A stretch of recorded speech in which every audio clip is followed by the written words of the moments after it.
Good morning, colleagues.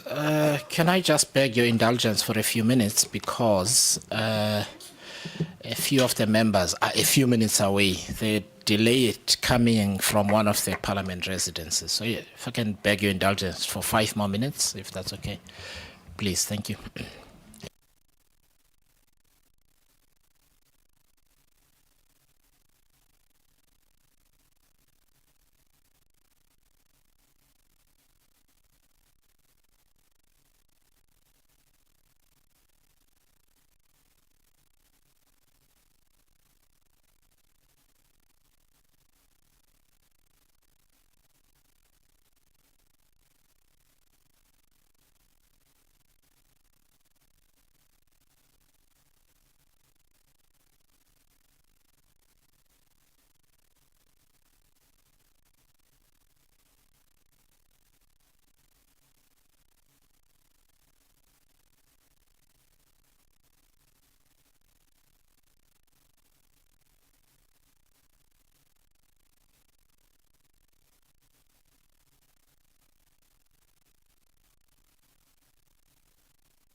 Okay, colleagues, shall we settle down so that we don't have to do to ourselves what we did yesterday?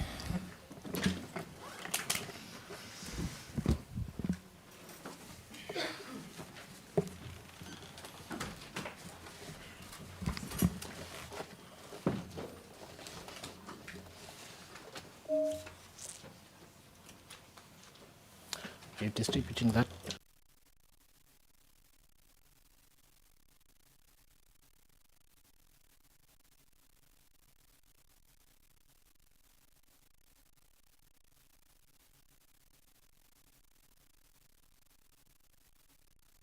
The CPO is... Oh, okay.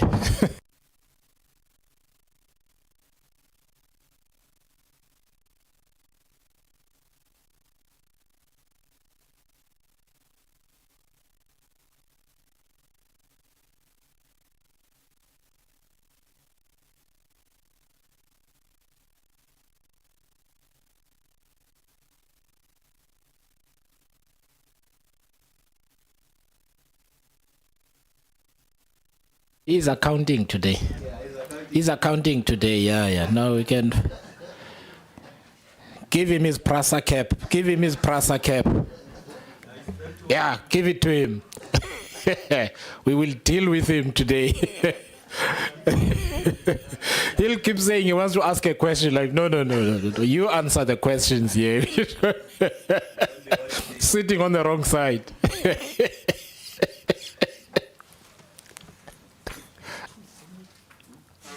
Look, when the Treasury team gets stuck, they can always just pass the buck his way. Yeah. And he can wing it. Yeah.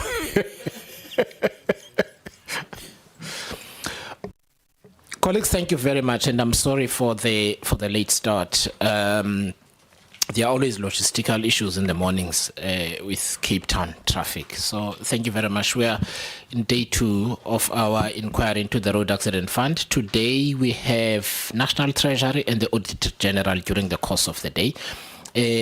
With the National Treasury, we have got the Office of the Chief Procurement, the Chief Procurement Office, and then we've got the Accountant General, and I believe you'll introduce yourselves. You've got the Chief Executive of the Accounting Standards Board as well. So that's important. Then we will also hear from the Auditor General later on. The purpose of today, and in fact yesterday and today, is to make sure that the committee and members of the public have a deeper understanding of the lay of the land in terms of legislation, in terms of regulation, in terms of directives, etc., so that when we delve into the issue substantively, we are then able to understand where something is said to have gone wrong. We understand what the rules actually say. So that is the first thing. The second thing is that we asked for the Road Accident Fund for copious amounts of information, which they've furnished to us. Some of that information pertained to interactions with the National Treasury on various matters. So we will cover some of that today. That's the second thing. The third thing is I just want to explain a narrow aspect in the context of the inquiry, because one of the things we will traverse here is the issue of the litigation into the use of the accounting standard by the Road Accident Fund as it relates to the quantification of liabilities. We are not relitigating the case here. We are looking into the process that the board followed in deciding to litigate. And this was kicked off by a question sent to the Road Accident Fund in writing, asking them if they took legal advice before deciding to litigate, and they said no. We then decided to look into the process followed. So this is not where we say who should have done this or that. Part of what we're looking at is the quality of the exercise of fiduciary responsibilities by the board and the quality of ministerial oversight over the Road Accident Fund. As it relates to that and other matters, we have therefore asked for correspondence between the ministry and the Road Accident Fund on various matters to assess whether the ministry and the Department of Transport exercised their own oversight responsibilities in the manner expected of them. So I just want to be clear, because when you colleagues from the National Treasury present on this issue, that is what we are interested in, rather than taking us through chapter and verse of the court, of the arguments in court. That's not what we're looking at. The Road Accident Fund told this committee in writing they took no legal advice and so we're looking into how the board exercises responsibilities. But in doing so, we need to understand the interactions between the road accident fund and various bodies to understand what was a conversation at which stage, etc., so that we understand where we are. And when the board members responsible eventually come to the committee, we've got the full picture. So I'm hoping that we're all clear and have provided the guidance. So my suggestion is that we start with the procurement issues this morning, but I would like to hand over to the National Treasury team. Please introduce yourselves. The members have got nameplates. I just wish to welcome and introduce Honorable Montana over there. He is not one of you, despite the fact that he's sitting there. So don't mistake him, but welcome. So I'll hand over to you, colleagues, to introduce your delegation, and then we can start with the procurement presentation. I will give you an opportunity to present. You finished us with both presentations, and thank you very much for that. So take us through the salient points in each, and then we will, in fact, of the one presentation, then we will take questions from members, then we'll go to the next presentation, take questions from members. Thank you very much, and over to you. Good morning, honorable members. Thank you, Chair. I am Mendo Zwahlana, the Chief Procurement Officer in National Treasury. Thank you. Good morning, members of Parliament. My name is Busiso Nene. I'm from National Treasury Office of the Chief Procurement Officer. I'm currently Acting Director. Thank you. Good morning, Chair and honorable members. My name is Tinyuko Maluleke from Office of the Chief Procurement Officer, National Treasury. Thank you. Greetings, Honourable Chairperson, Honourable members of the Standing Committee on Public Accounts. My name is Shabir Khan. I'm the Accountant General at the National Treasury. Thanks. Good morning, Honourable Chair and Honourable members. I'm Cora Maria. I work in the Office of the Accountant General in the Chief Directorate Accounting Support and Reporting. Good morning, Honourable Chair and Honourable members. My name is Lindy Bordovic in the Office of the Accountant General. I'm responsible for technical support services. Good morning, Chairperson and Honourable members. I am the Chief Executive of the Accounting Standards Board. My name is Janine Poggiolini. I was wondering what happened to your name. Thank you. Over to you, colleagues. Thank you, Honourable Chair. We will give a presentation. Mr. Sibusiso Nene will do that. But before that, we have covered in our presentation a comprehensive briefing on deviations and expansions in terms of the PFMA as you had requested.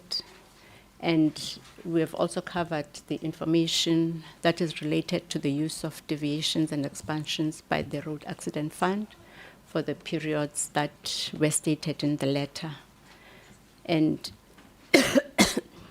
as any other information available as regards the compliance of the RAF. So we'll go line by line, if I may say it, in terms of the both the deviations and contract expansions, and also highlight the service providers and all of that. Thank you. Over to you, Sbusiso. Thank you, CPO. And I just want to check, Chair. Okay, I think I see it's coming on screen. I'm not sure if the members would like to see the presentation as well. Yes, we would, please. Okay. The thing is, there's also the streaming outside, so they also capture what is on the screen for the public. Okay. So we need to have it on there. I think if you can get the IT people to assist us with that. Oh, really? Okay. Lungisa, can you just assist with...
Okay. Good morning once again, Chairperson and the members of the committee.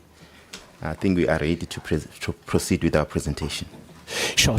Sorry, doesn't the full screen option work?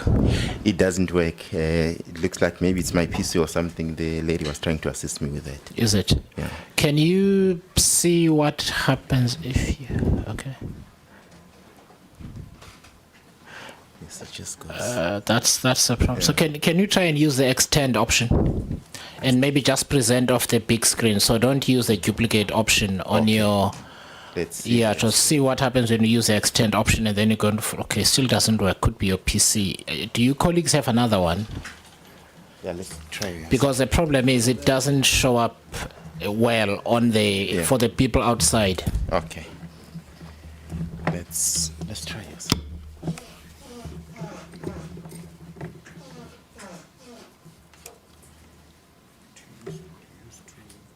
No, it's fine. Let's just the charger.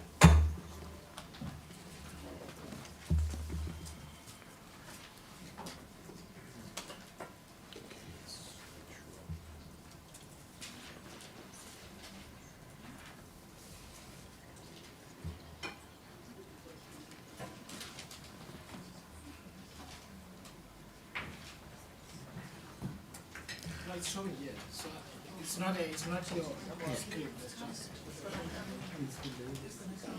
Okay. Then let me use it. Then it means it's my laptop.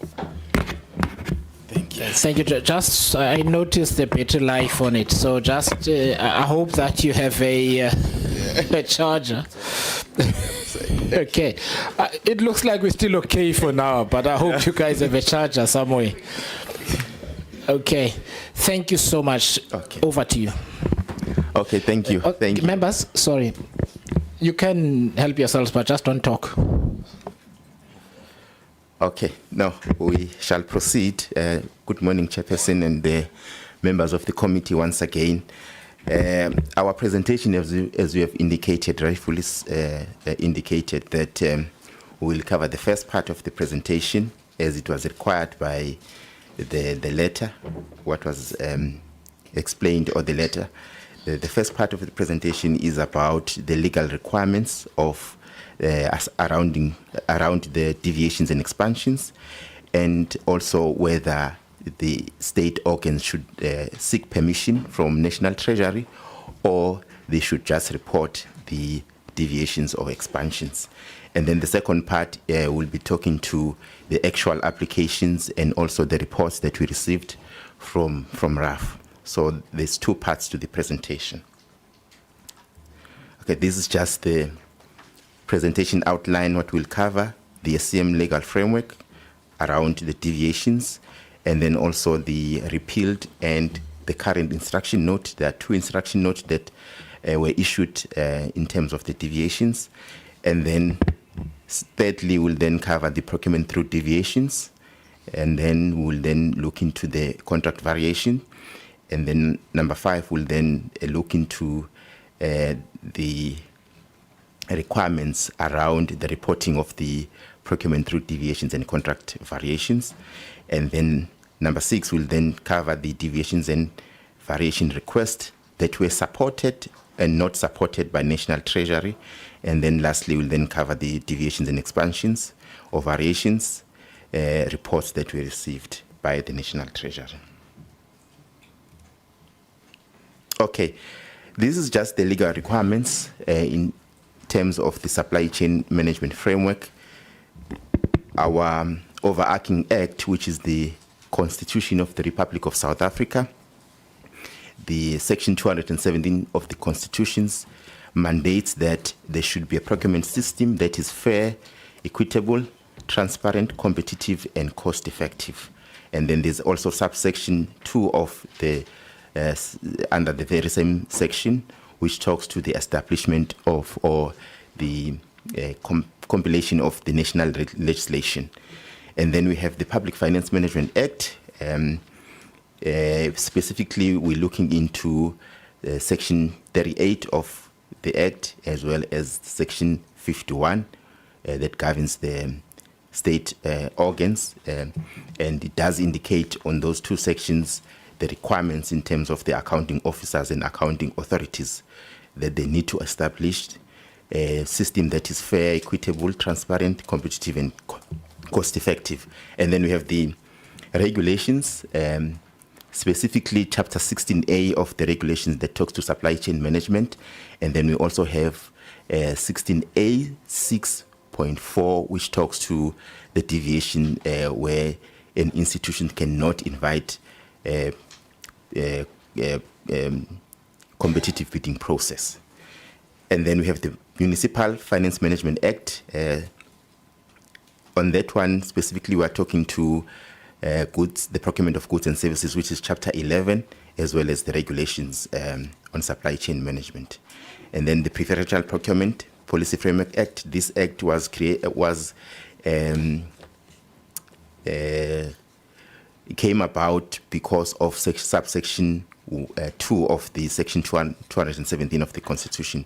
This act augments that particular section of the Constitution. And then lastly, the Prevention and Combating of Corrupt Activities Act, which establishes the legal framework and also creation of the offenses for corruption, and also is mandating the institutions and organs of state to report corruption.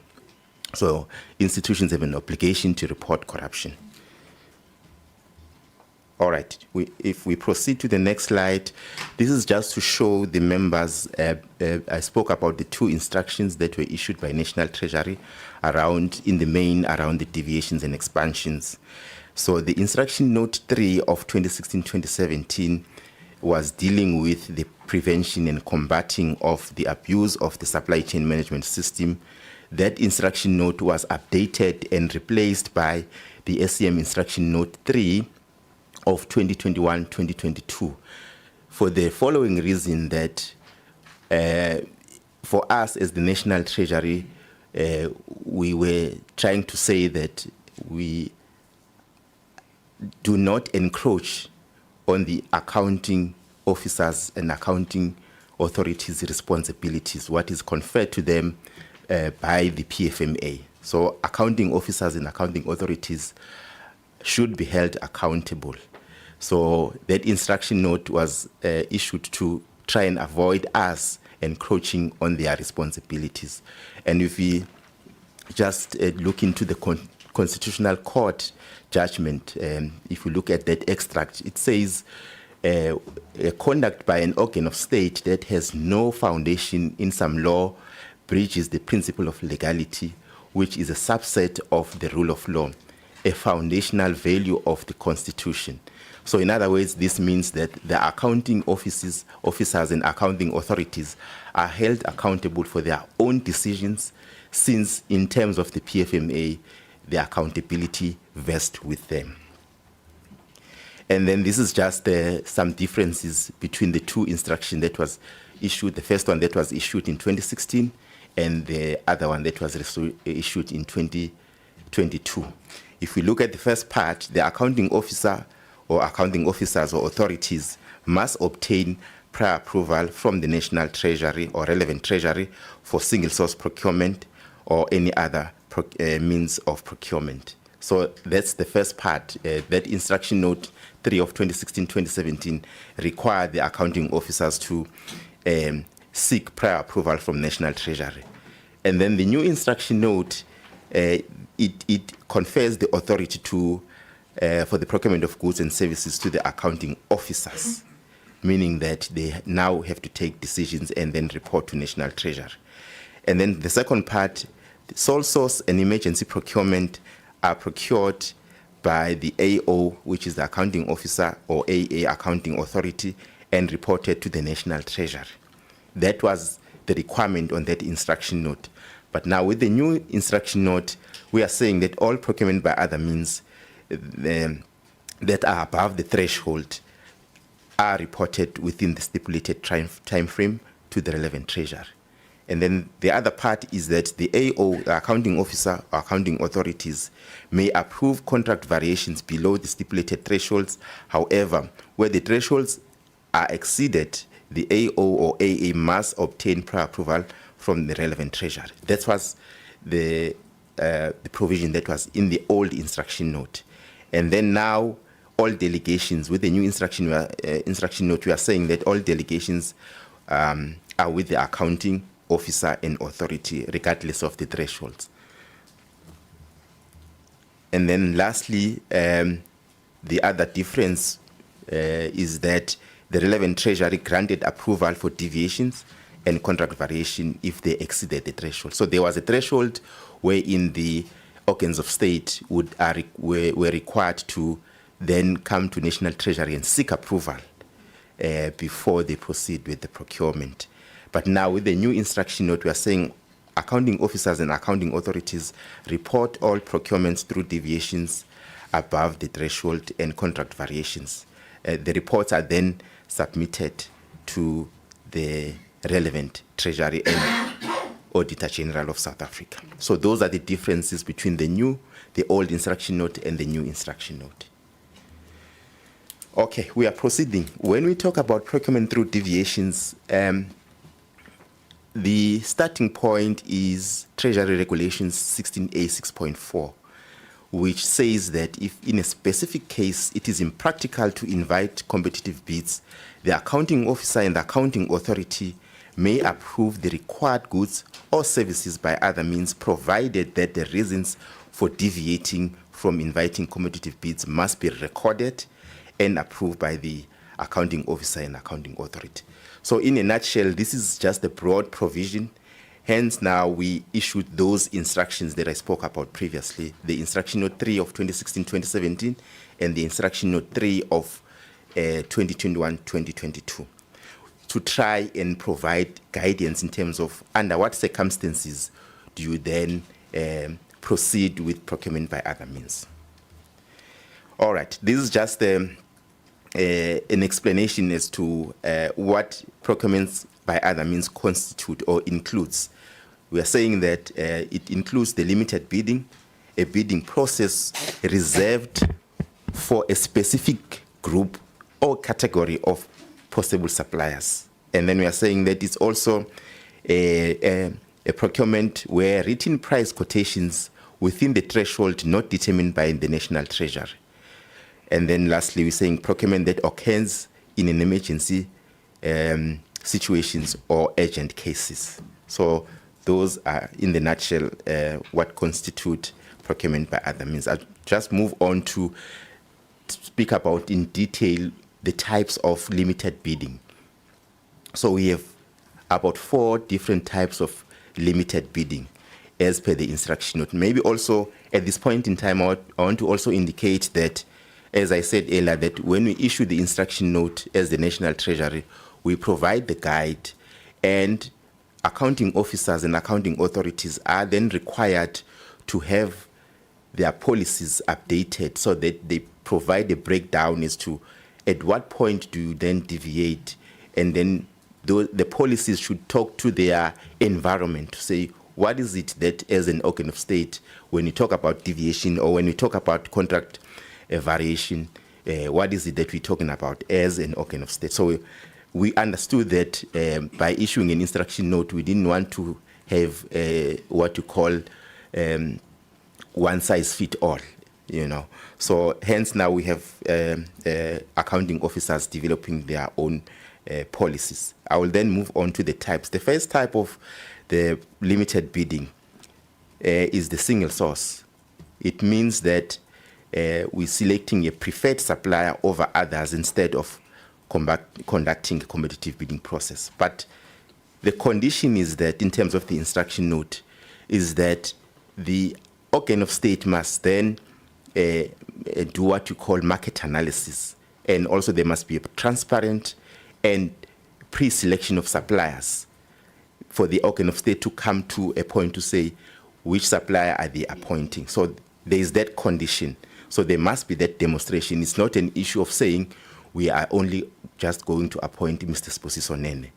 The instruction note does not allow the institutions to do that, but they need to demonstrate to say this is what we've done in terms of us analyzing the market, and hence we have then decided to go with Sibusiso. So that information also is checked by the AG. AG is there to also provide oversight when they do their audit. And then the second limited bidding type is the single source. This is where we say that there is no competition in the market. There's only one supplier that is available, and there's evidence for that. So when an institution or organ of state engage in that particular procurement, they will then have to get a letter from that particular service provider that says that they are the only supplier in the market. So they are the sole source, meaning that there's no competition. You can't then issue quotations or invite other service providers when they are not, they don't provide that particular service. And then the other type is the multiple source. It means that a thorough analysis of the market indicates that there is a limited competition and only few prospective bidders are required to make a proposal. What are we saying here? We are saying, I'll just make an example here. For example, there was a case that we received from RAF where they wanted to procure a software or the maintenance of the software. What they did, they went and gotten a list of service providers from the OEM. The OEM is the original equipment manufacturer. Then the OEM gave them the list to say, in South Africa, we have the following resellers. And then they went to those resellers to then request quotations. So that is the multiple sources. Like when you want to buy a Microsoft software, we know that there's only one Microsoft, but Microsoft has partners in South Africa. So meaning that for you to buy, you can go directly to them, but you can also use their middlemen in South Africa. So they will give you that list to say, in South Africa, these are the people that we work with, and then you will use that list to invite quotation. So that is what we call multiple source. And then lastly, we have this unsolicited bid, where we are saying that an institution may receive a bid like that, where it must be innovative, it must be unique, and there must be only one supplier.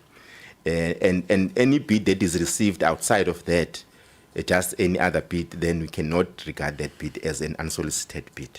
So these are different types of limited bidding procurement processes, or procurement through other means or deviations.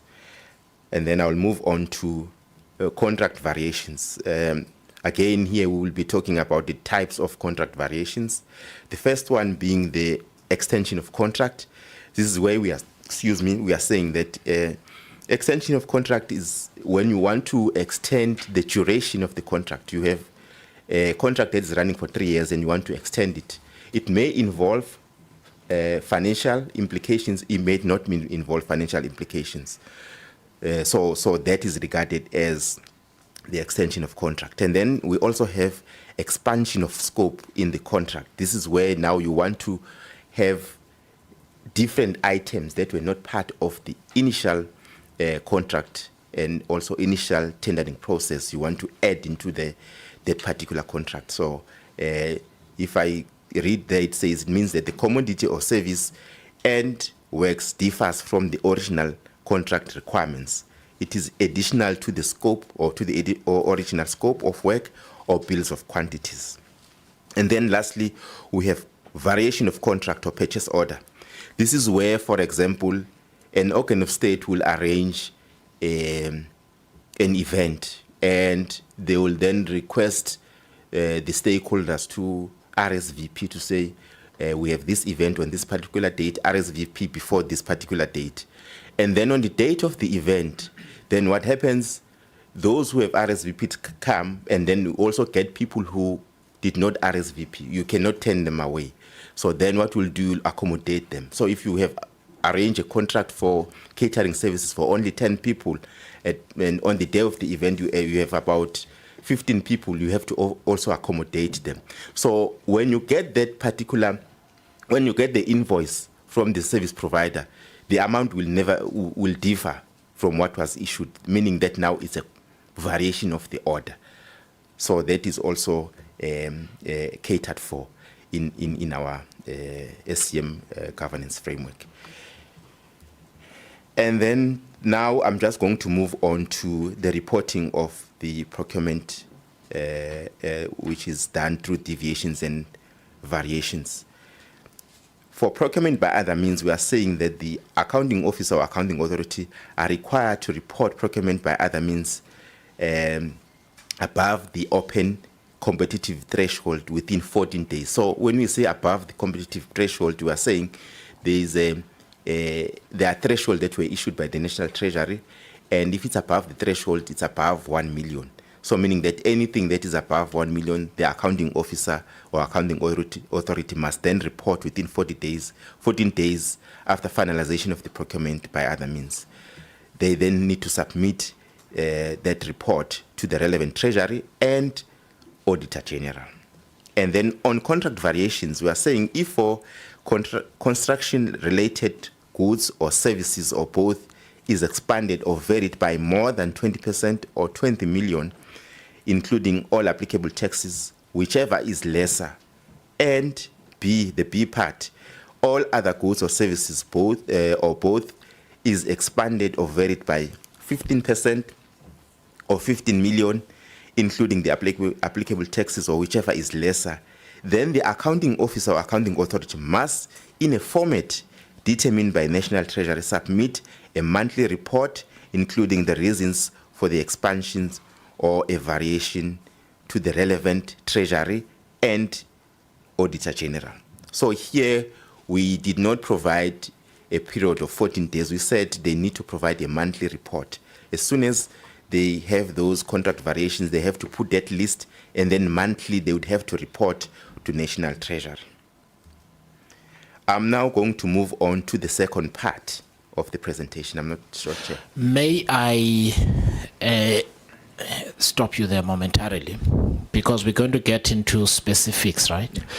I just need to ask the members if at this point, so these are the deviations and variation requests considered by the National Treasury from the Road Accident Fund. So before we go in there, I need to ask the members if they've got any questions at this stage for Treasury in terms of simply understanding the rules. Thank you. Honorable Beasley. Thank you, Chair. And Honorable Madlala after.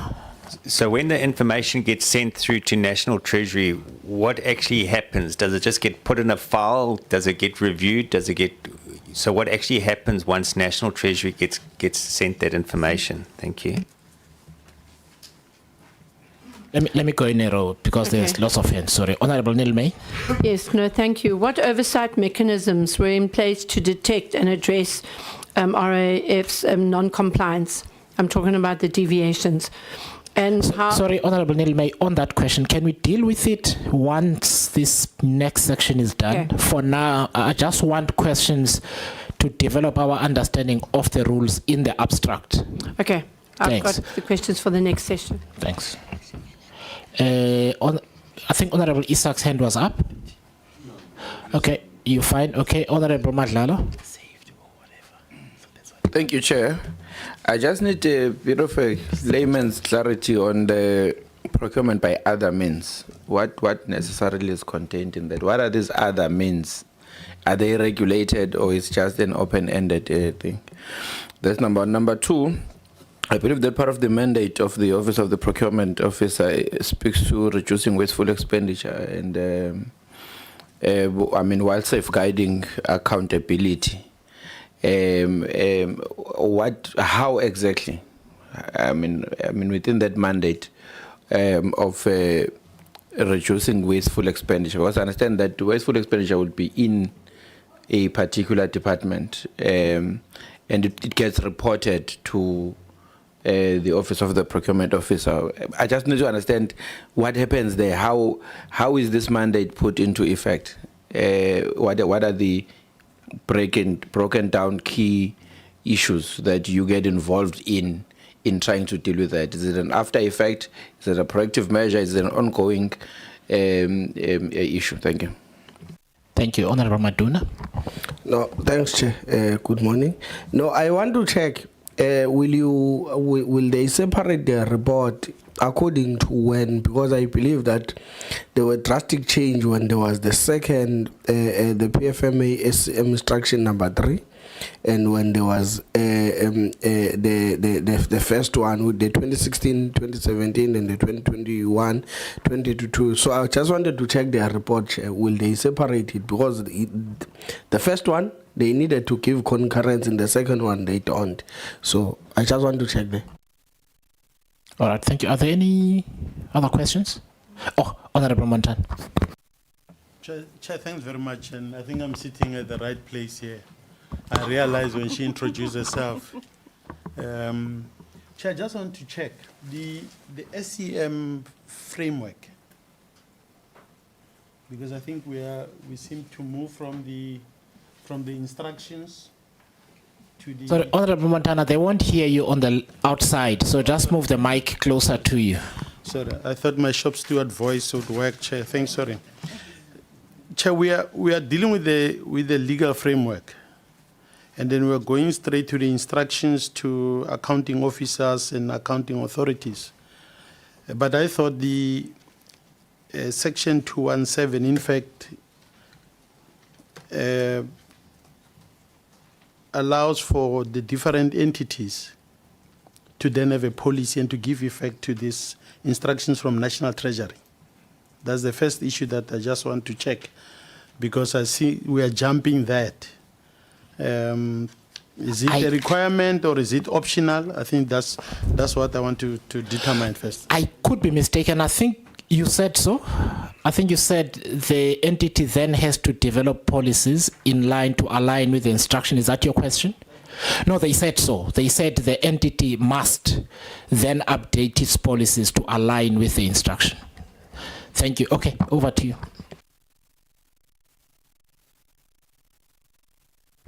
Thank you, Chair, and to the honorable members. I will start with the first question. The question is about what happens to the information that is submitted to National Treasury in terms of the reporting of the deviations. What we do, we firstly publish that information for everyone to see on our website.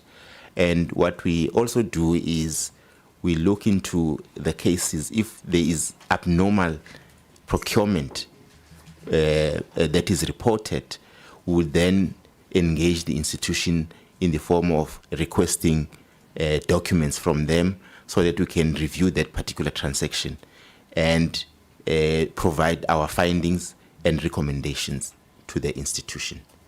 That's what we do with the information that we received. And also just to also look for trends. What is it that is happening in the when it comes to the institutions? What trends are we picking up? What is it? Because also those trends inform in terms of us maybe changing the policy or introducing a new provision that will deal with that particular trend. And the question on the oversight, Chair, you indicated that we'll deal with it when we do the second part of the presentation. And then the procurement by other means question on reducing irregular expenditure. I think that was the question. In our view, when we talk about procurement by other means, firstly, we are saying because the section 217 of the Constitution requires organs of state to invite a competitive bidding process to follow those principles, the fairness, the transparency, the competitiveness, and also the equitability and cost effectiveness. But there will be instances where an institution will not be able to follow that. Hence now we're talking to the Treasury Regulation 16A 6.4, which allows the institution to procure by other means, meaning that it's a deviation, and I explain by other means what it means, and all those types of procurement by other means. To say you would have the single source, you have the sole source, and you would have the multiple source. In terms of the reducing irregular expenditure, it's a separate provision. What we do as the Treasury, we do talk to an institution to say when they procure for goods and services, they need to follow the process. And if they are out of the process, then it means that they will incur irregular expenditure. So, and there's also a irregular expenditure framework and instruction that was issued with regards to that. But in our view, in us reducing irregular expenditure, there's a number of interventions that we have within the National Treasury Office of the Chief Procurement Officer. We train the institutions. We also make sure that we sit with them, supply chain management units, and identify where there is a risk in terms of irregular expenditure. So that's what we do as the Office of the Chief Procurement Officer. Thank you, Chair.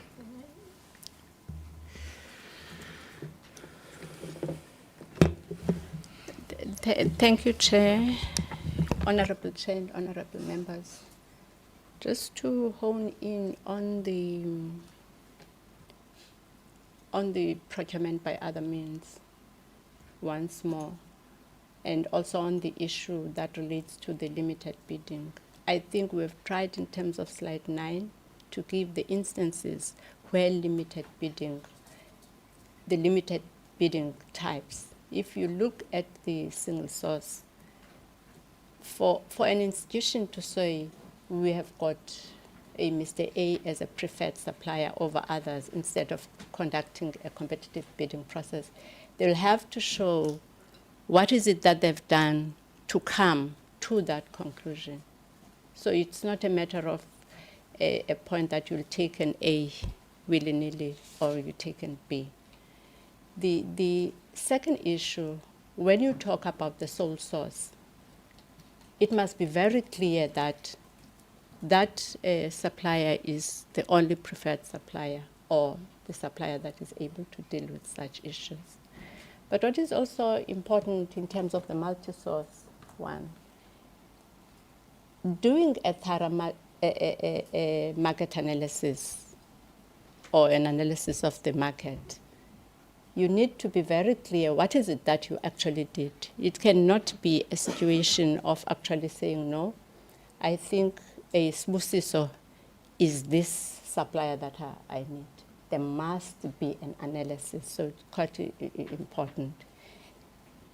And how you came to the preferred bidder, for the preferred bidder to make a proposal, that analysis must be there. So it's not a matter of just going outside the department and you sort of say, oh, last year they actually did that for us, so we'll take them. So it's not like that.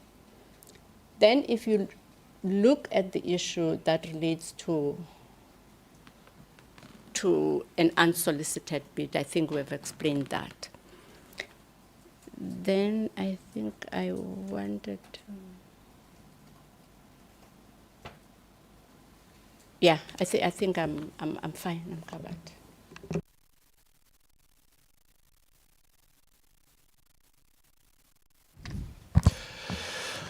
All right, thank you. Members, do you have any further questions? Okay, let me ask mine. I just want to understand on deviations. If a supplier A has a contract for 10 million, and then gets 3 other contracts, let me say for management, for professional services, so that I try and narrow it, for professional services. An initial contract for 20 million, and then there are 3, 4, let's say 4 further contracts amounting to 80 million together. So in other words, the same professional services entity ends up with 4 additional contracts. Each of the 4 are deviations. Should I assume that they are deviations of the initial contract, or it might mean procurement by other means, and so, but it's for exactly the same thing? Can you guide us on how that's supposed to work? In fact, in this case, it's a law firm. Let me be blunt. It's a law firm. It has a contract for, say, 20 million. There are then 3-4 other contracts, also for legal services. At least on the list, it says corporate legal services. But the 4 are deviations. So they now amount to 3-4 times the amount of the original contract. Is that something that you need to be notified of? Because I'm looking at the thresholds and I'm trying to understand. So at which point does Treasury get notified? Because what was initially 20 million worth of work ends up being 80 million. What happens in that case? How do your rules make sure there is no abuse, therefore, of the deviation system? Thank you, Chair, for the question. The question is, I understand it, there is a contract that is in place, and that contract has been extended 3-4 times through the deviation. No. Okay. So there are separate contract numbers. Okay. So same financial year, there is a contract, say 345A. Then there are 4 other contracts, 345B, 345C, 345D. But those contracts are deviations, but they're for exactly the same thing as 345A. You understand? Yeah. So they're for the same services as the original contract where there was open bidding. Subsequent to that, this one law firm has further contracts, but these are deviations now. Yes. What happens in that case? Because as I understood in terms of your data, so initially you would have needed to concur, right? In which case you would have asked the questions, well, what's going on here, right?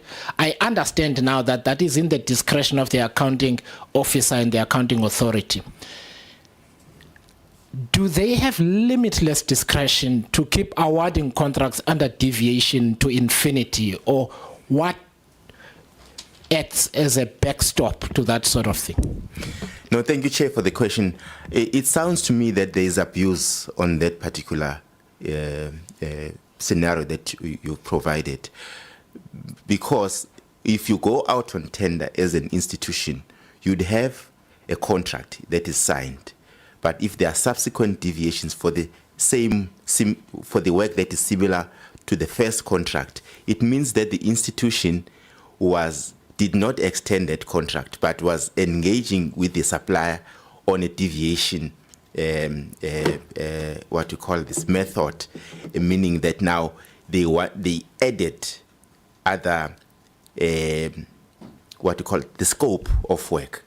So when they do that, there is an abuse because they are required to go out on a competitive bidding process. But if there's a contract already in place, it's a matter of saying we have a matter that is in court and our contract runs up until December, but the matter in court continues. Then you'd have to extend that contract. But if there are different contracts that are arranged through deviations, then there is an abuse of the system of supply chain management in that.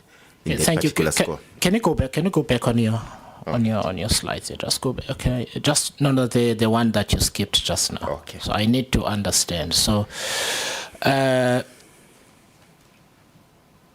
all other goods are so this is contract variations. All other goods or services or both is expanded or varied by more than 15% or 15 million, including applicable taxes, whichever is lesser.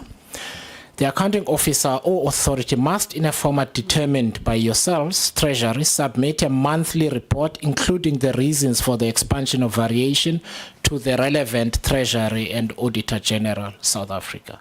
So in other words, you've got a contract for 20 million.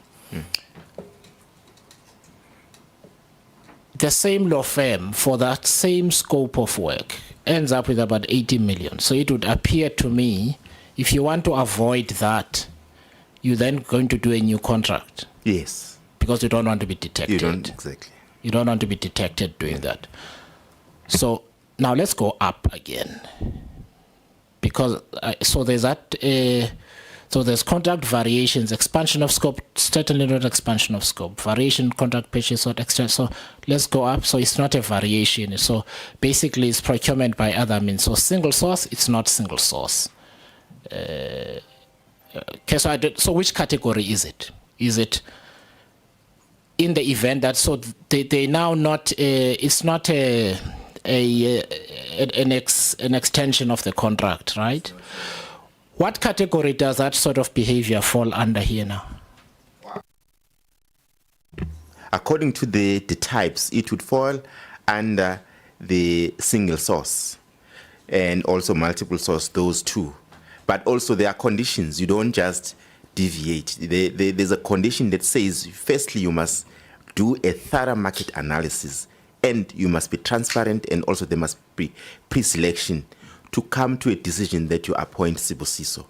So there must be that process that is done by the institution to demonstrate that they didn't just appoint Sibusiso, but they went into a process where they have sort of like eliminate to say we have 10, but we ended up with Sibusiso. So that's the condition. It's not a matter of saying going straight to Sibusiso. Yeah. All right, thank you very much. What is the guideline or the regulation for a service provider who subcontracts the work? So the entity has an open procurement process. They award a contract for 100 million, let's say, to supplier A. And then supplier A does not themselves have the capacity to perform the work. In other words, they have to subcontract. Right? It happens in some instances where, you have to use subcontractors. Does the main contractor have an obligation to do competitive bidding, or they can pick whoever they like for the task? So in other words, it's now on the second level. So this main supplier that won the contract is subcontracting others.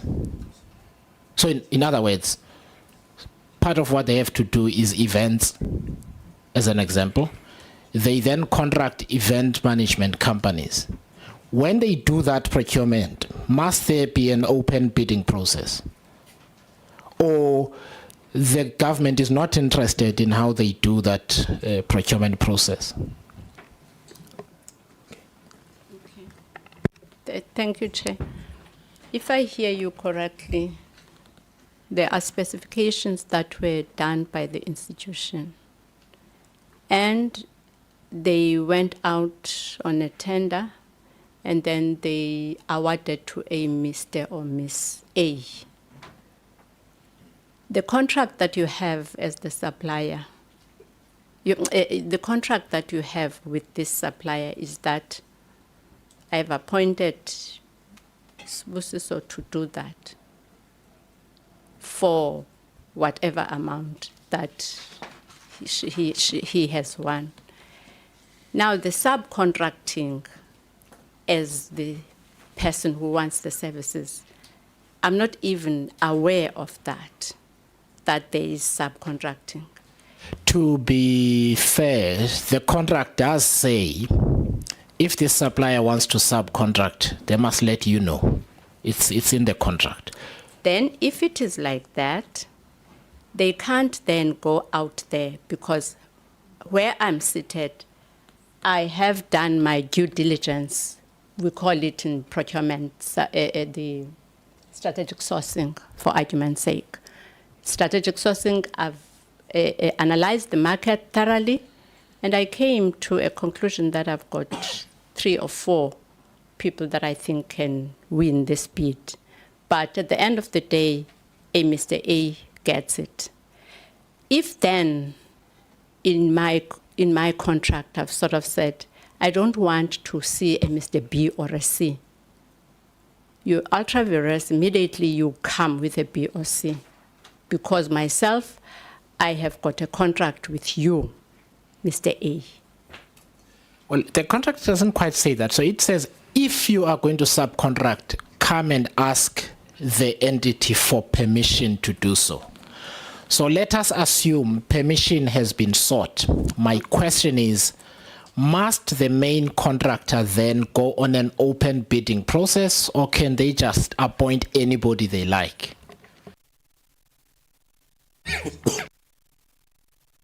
If I may, in terms of our regulations, if you look at the regulations, Triple PFA, Preferential Procurement Regulations 2017, they talk to the subcontracting. I think it's Regulation 9. And it says if it's feasible. So it means that when an organ of state is issuing a tender, they will then have to assess that particular sector to say, okay, it's feasible to develop the small suppliers. And then they will issue a tender with that condition. And whoever wins the tender, the main supplier, when they then contract, then that is then outlined in their policy to say, or even in that particular tender to say, to say that they will then need to go straight to that list of suppliers. For example, if you go and do your market research and say, okay, there are about 10 suppliers that are small that we need to develop, then that list can be given to the bidders. Or we can put a condition that says they would then have to do a fair process when they appoint a service provider that will be contracted to the main supplier. So it's dependent on the institution policy and also on that bid that is issued by the institution. Okay.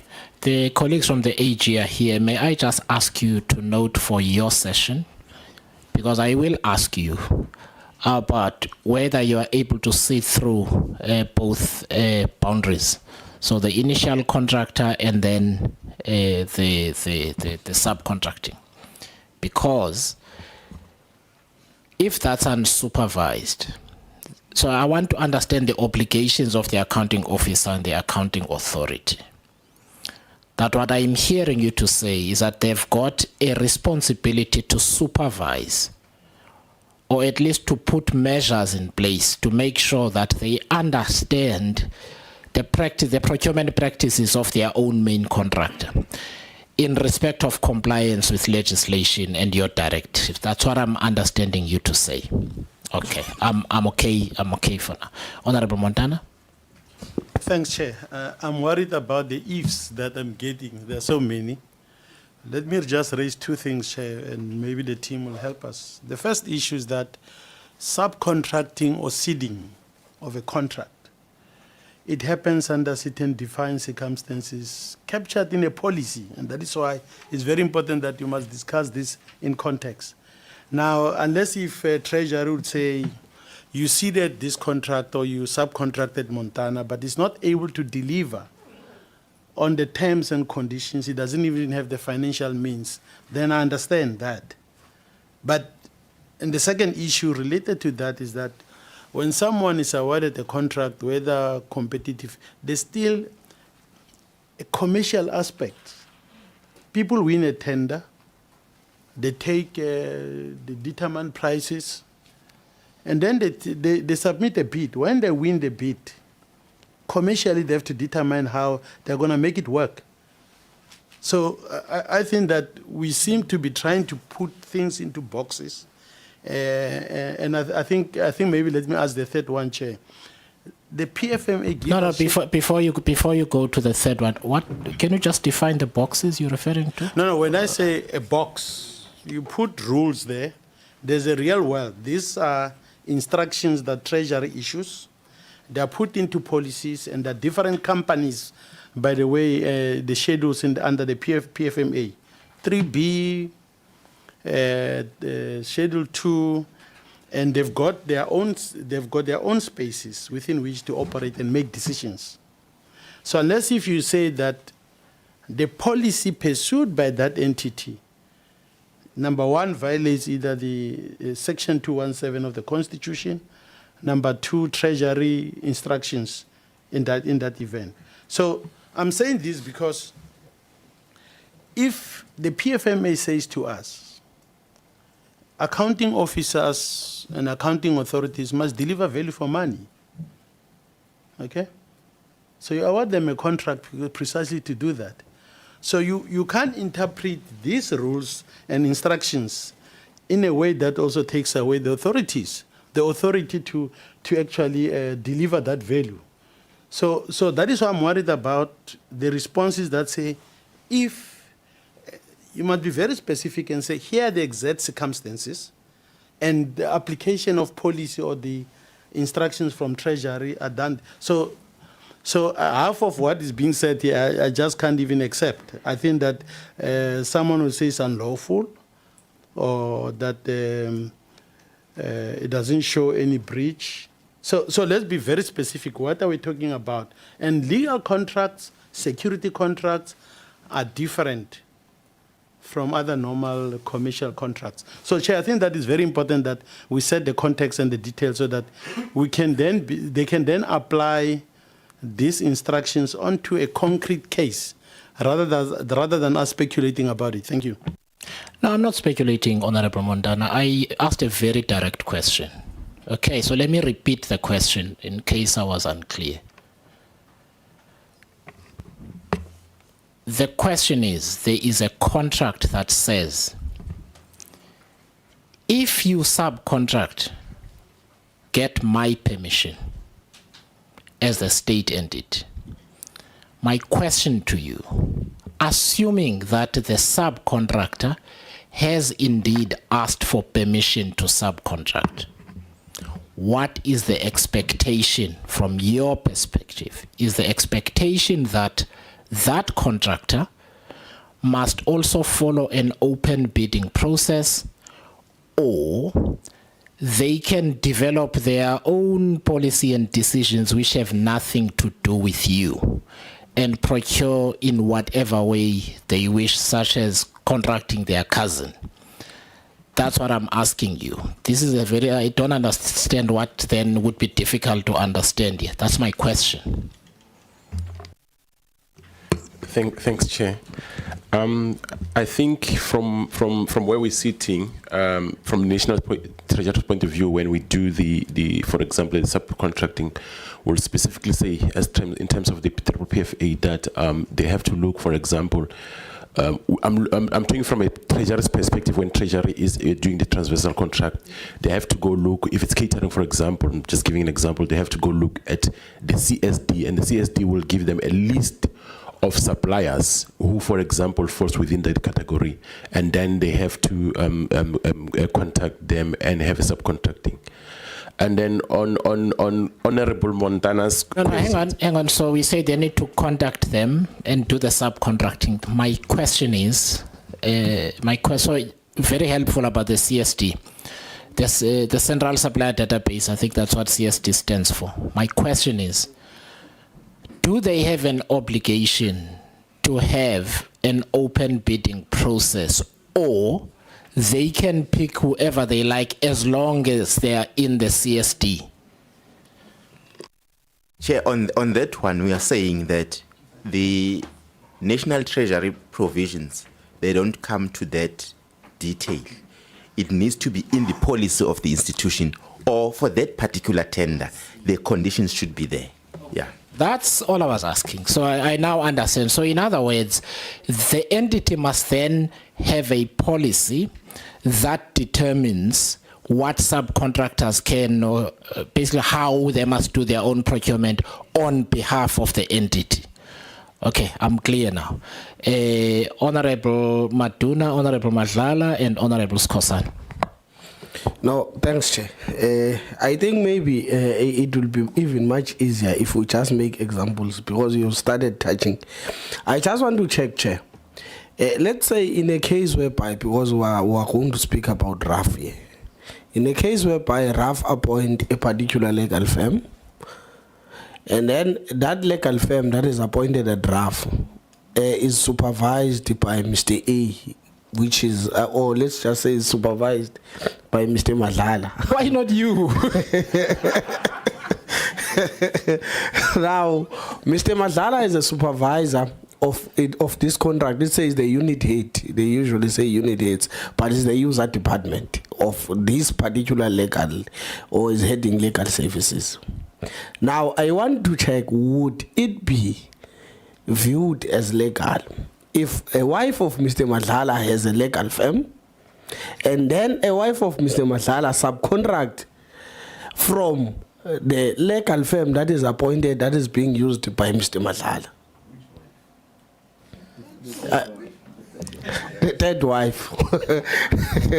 That's one example that I wanted to ask. Secondly, if in a case whereby we were running a tender process, a SCM normal process, now in our process of running the normal process, we appoint Mr. Matuna, a very ethical somebody. But Mr. Matuna now says, no, thank you. Or Mr. Matuna does start the work. But then he decides just after the first invoice, no. Whether I don't have the resources or it's no longer feasible for me to honor this contract. It comes back to you and say, Raf, let's terminate. Would it be legal for you to go back to the same tender process and take a number 2 of that process and continue appoint that person based on that same process where you had appointed someone but they've terminated the service? Thank you. Thank you, Honorable Madlala. You are also ethical. I do, you know, like when he mentions dodgy things, he mentions your name, and then when he mentions his own name, he says the very ethical Mr. Matuna. So I was saying to him, when references are made about someone who's getting, tenders or money, at least we must find reflection, at least in examples. That's the least. Maybe we'll attract the same energies. But nevertheless, Chair, I wanted to check with the delegation if in the interest of transformation and promoting ethical practices, it would not be prudent that it is factored in the tender process that provide us with your policy, so that we can understand what, if should you subcontract or if you are going to subcontract, how it's going to happen. Because this is where issues of fronting come in, and I think it should be regulated at the highest level, because someone goes, and I think we're at Prasa, or I don't know,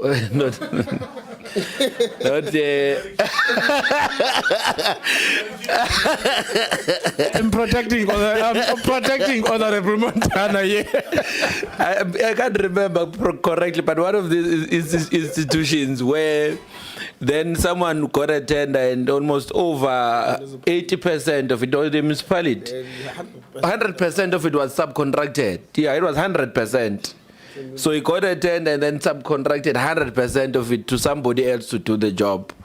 And you see that it means this person had no ability or whatever, had connections or whatever the case is, and then he had to go and find someone who can actually do the job. 100% of it. So I think at a regulation level, would it not be a view of the delegation that it must be regulated? Because otherwise, if I get a tender for 100 million and I give my wife and cousins and all of that, they don't have to bid. I don't have to go through any process, and then they deliver. Let's say they deliver properly. It still does not sound ethically correct. And the spirit, as a government, the spirit within which you want things to be carried out must be able to flow right through.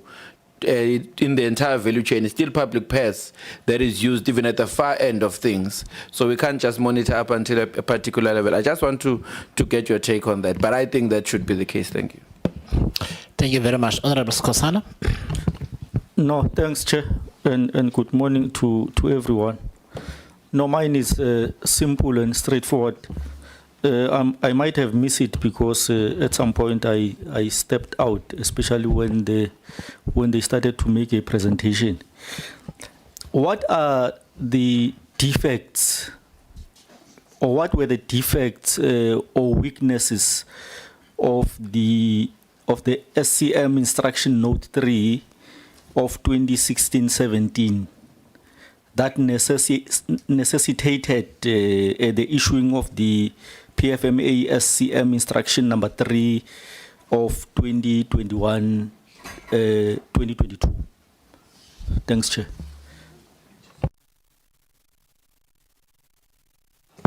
Please deal with those questions. Thank you. I'll just deal with this one of getting to a number 2. That it's not acceptable because you have got a process that you went through and you prepared your specifications, you advertised, you evaluated, you adjudicated and everything that you did. And you came up with number 1.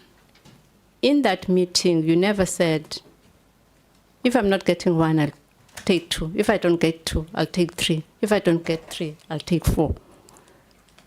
And that process that you had already started, it's the one now that is crumbling. So you could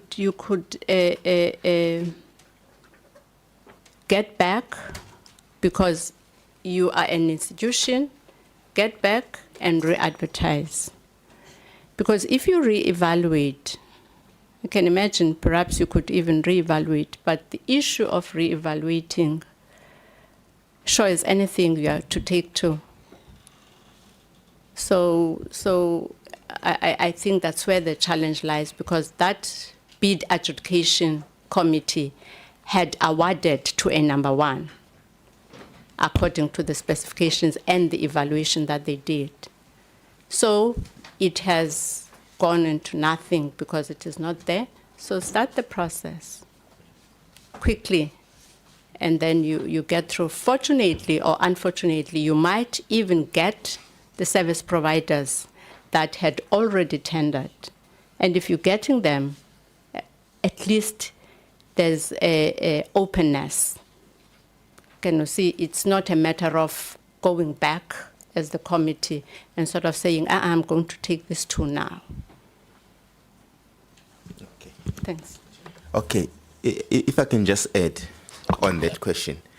There are instances where you appoint the service provider, you have a contract, the service provider start the work, but let's say 2 months into the contract, the service provider pulls out. And your question now comes into say, can I then go to number 2 on the very same process that I ran? We are saying, no, you can't go to number 2. What you can do, you can then re-evaluate those tenders, because it will change the price. For example, or it will change depending on, remember, if you number 1 is pull out, this the scoring or the price scoring is such that once number 1 pulls out, then the second one, meaning that there will be then the price change and even the score, and then the outcome thereof will not be the same. So you can't say number 2, you go for number 2. So you have to re-evaluate the process. If you can't do that, then you cancel the process and then you re-advertise. I'm not sure I follow in terms of that answer. So maybe the question was yours. Let me let you ask the follow-up. I am not following this last bit. Or can I ask? No, so I'm not following. So you say, I'm just trying to understand why you're saying the price would change. So number 2 had submitted a price and everything else, right? So you've got all of that information. So shouldn't you go back to them and say, is your submission in respect of this contract still the same? If they say yes, I am supposing that they'd met all other qualification criteria. I just want to understand when you say, price might have changed and so on, what do you mean? Yeah, what I mean by that is that when you do the scoring, there is the price part of it, there is the specific goal part of it. So when you add the 2, it will then give you the highest scoring bidder. So in the normal bidding process, when number 1, let's say, pulls out, says I'm no longer want to be part of it, you can't go to number 2. What we are promoting is that re-evaluate the process, do the re-evaluation, because it will give you the different outcome. So that's what I was trying to say that it may not say number 2 should be the one. It might give you number 2, but re-evaluate because it might change the scoring and the ranking of the service providers. It's just that we're not talking to a specific case where I can show you live to say how it will then change the evaluation. When you say re-evaluate, what do you mean? Do you start the process from scratch, or you reissue the tender? You only deal with the price and specific goal part of the tender when you say re-evaluate, not the entire. Not the entire thing. Yes. Okay. Does that help you, Honorable Matun? No. No, thanks, Chair. I'm sure you can figure out that as much as I want to spark the 2 legs of there are 2 legs of this question. One, it's the validity of the process. Yeah. When does the validity of the process expires? That's exactly what I'm asking, because on the example that I made, if I would have established a site, I've submitted one invoice, it means one, the scope of work has changed. Yeah. Now, I want to check, is it in line with what the chair was asking, is the process now, if I go back to re-evaluate the same process, still valid? That's one. Secondly, I think it's the part of the scope. Now, how do I then, if I go and re-evaluate the issue of the same, I go and re-evaluate the same tender, of which I accept, if you say the process is still valid, how do I then deal with the change of scope? Thank you. Okay. Okay, I think what I'm trying to say is that when we say go back and reevaluate, you will be firstly be guided by the validity period. If you have signed a contract today with the service provider and tomorrow they say, no, we don't want to proceed, meaning that no work has been done at that point in time, you then say, I want to go back and reevaluate the process so that I can get the service provider, instead of going out on tender again to try and reduce or deal with the issue of time as well. So you can do that, but also you are guided by the validity period of the tender. You can do it, so my response is you can do it depending on the validity period of the tender. And then there's another element that you brought of the change of scope. I wanted to understand, when you say the change of scope is when the service provider has started the work but has been billed, has done the work and billed the organization, therefore meaning that part of the work has been done already. So is that the part that you are trying to explain in terms of the change of scope? No, thanks, Chair, through you. I want to say, let's say the example that I made, let me repeat it. Mr. Madlala is appointed. Is appointed. Now, after we've appointed Mr. Madlala, obviously, let's say it's a construction project, for instance. He comes established, he does site establishment, and then after doing that, he then decides that he's not continuing with the project. Obviously, we're going to pay him for the site establishment, even if it can be out of 18 million, 100,000. Now, that brings the second element of it, of the change of scope, because the site has already established. That is the second leg of the question. In the first leg of the question, I'm not necessarily, when I'm speaking about validity, speaking about the 90-day validity of a tender for it to be tested. I'm speaking about the validity of the process. Once you issue an appointment letter to a particular service provider, is the process still valid for you in case that service provider doesn't take a work to again go back to the same process to get another service provider? That is the validity that I'm trying to get at. When does the validity of a tender expires, of a process of appointment expires? Okay. Thank you. Okay, I think I get your question. Yeah, on the first one, our view is that once the work has been done and the service provider has built the organization, it means, and they can't continue anymore, then it means that they would have to restart the process. Yeah, but on an instance where you appointed today and tomorrow they haven't even done the work, you've given them the letter, the award letter, you can still go back and say, okay, can I then re-evaluate the process on the price and specific goal to be able to appoint from the very same process. Yes, you can do that. Yeah. Okay, thank you. Honorable Matuna, and in construction works, if somebody has established site and we've paid and they abandon the site, that particular service provider needs to be restricted because in a way they've abused the SCM process, the processes, just for your information. Okay, but that's in construction works. Okay. Have you been answered, Honorable Matlali? You have, Honorable Skosan? Oh, wait. No, I asked already. Oh, sorry. In fact, they must answer you, yes. Okay, the other question was on the issue of the defects on the old instruction note and the new instruction note. If I can just go back to the slide, this one here, this is where we were trying to demonstrate to say the old instruction notes seem to have encroached on the accounting officer's responsibilities. And we have a court case on that one. So with the instruction note 3 of 2021, 2022, we were trying to saying that we don't want to be seen as encroaching on the work of the accounting officer or accounting authority. Therefore, they needed to take the decisions for their own organization, for their own departments, and they must be held accountable for the decisions that they make. So that's the main reason why there was the issue of instruction note 3, the new one that we currently have. And then there was another question on the conflicts of interest. You spoke about a service provider is appointed, and then the wife of that service provider is appointed a subcontractor, and then the user department, who is the husband, is managing that contract, if I got your question correctly.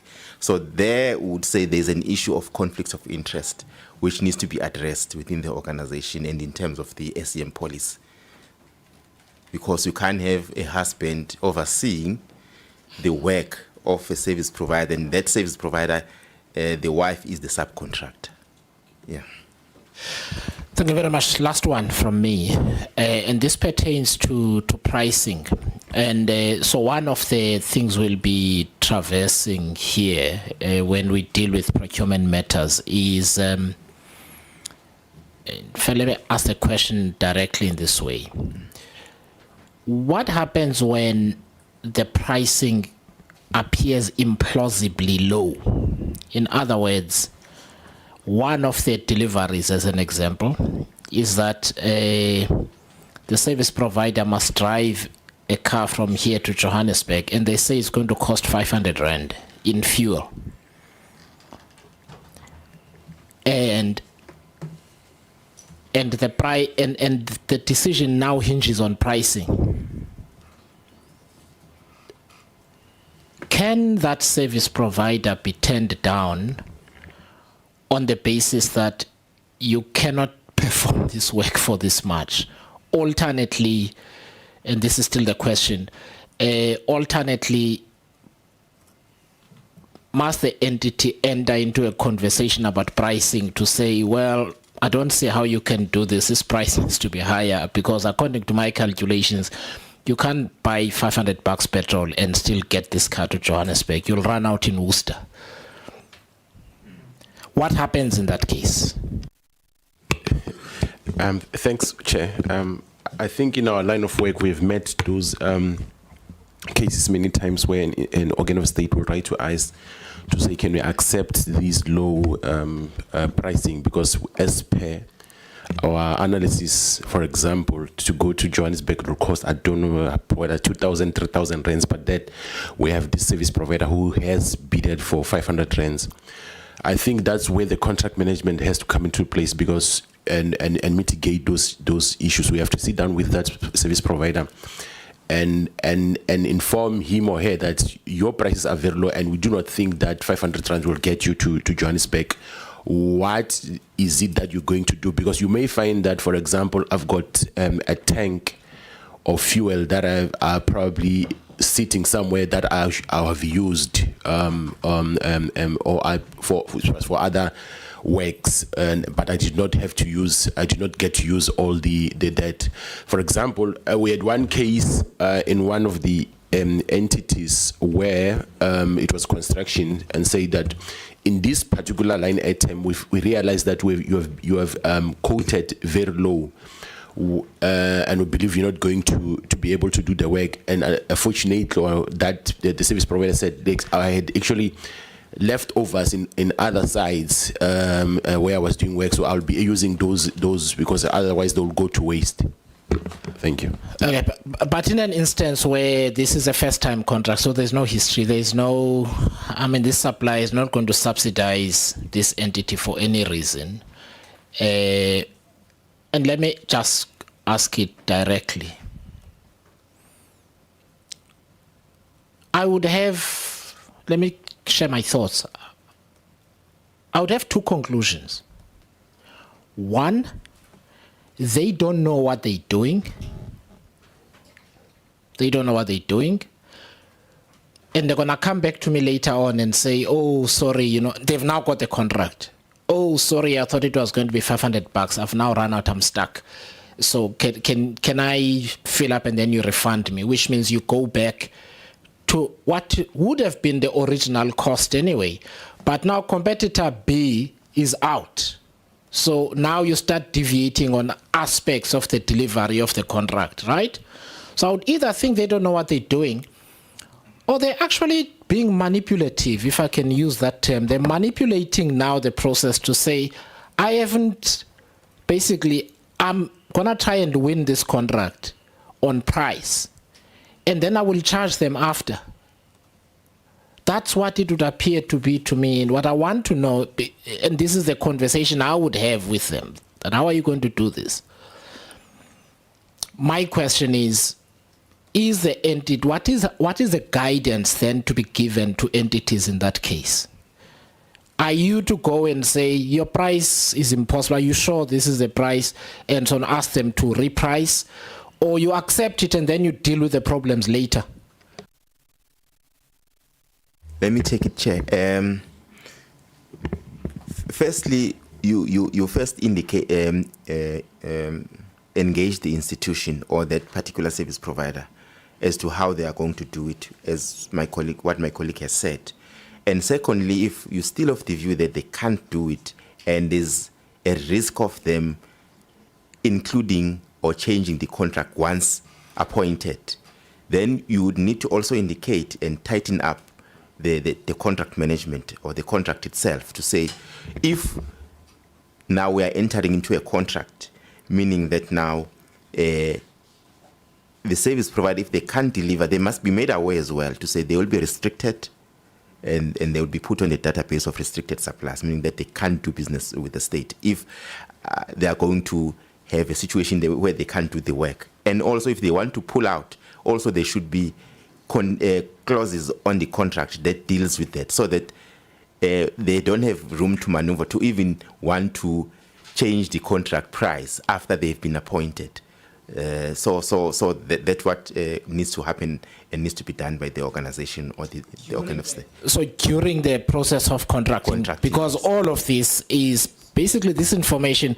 In fairness, a service provider has been transparent about what price they are charging. But you as the entity, you're looking at the same price, you're like, man, you're not going to need 5 bags of cement here. Benchmark is you need X bags of cement per ton, per square meter. And yeah, so it's that kind of conversation. So it must happen before the contract is actually signed. Yes.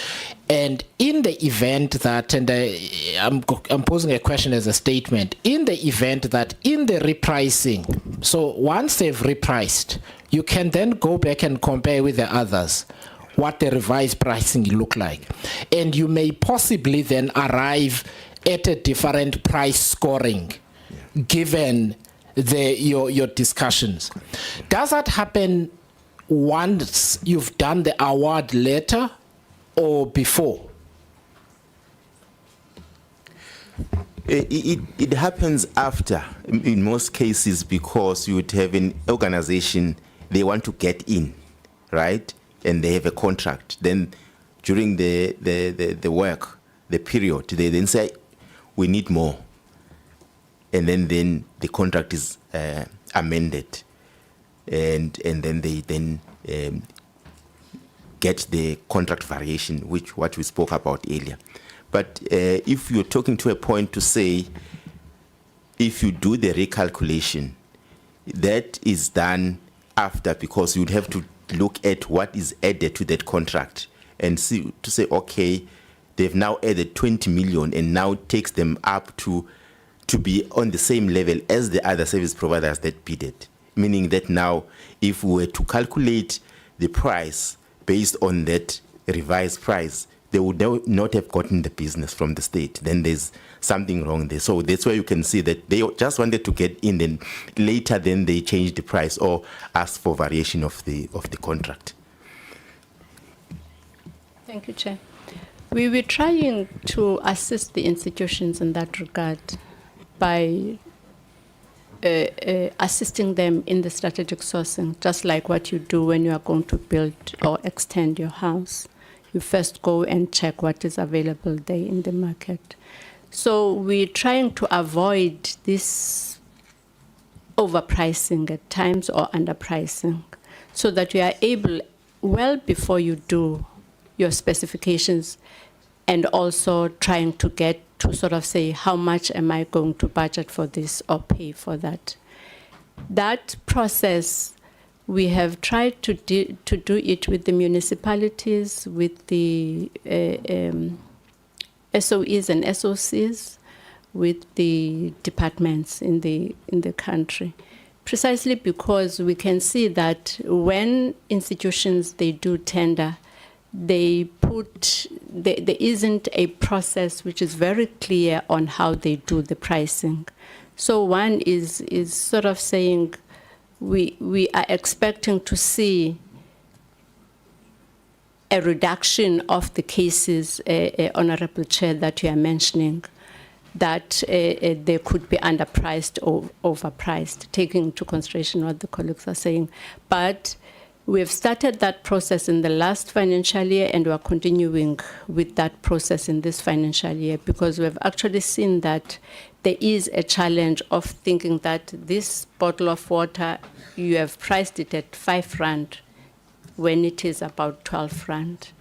Can you see? So how do we manage that? So that when you go and scope your tender, you're very clear what you're looking at. And you're also taking into consideration what you have got in the budget, rather than sort of saying this is what we wish to have. Thanks. All right. Final input?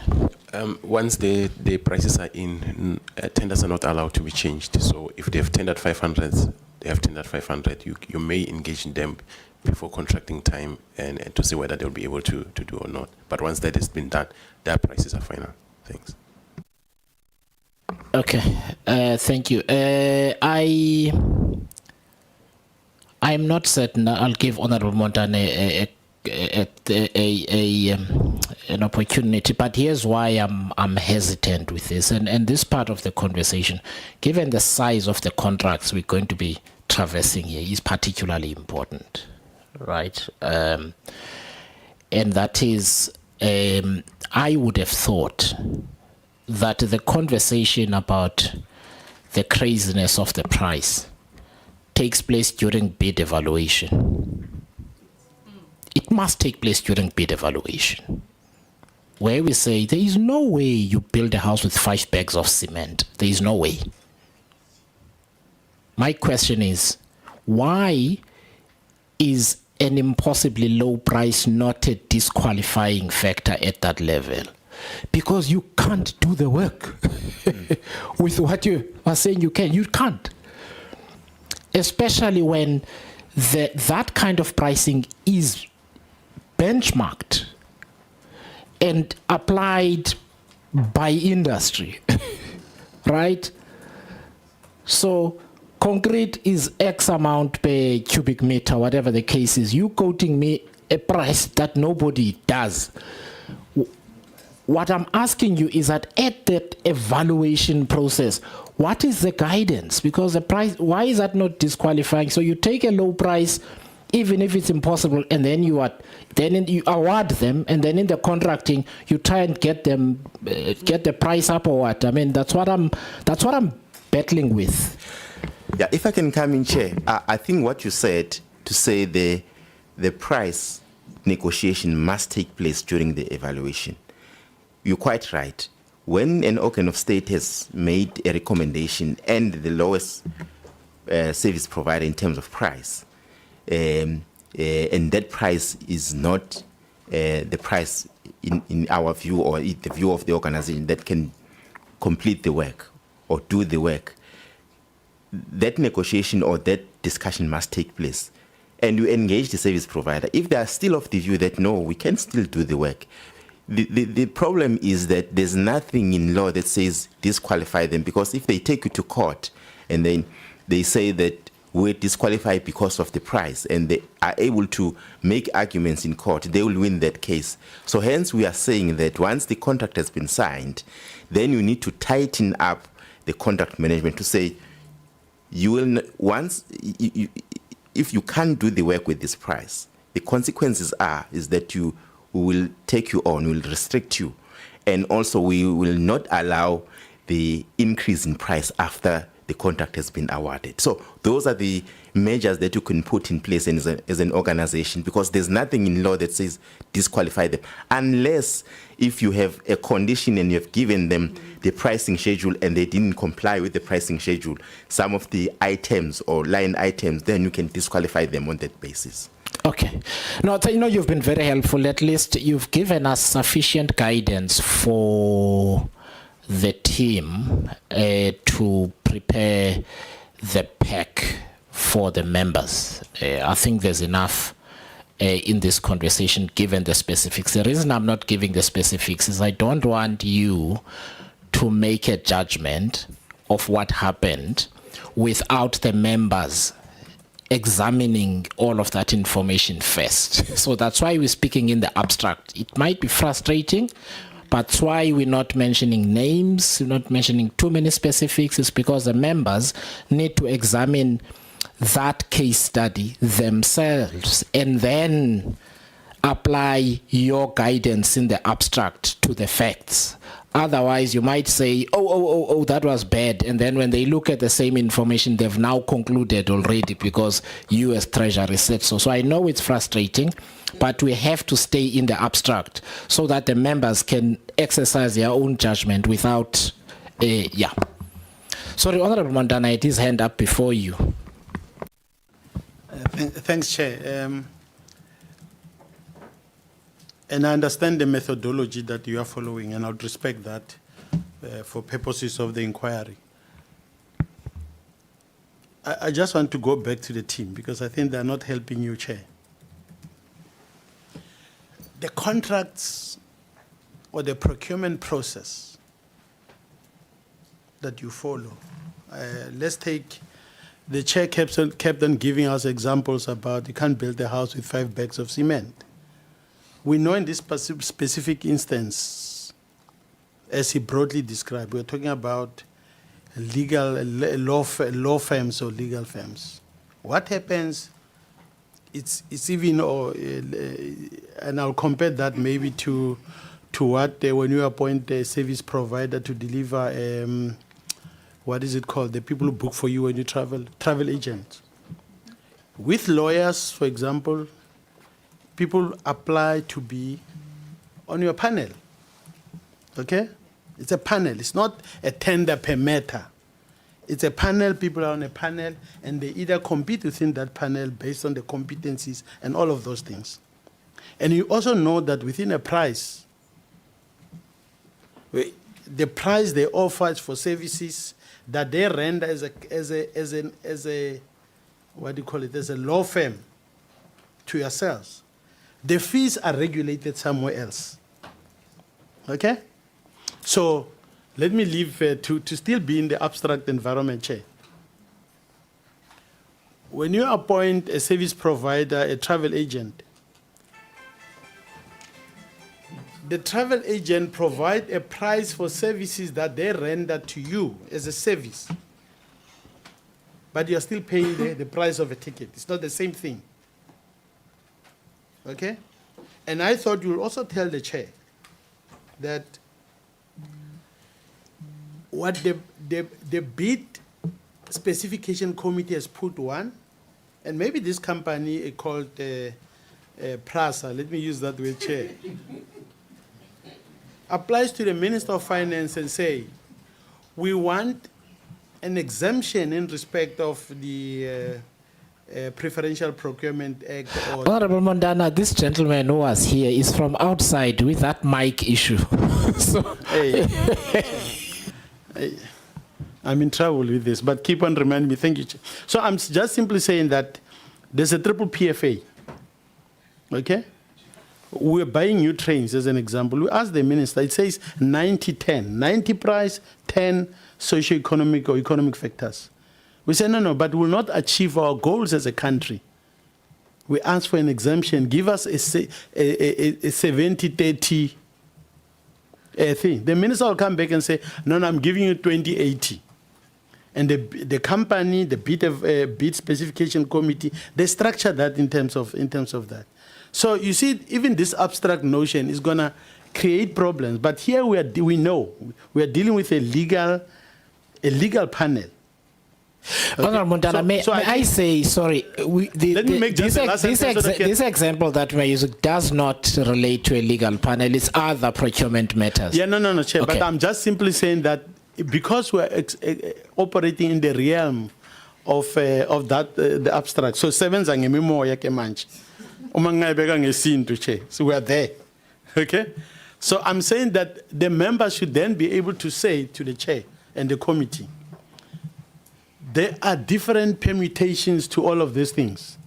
So that by the time you deal with, you are not dealing with one issue. They're different. And who makes the decision?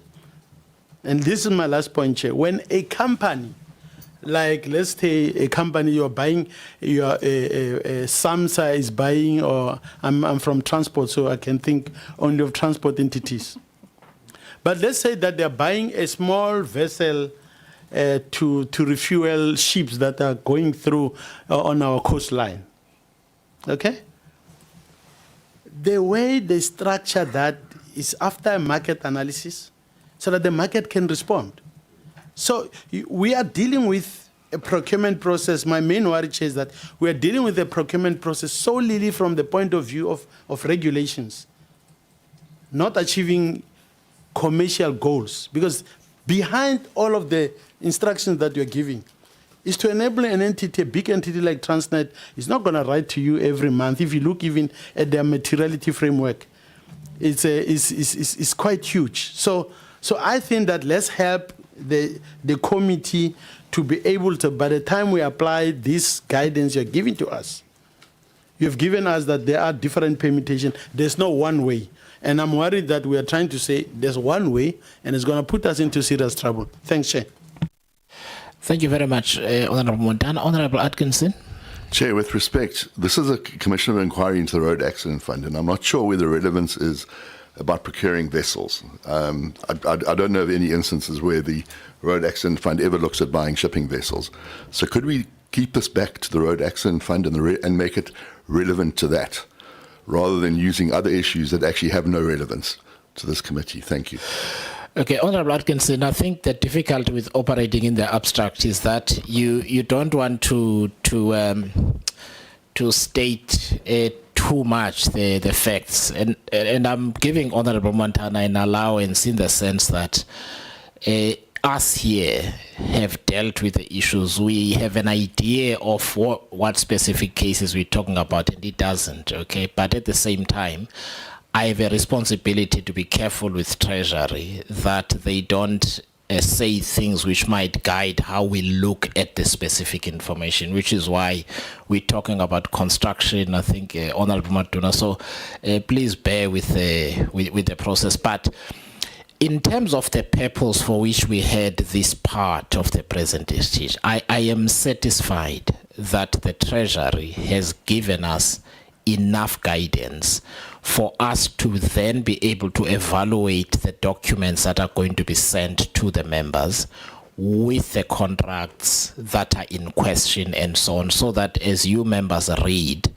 you can now remember some of this guidance that was given. So I know it's a difficult process in this way, but please bear with examples about vessels and construction and so on.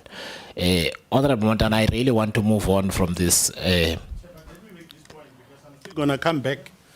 Let me take up issues with you, because I think it's very important I do so. You remember this inquiry that the SCOPA is running, and if you listen to the statement by the chair, the House Chair, he said SCOPA, working with the Portfolio Committee on Transport, will be involved in this particular process. And I've been following very closely.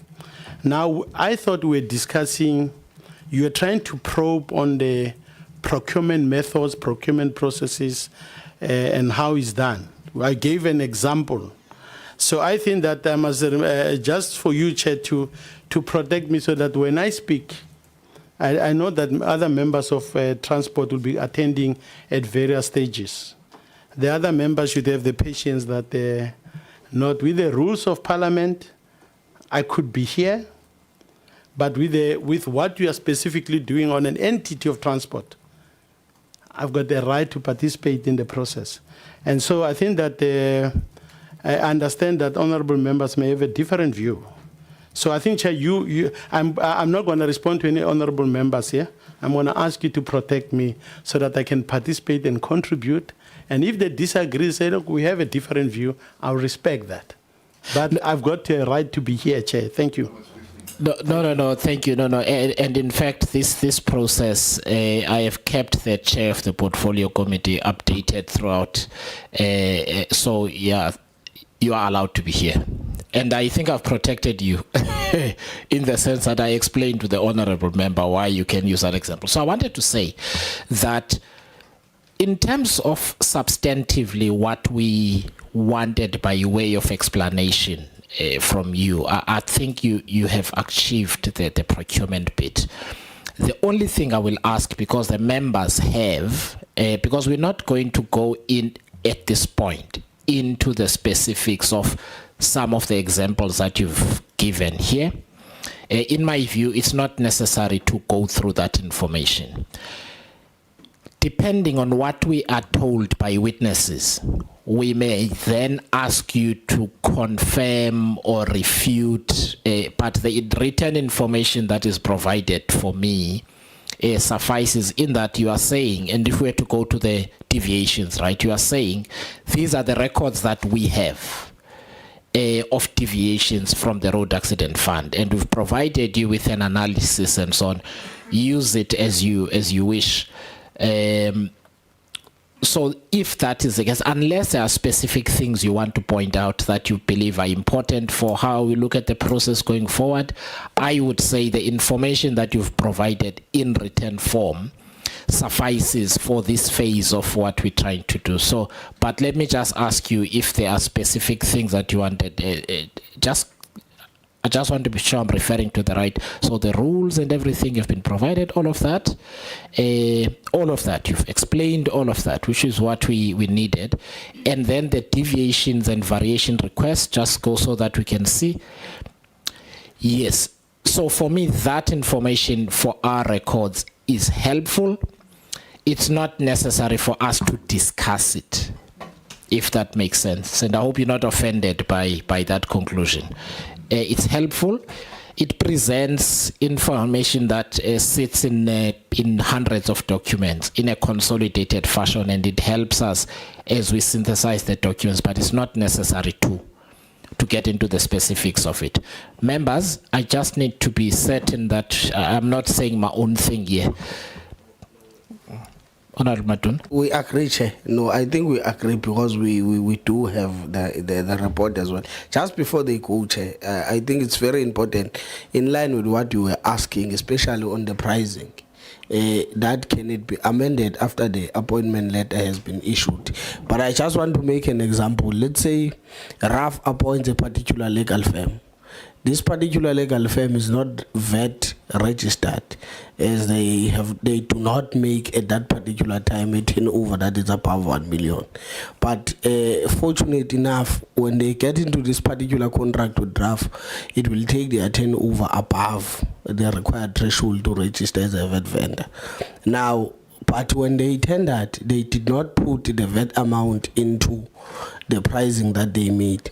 If RAF were to appoint them at that particular amount, would they be allowed at a later stage to add that VAT into the tender pricing when these people now are obviously, according to, you will explain, that's one.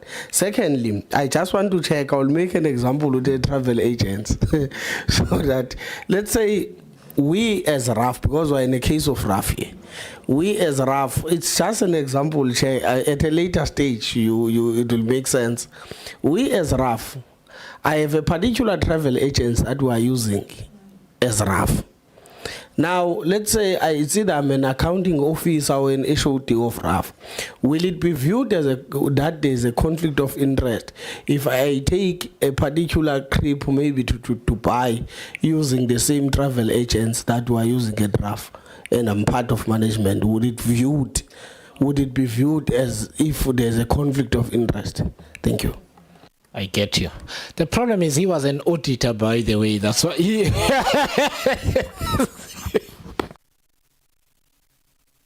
And thanks, Chair. On the issue of VAT, we are saying that when you receive the price at the time when you do the evaluation, the VAT is not there, even though they are going tender is going to take them above the threshold.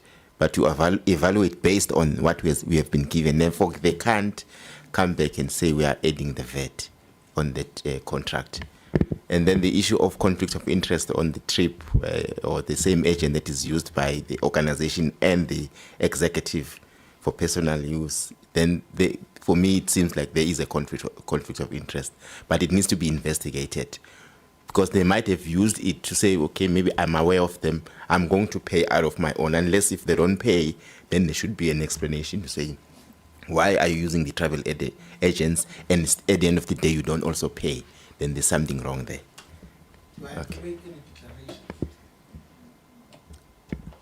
Yeah, it depends on the policy of the organization. You'd have to, because that agent is contracted to the organization. So you need to say that you have used them on your personal capacity, but it depends on, like I said, the policy of the organization, what it says about that. Because also from us as the public servants, we from time to time have to declare to say, I got a gift on all of that, but it depends. I think for me, because it doesn't have to do with the gift, it's something that, one can just say that I'm using this travel agent, and is there any issue within the organization for me to use that travel agent?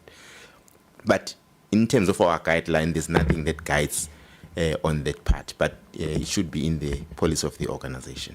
Thank you.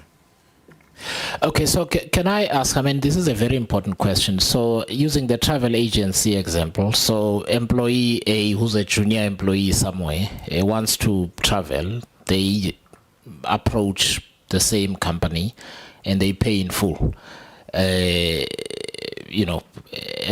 if anyone were to look at it, it would be fine.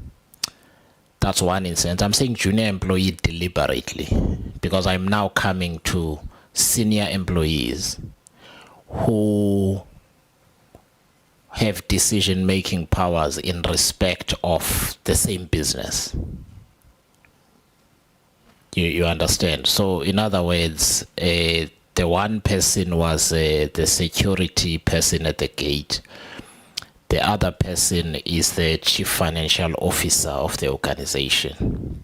So to assist, are you saying you rely on the policy of that entity to guide? Otherwise, there is nothing in the law that says they can't use the same company. So you would as a committee, we would need to look at the policy of that entity to see what it says about those instances, one. Secondly, looking at whether that executive or employee received a discount or not would then factor into the evaluation of whether that transaction was proper or not. That's what I hear you to be saying. But also, Chair, within our own organization, if you have received a gift, you must declare that. If you happen to go abroad for work purposes, and then as you are in Germany or Sweden, you are given gifts. When you come back, you declare, so that we can see that, oh, our official has declared this, and we also, more or less, you get the quantum, the amount. Can you see? So I think I don't know the other policies of other institutions, because really you would be able to sort of say, yes, you have received this gift and you have awarded to this particular company. It could go like that at times. No, thank you. I don't know. It's clear to me, but I don't know about you. No, Chair. I think it's actually even confusing me even more. Let me tell you why. Let's say, Chair, typically in the example that you are making, I'm a CFO of RAF. I'm making an example. Obviously, I sign and I press a button to pay for this particular travel agents every 15 and every 30th if I pay twice. Ne? Now I'm in direct contact with them, or I have a decision-making powers over their processing of either their invoice and whatever that is there, and I review them. Now, I travel using them. Let's say I go to Dubai. It's very hot, 32 degrees in the afternoon. At night, in Masala, you will go there one day. Now, I use them to go to Dubai. I pay them. Let's say I pay them. Don't I have a responsibility to come back and declare that I've done a personal or private business with them? That's the first leg of the question. I think the second one then goes back to what I think you are saying. It's not a gift. I've paid for it. Let's say I've paid for it. But do I have a responsibility now to come to the business and say, I'm doing business with, according to the conflicts of interest, the prescripts that are there, I'm doing business with this person at the private level? Thanks. Honorable Chair, I think you asking HR questions to procurement people. So we may not be able to. No. In fact, let us ask the AG's people maybe later on. I think that would be fair. Okay, I note that point. Okay, colleagues. Sorry, Honorable Yes, Nilmay has one more. thank you. No, Chair, first of all, let me appreciate the presentation. Thank you very much for the printout. We're not going to do this part, as the Chair had explained. However, if we can, there on page 21, you've given us information. It would be so useful, Chair, if we just had the dates, because the information on here would be nice to tie up with the other information that we have. Because it's just, it says, you've just got the entity, project description, supplier, the amount. Great.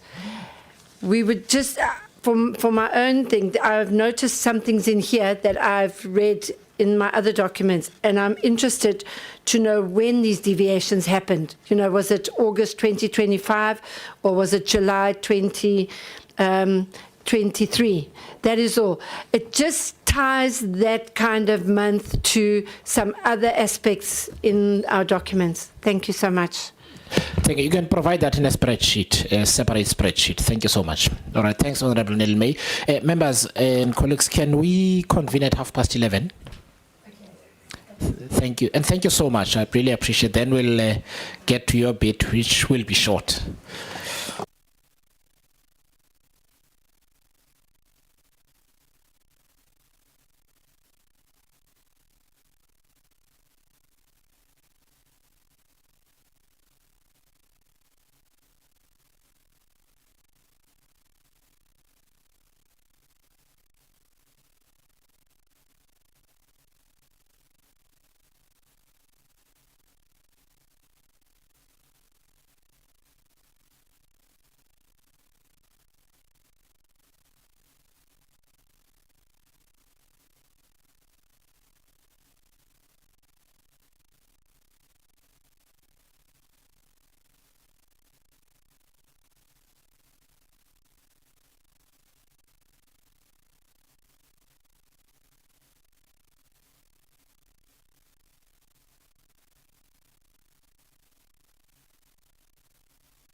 The two ladies on my left have had quite extensive engagements with RAF over a period of time, starting around 2021, and we will go into a bit some of that detail. And then Karen, who is responsible for the consolidations for national government, will then talk to that process. And then obviously we've got some conclusions and recommendations which we will then speak to. If we move to the next slide, it's really the background, and as requested by the committee, really this presentation is really to then address some of those key points. Just to also indicate that RAF has received adverse audit outcomes for the past 3 financial years, and also to indicate that for the 2024-2025 financial year, their financial statements are still outstanding, and that hasn't been submitted to the National Treasury. The adverse audit outcomes are due to RAF not using the generally recognized accounting practice that is prescribed in the PFMA. RAF has instead utilized a standard which is IPSAS 42 that has been provided by the International Public Sector Accounting Standards Board as an accounting standard. And I think that's really been the core of what has been the disagreement between RAF, the Auditor General, and which has led to the legal and the litigation between the RAF and the Auditor General. Chair, at this point, I will hand over to Janine, which will then really unpack the standard setting process and just give the committee a bit more insight into that process. Right. Thank you very much, Accountant General. Honourable Chair and honourable members, thank you. So let me start with an explanation of how we set standards. And we don't set standards in a vacuum. We set standards in consultation with a number of key role players, as well as following a public consultation process. But I thought, let me just outline the roles and responsibilities of at least the key role players in this room. Talking about ourselves and what we do, the Minister of Finance, the Accountant General's Office to the National Treasury, and then the role of the Auditor General. So critical to this diagram that you will see, there's 4 actions. Setting standards, which rests with us. Approving the standards, which rests with the Minister of Finance, the implementation and their support, which is with the Office of the Accountant General, and then lastly, the auditing, which is with our colleagues behind us, the Auditor General. So as the Accountant General mentioned, Section 89 of the PFMA indicates that we should develop standards of GRAP for all organs of state. So this traverses national, provincial, local government, and any organ of state, whether it's a constitutional institution, a public entity, of which RAF is one, municipalities, etc. Just to indicate that we have one set of standards for all organs of state. We don't develop individual standards for individual organizations. And the reason for that is because we really want users, being taxpayers, funders, recipients of government services, to all have the same information at hand when they make decisions. So we don't do individual things for individual entities. Everybody reports in the same way so that everybody has the same level of information. Importantly is that the PFMA requires us to use best practice locally and internationally, and this is important when we get to how we interact with international standards, and I will talk to that a little bit later. But I think 2 relevant things in terms of the PFMA requiring the application of the standards of GRAP. The first one is that it is a requirement for all organs of state to apply our standard. So it is a legal requirement. Unlike in the private sector, where there's some choice usually about applying a reporting framework such as IFRS or something else, it's different in the public sector. It's very specific. The second thing is that the standards themselves, because they are mentioned in law, are secondary legislation. So it's a very technical thing, but really what this means is that they need to be given legal status by the Minister of Finance approving the effective date of that standard, so from when it should be applied, as well as to which entities it should apply. So if you have a look at past gazettes that have been signed by the ministers, they very clearly indicate these are the standards that are effective, these are the entities that should apply them, and from when. So it's very specific. So that's our role as the Accounting Standards Board. I've spoken about the Minister of Finance and his or her responsibility, which is to give effect to those standards through a gazette. And then if we move on to the National Treasury's role, all the way on the left-hand side, the National Treasury, and specifically the Office of the Accountant General, supports the entities in their adoption and ongoing application of the standards. The effective date that's approved by the Minister will be done in consultation with all of the three parties, so ourselves, the Auditor General, as well as the National Treasury. But very specifically, if you are responsible for providing implementation support, it's critical that you have a say in from when that particular standard should become effective. And this becomes important when we talk about new standards that are introduced into the environment. We can't just sort of make things applicable to entities without having a clear plan in place and understanding what the implications would be. Just to reiterate that we are the standard setter, we need to be objective, we need to be independent. We do not provide accounting support, accounting guidance, or technical opinions, or whatever you may want to call it, to individual entities on their accounting, nor do we provide that for individual transactions or events. We deal very broadly at a principle-based level with accounting in government. If I move on to the Auditor General's role, I think this is probably a bit more clear to most of you. They would firstly need to assess whether or not the reporting framework, so the standards that have been used, are indeed appropriate and would give what we call a fair presentation of the affairs of the organisation. The standards of GRAP are indeed a fair presentation framework. If you have a look at the Auditor General's directives, it's very clearly acknowledged that applying our standards would result in this. So generally, there's no assessment that's required. But once you start changing the standards of GRAP and what the composition is, then of course you would need to, as an auditor, assess whether or not this is indeed appropriate. Once the auditors have determined that they can use this accounting framework, then they would at least then go ahead and consider an audit and assess whether or not the basis on which the financial statements are prepared and presented would indeed result in fair presentation. Could we move to the next slide, please? Thank you. So if we move specifically to some of the pronouncements that we issue, and we will move specifically to what happens in RAF's environment, again, to say that the Minister is responsible for determining the effective dates, implementation dates / effective dates of the standards that are issued by the ASB. It's very clear in past gazettes that Schedule 3A public entities, which would include the Road Accident Fund, have to apply standards of GRAP. There's no other alternative framework for them to apply. We've split the slide into two parts, being authoritative guidance that we issue and non-authoritative guidance.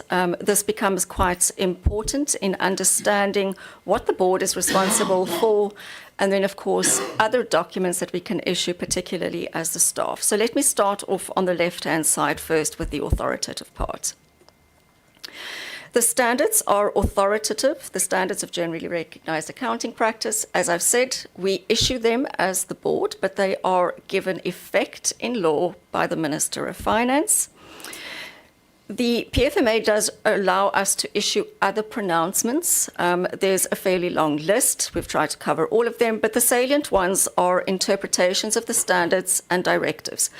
Interpretations of the standards explain how the principles would apply very broadly to specific transactions that we find across the sector. As I said, we don't give individual entities accounting guidance, but of course, if we know something exists across the sector, like let's say public-private partnerships, we could issue guidance on that kind of transaction that's then universally applicable to all entities. The next set of guidance that we issue are directives. The directives really provide guidance to entities. They are mandatory, they have to be applied, about how to adopt the standards, some implementation guidance, or ongoing reporting matters that need to be addressed. And I'll talk very specifically about Directive 5 in the next slide. But really, if we want entities to, for example, go back and restate past information based on new standards that have been issued to ensure they're comparable, this is the kind of place where you will find the directives, along with other matters that we might. And there's a couple of areas where we have done this, that we don't do it often, but the board typically would not make these mandatory. It is really more in the space of guidance and to be helpful. As the staff of the ASB, we do quite a bit to support the board's standard setting activities, and you would appreciate that communication around standard setting and accounting can be quite complex and is sorely needed. So as the staff, we issue frequently asked questions based on things that we receive from stakeholders, from preparers, from auditors, etc. We also have a variety of methods of communicating with preparers and others about key factors. We do this through direct communication. We have newsletters, social media, summaries, and YouTube content as well. So that's in the realm of staff communication.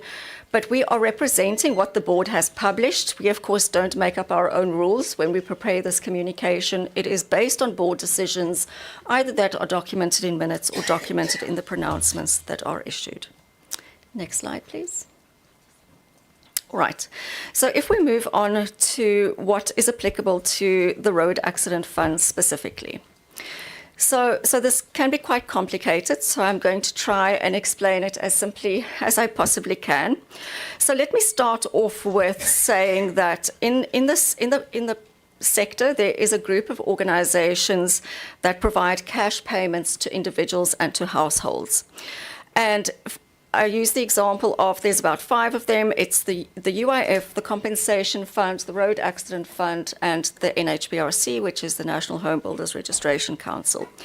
So typically what happens is these payments are made to individuals and households, and they are funded in some way, shape or form, either directly through a levy from payroll, for example, if we're talking about the UIF, but there are other indirect methods as well where there are levies and things charged in the sector that are directly used to fund the payments that are being made. So we have this group of entities within the sector that we needed to figure out the accounting for.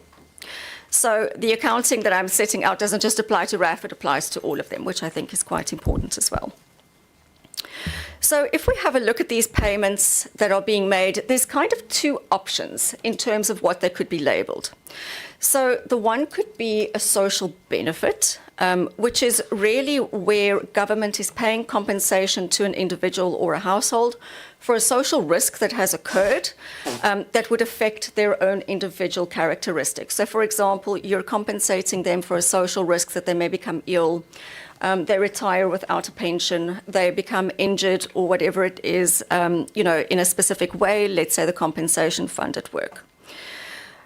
If we have a look at how social benefits are derived, typically we would say that they are for the benefit of society as a whole.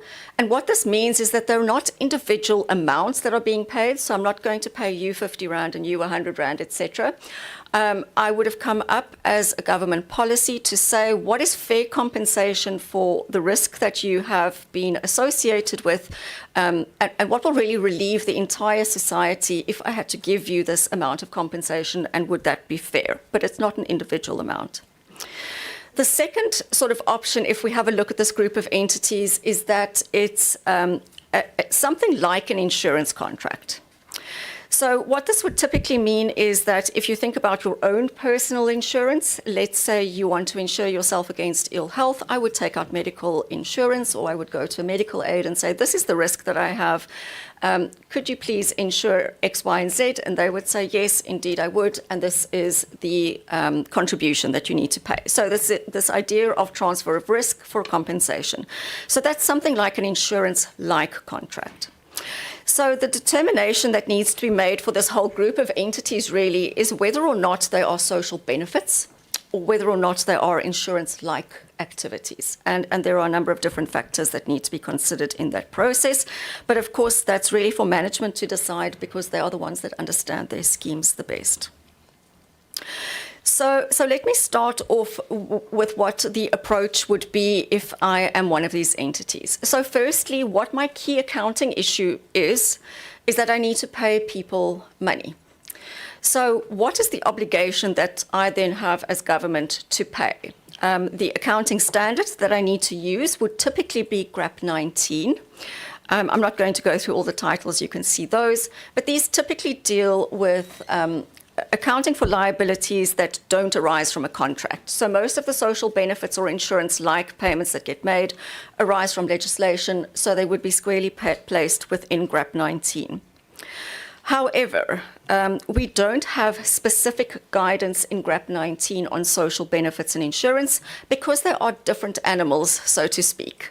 They are not like ordinary liabilities of government. It's not like I have a liability to pay a contractor or a supplier or, something random like a court case or a levy or something. It's really something different that I need to deal with. And this is where we don't have guidance as yet. And I want to say that social benefits and insurance contracts, whether you're in the public or the private sector, has really been difficult to get to grips with from both a public and a private sector standard setting context. It is very difficult to understand what the extent of the liability should be. I use social grants as an example, not that we are talking about that today, but if you know, for example, that somebody is always going to be on social welfare, you could start recognizing the liability when they're born, but does that represent the right number for the financial statements, or is that somewhere else? So really understanding when you have a liability and how much the liability should be has been very difficult to determine. So if you have a standard of GRAP that tells you, well, I don't have specific guidance on these two things, what should I do? Then we move into the middle block where we say there's no specific standard. So the standards of GRAP will tell you, well, if you don't have a specific standard on what to do, there are three things that you can look at, and there's a specific order. The first one is that I would look to standards that deal with similar things, but we know now there isn't anything similar within the standards, specifically because I'm excluded from the one standard. The next thing I would look at would be the conceptual framework, which is sort of like the rule book for accounting. It's the way that the ASB board sets standards. It would say this is when I have an asset, a liability, etc.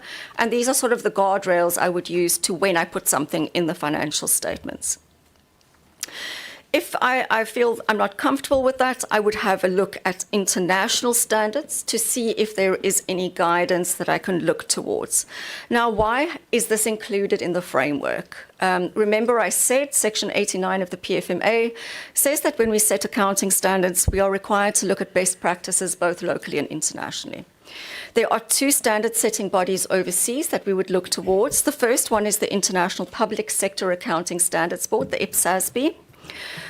We generally aim to align our standards with them, but make the standards relevant for the local environment and depending on what we have and what our legal framework looks like. We could also look to what the International Accounting Standards Board in the private sector does, and this is particularly relevant where we have things that are sector neutral. So social benefits are very squarely public sector, but if you have something like an insurance contract, looking at what the private sector does makes sense. So to ensure that we don't just have entities applying any international standards that they feel may be appropriate, we issue what we call Directive 5. And Directive 5 outlines what we call the GRAP reporting framework, and you may hear that term quite a lot through your discussions and deliberations.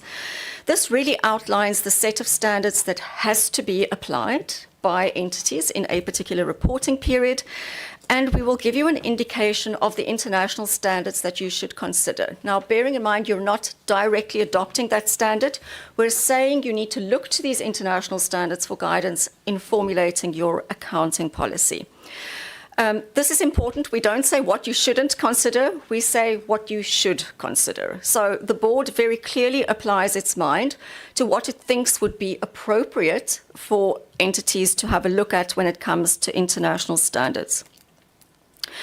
Just to say that I think this is important to understand that the board gives thought to this because firstly, if we have everybody applying whatever international standard they want, it might not be relevant to our environment. It could be contrary to other standards in our suite of standards, or it might not be suitable for the local environment based on policy objectives, etc. So it is critical that it is the board that is providing guidance on which standard should be applied from an international perspective.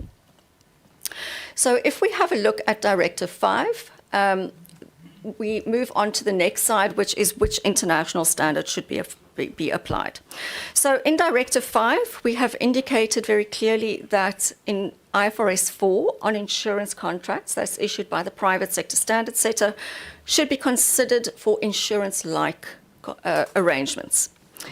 There was communication issued to this group of entities that I spoke about. So it would have been the Road Accident Fund, the Compensation Fund, the UIF, and the NHBRC in 2014 already to say, when IFRS 4 was issued, please have a look and see if you have insurance-like activities, whether or not the standard is applicable to you, and decide whether or not your accounting policies should be adjusted accordingly. After this came IPSAS 42, which you will see is not included in Directive 5 for specific reasons. So the standard was issued in 2019. We do play a very active role in the IPSAS-B's deliberations. We have had long-standing members of the IPSAS-B from many, many years ago.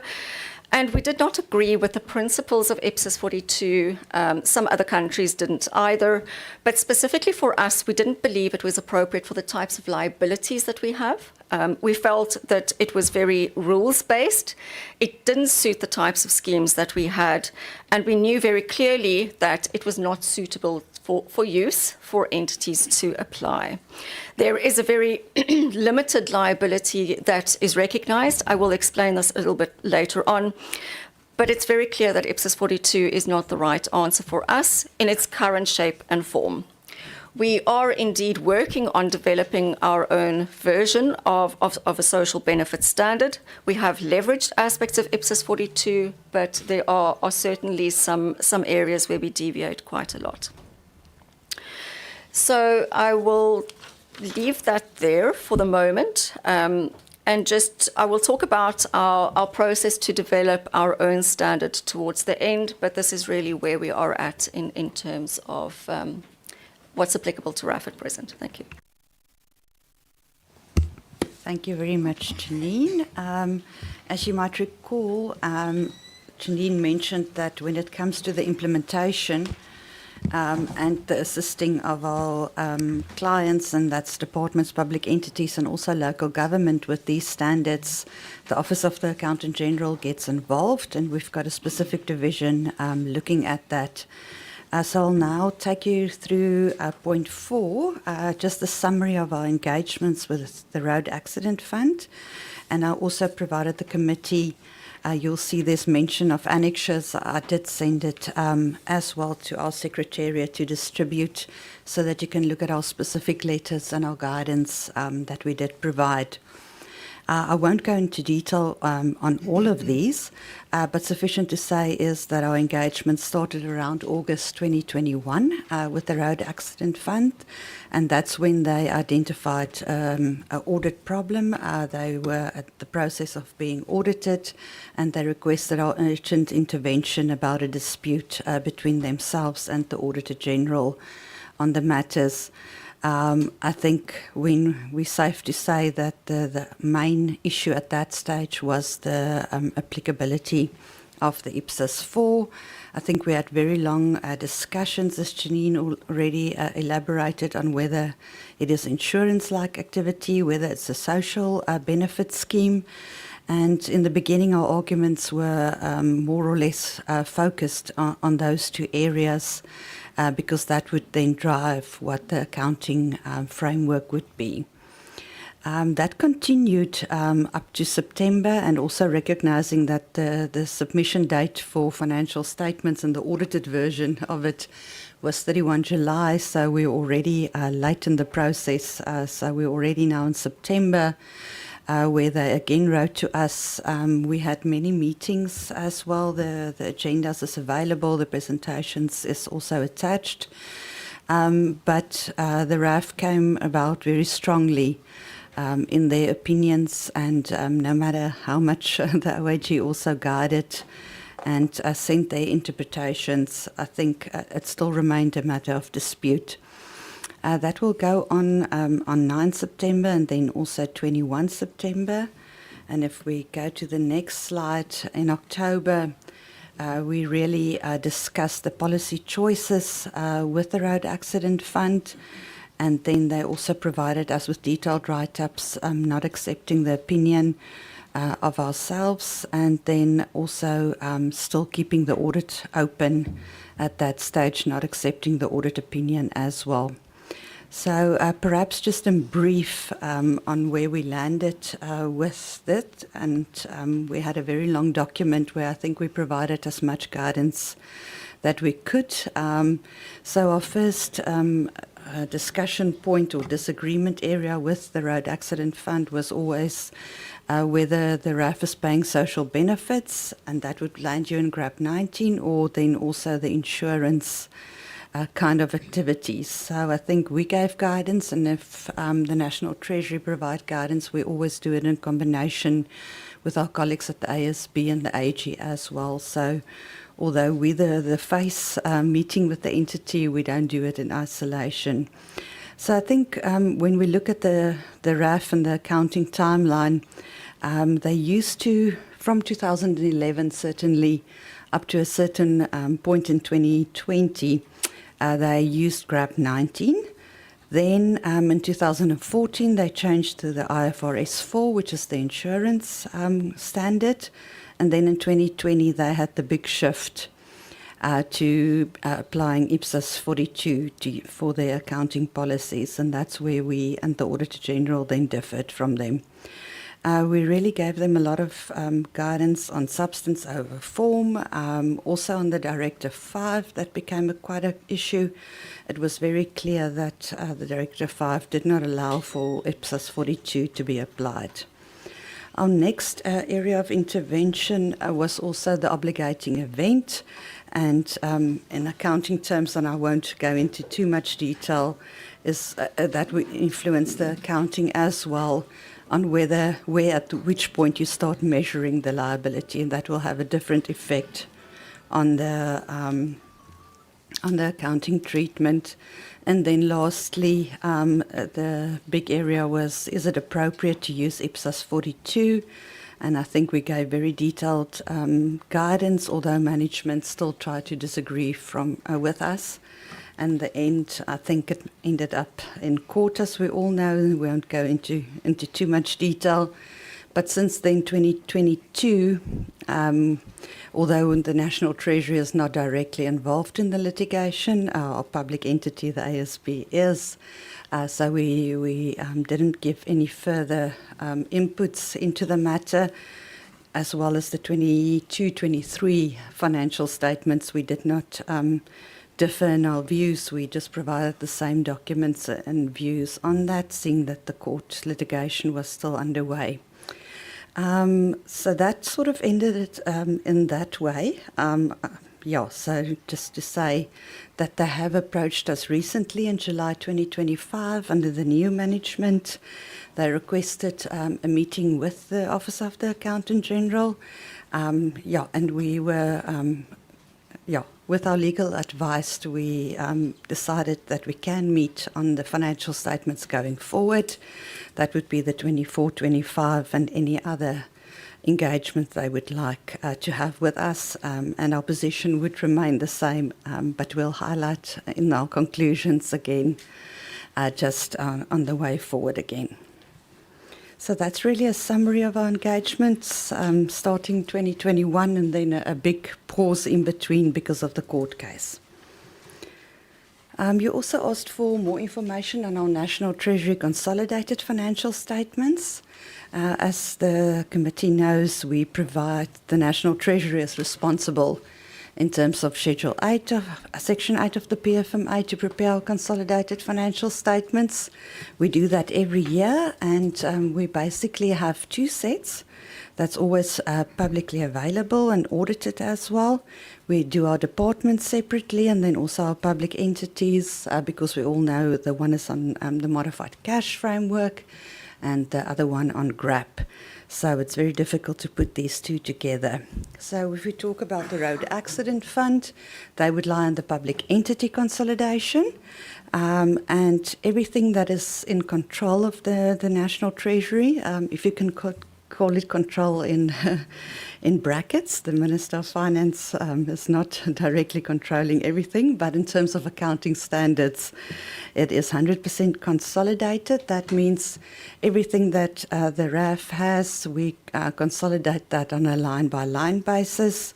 We have a statement of performance, financial position, our cash flow, our changes in net assets, and then also all the notes are included in our consolidation, and that's specifically done in a GRAP standards that's applicable for consolidation. So we prepare a full set of consolidated financial statements based on those standards. And how does the Treasury's consolidated financial statements be impacted by the RAF? When it gets to audit time, the auditors would then look at all the audit opinions and look at whether each of these entities and on a line-by-line basis received any qualifications, disclaimers or adverse opinions. That then gets added up in the National Treasury Consolidated Financial Statements.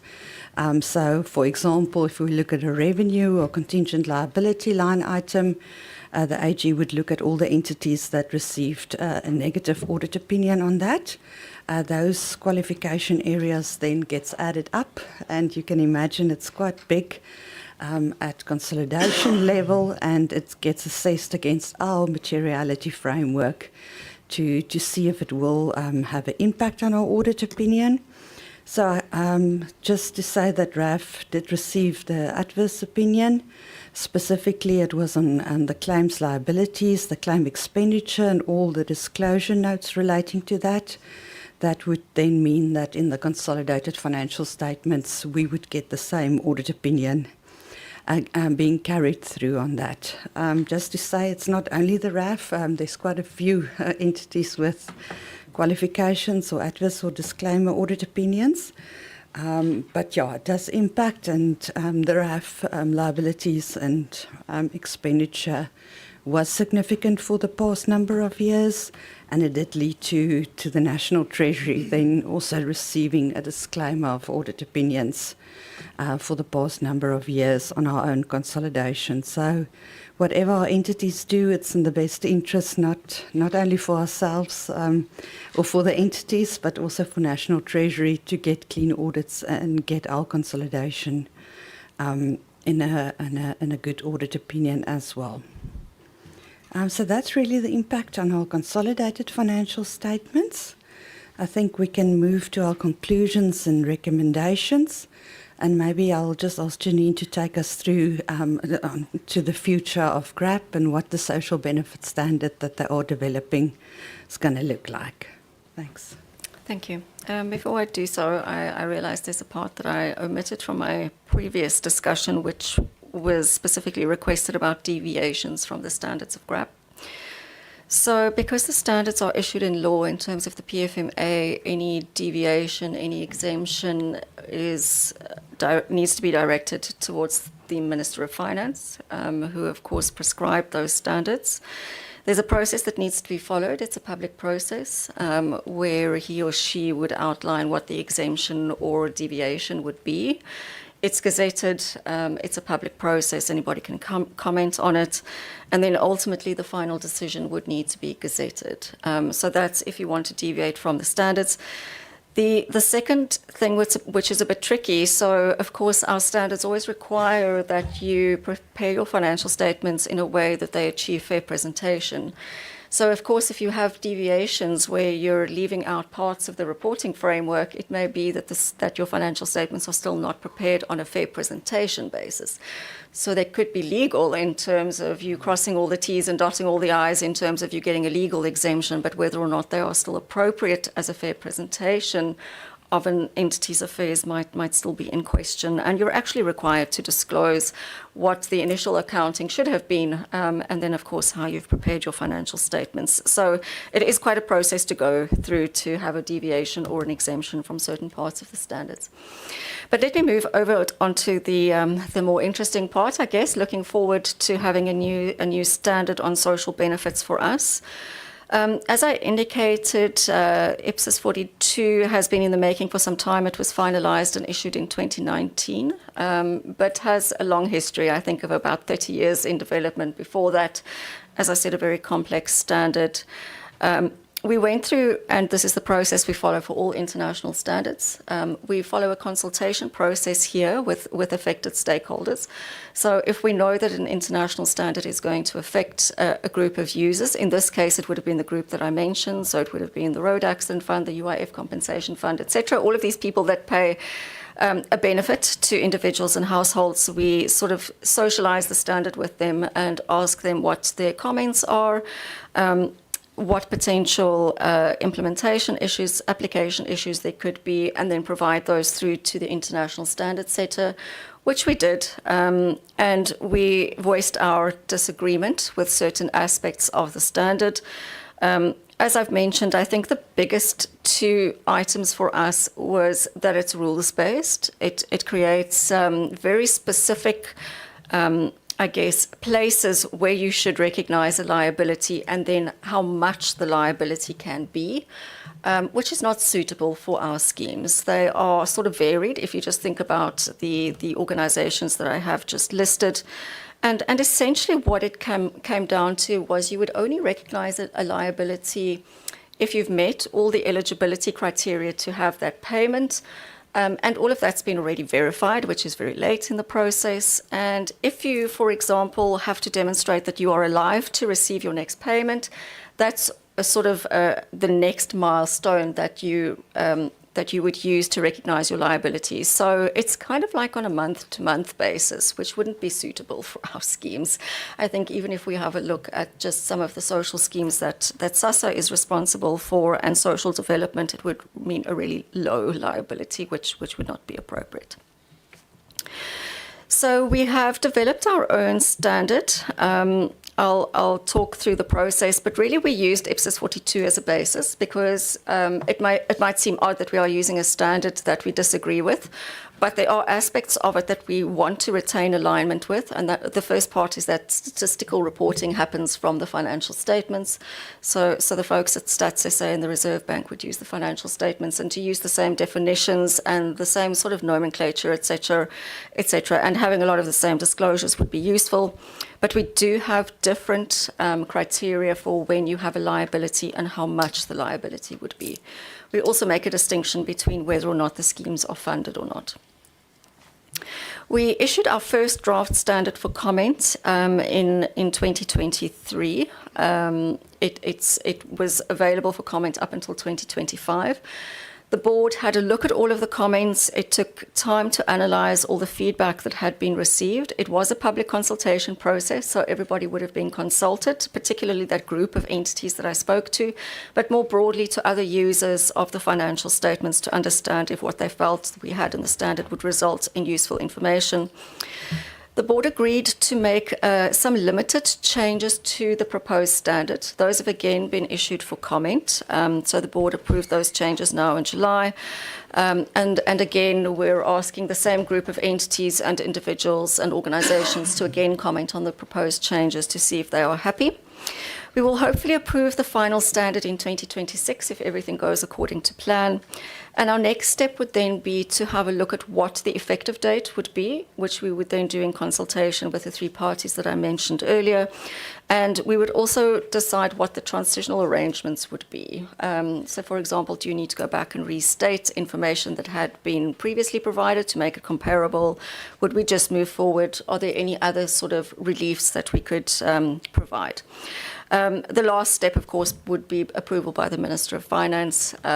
So it is a little way off, and I know people ask us why does standard setting take very long, but you can understand that given the complexity of the schemes that we are talking talking about the significance of the liabilities, we really need to be sure that we have the right answer, that everybody will get the right information that they need.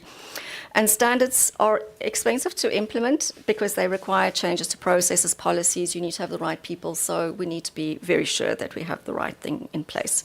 So let me leave it there in terms of where we are going forward with the standard. Thank you. Thank you. So in conclusion, I think we want to stress it again, although the National Treasury can give advice and write letters and give recommendations, it is up to management to implement these transactions, and it is their responsibility to make sure that they did apply the correct accounting standard. Just on the guidance that we will be giving to RAF in the next few months and our engagements going forward, it's really to assess whether they're in the social benefit side of it, of the standard. If they are not, they should apply GRAP 19. And if they're in the social benefits, they also need to decide on whether it's social assistance or social security insurance, and the accounting treatment of that differs. We have already made them aware of this and also given them exact presentations on how to treat these transactions.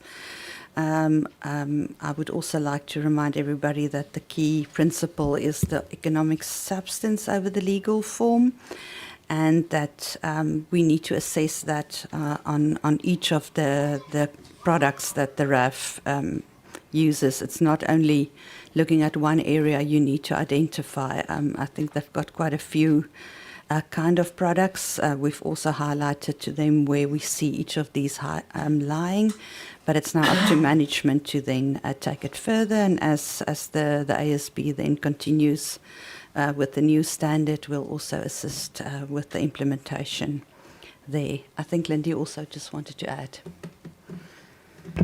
Thank you. I'll be brief, and perhaps it's important to point out some of our observations through this process. And when we were asked to put this together, we had to go and dust off and look at all the things and try and remember all the debates that we had. And it was quite difficult at the time, but there was extensive engagement. So what were they trying to solve, right?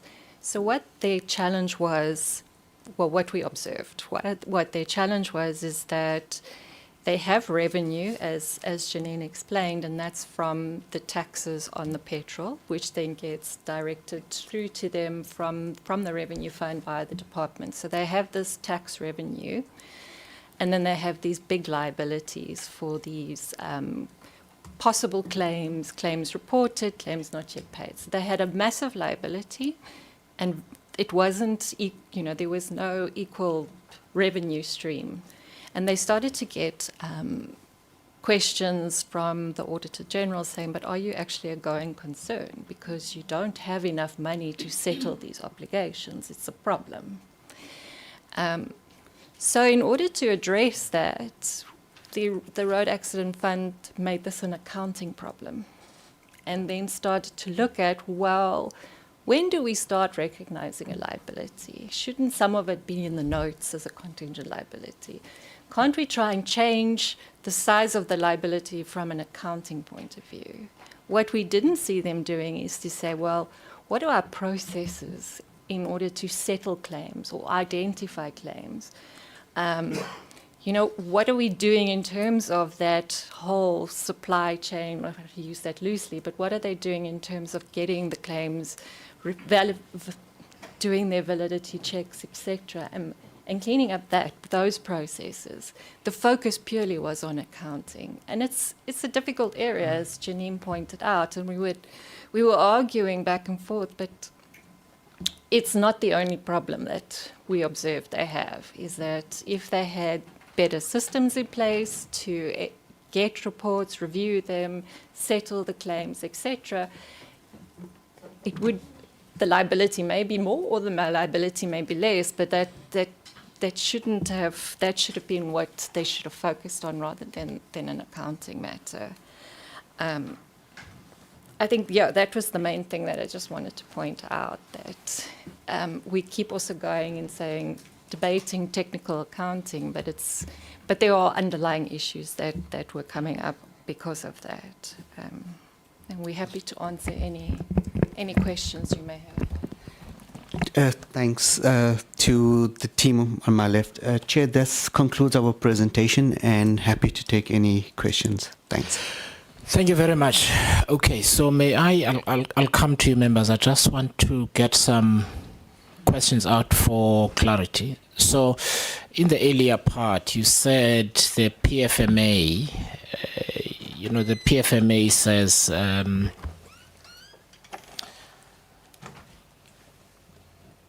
I just want to see in the beginning of your presentation, there is where you talk about this being a PFMA requirement.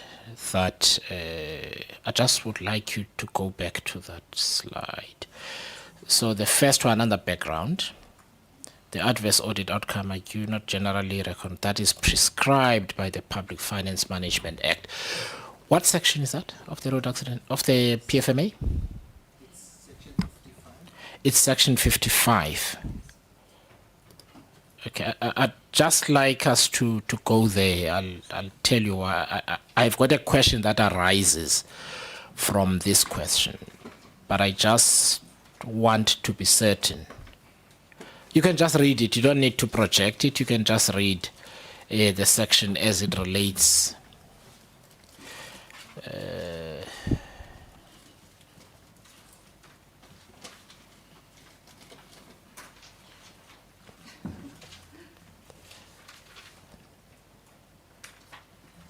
So it's section 55, 1B.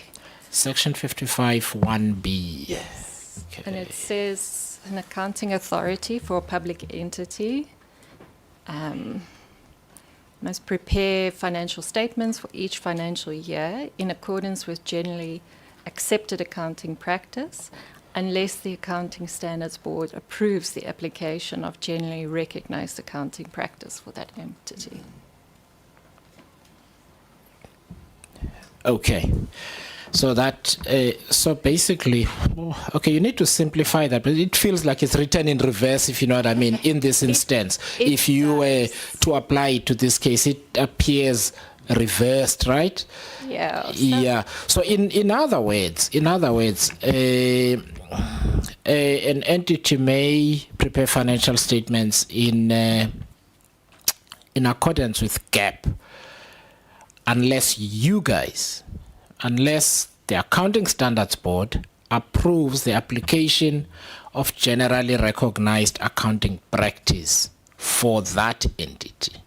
So in other words, what has happened in effect before we get to the point of dispute is that you, in exercise of what the PFMA says here in 55 1B, decided that in this instance, the entity, and I assume a few others, as you mentioned, will use the generally recognized accounting practice. Right. Does the Auditor General have the authority to overrule you as the ASB? Are they empowered to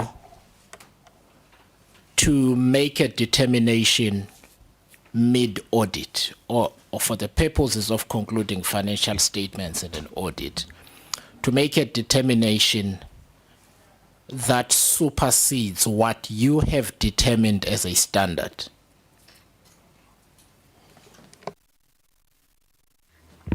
Yeah, so this is a complex question. So let me start first with generally what the process is for the auditors.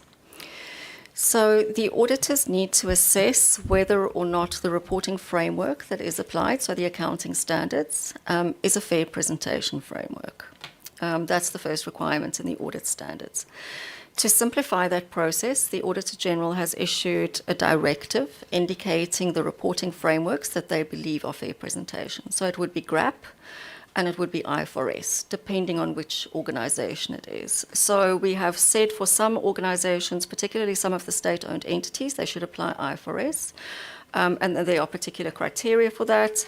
But as I said, very simply, the Minister decided that Schedule 3A, 3C, municipalities and a whole lot of others should apply GRAP, so that's very clear. So the auditor would not, in this instance, the Auditor General be able to say whether or not GRAP or IFRS or something should be used. It must be GRAP. And that's very clear in their directive as well, which they need to adhere to. I think what you are referring to is accounting policies. No, believe me. Okay. I'm in Right. part A of your answer. I'm going somewhere with this line of inquiry, Okay. which relates to the narrow nature of our terms Okay. of reference. We are not here to debate the issues in the argument. Okay. That's not what we do. Okay, We're not all right. interested. We are interested to explain further in whether the board properly applied themselves to the decision. And therefore, the funds they spent as a consequence of that possibly ill-considered decision do not amount to reckless and wasteful expenditure. There's a very narrow path that we... So the accounting issues are very interesting, but there's a very narrow thing here. Okay, so try and keep them out if you can, unless they become necessary. So in other words, if an entity has an issue with an accounting standard, it does not fall on the Auditor General to make a determination on behalf of the Accounting Standards Board. Right, that would be correct. Their hands are tied by legislation. Right, okay? That's very important. So that's the first thing. The second thing I want to go to then is to go to the summary of engagements.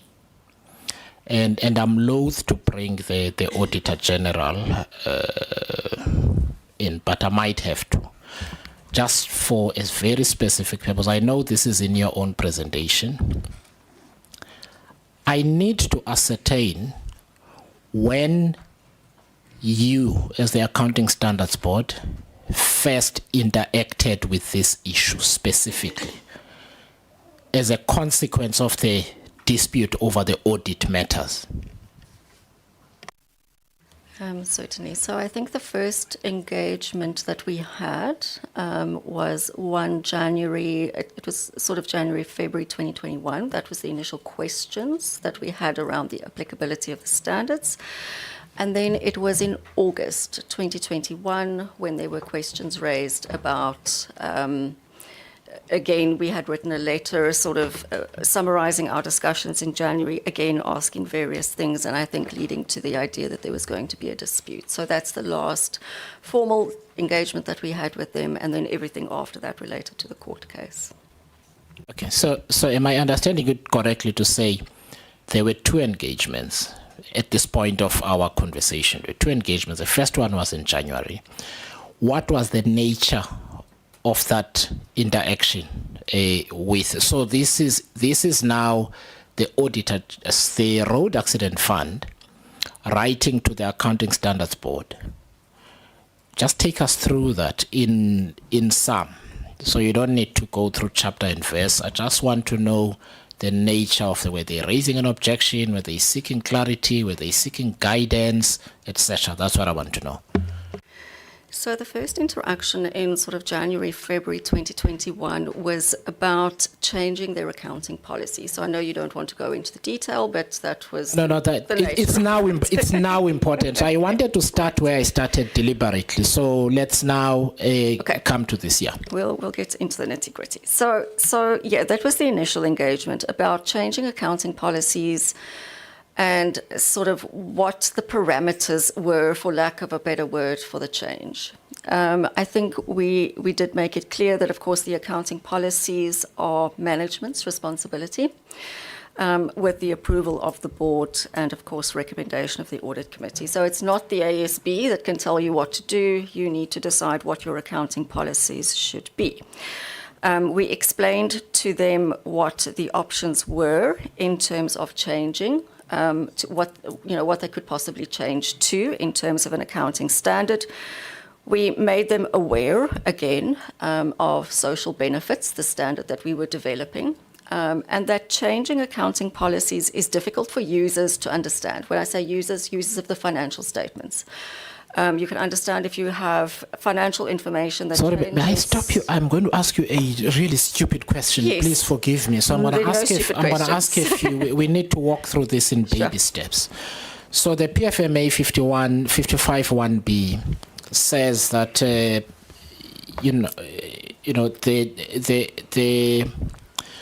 the financial statements must be prepared in accordance with generally accepted accounting practice. Would this IPSAS 4 be in that definition or not? No, so that's in the It's not. accounting policy part. Okay. Yeah. Right. So can we just go to that slide? Yeah, If you I don't would mind. need us to, okay? Okay.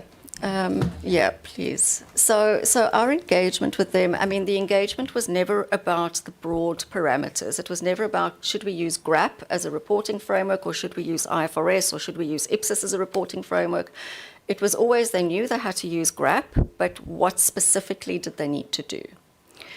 So if you said on the existing standards, we don't have an existing standard on social benefits at the moment. What we had said to them and this group of entities, as I said, it's not just the Road Accident Fund, is that you need to consider IFRS 4 when you develop your accounting policy. Now, the accounting policy is how you as an entity have applied the accounting standards in your environment. And the reason why we do include some international standards is where we have gaps, where we are still working on. But we made it clear that IFRS 4 was the only one that was in Directive 5 at that moment in time. So it was either going to be something in the realm of GRAP 19, something in the realm of IFRS 4, and we reminded them of the standard on social benefits that we were developing, which was going to be based on IPSAS 42, but we had indicated that we were going to develop our own standard, that we would likely depart because of the fact that we didn't think the standard was appropriate for our environment. And that's where, of course, we left it. There was no specific direction. We outlined all the facts and circumstances, and of course, that's our role. Thank you. So this means that in the event that you had agreed with their proposition, right? Because you do not set standards for individual entities, you would have then needed to amend Directive 5. What is the process of amendment of a directive? Just in short, like period, is there any consultation, with whom, etc.? So generally, if it was anything other than Directive 5, there would be a formal consultation process. So there's two parts to Directive 5. The first part is the principal part. If we change that, we have public consultation. The second part of Directive 5 is a list of standards that are applicable. We don't need to consult on that because it's been through a consultation process. Everybody knows what the standards are. The minister has gazetted them. All we're doing is putting together a list. That's essentially what we're doing. So we don't need to consult on the list. And I think it's the list potentially that's up for debate. And as I said, as the board, we're very deliberate about what we include in the list of what can be applied and what can't. Okay, so in other words, then, at the time, and even now, you are not in a position to amend that list. Maybe later on, but right now, you're not in a position to amend the list. And therefore, the Auditor General, and you guys consult in there's some way, it says there's some consultation with the Auditor General earlier on in the value chain. The Auditor General has to apply during the audit rules that are then established. They can't, depending on which entity and whichever time, decide, I'm not going to apply this part of the rule, I'm going to apply that one because you've spoken to me nicely and I think you're great, and therefore. So in other words, so I'm going back in a long-winded way to this fundamental question, which is the Auditor General is not empowered to make changes that can only be made by the Accounting Standards Board. Okay. To the extent that any of you recall, in the subsequent litigation, who was the first respondent? Can you recall? Was it primarily who were the main litigants? Was it the Road Accident Fund versus the Accounting Standards Board, or it was the Auditor General, sorry, it was the Road Accident Fund versus the Auditor General? That was so. If I can respond, yes, the initial litigation was the first respondent is the Auditor General. In subsequent deliberations by the court, they identified interested parties that should be added as second respondents, and that's how the ASB was added. Okay, so in other words, the litigation was asking the Auditor General to exceed their powers, in short, right? That's my understanding. Okay. I think for my purposes at this point, I'm done. And this for transparency. So when I asked the Road Accident Fund a one-line question about whether they sought legal advice before making the decision, I did not tell them. I knew where I was going, and I was coming here to this conversation.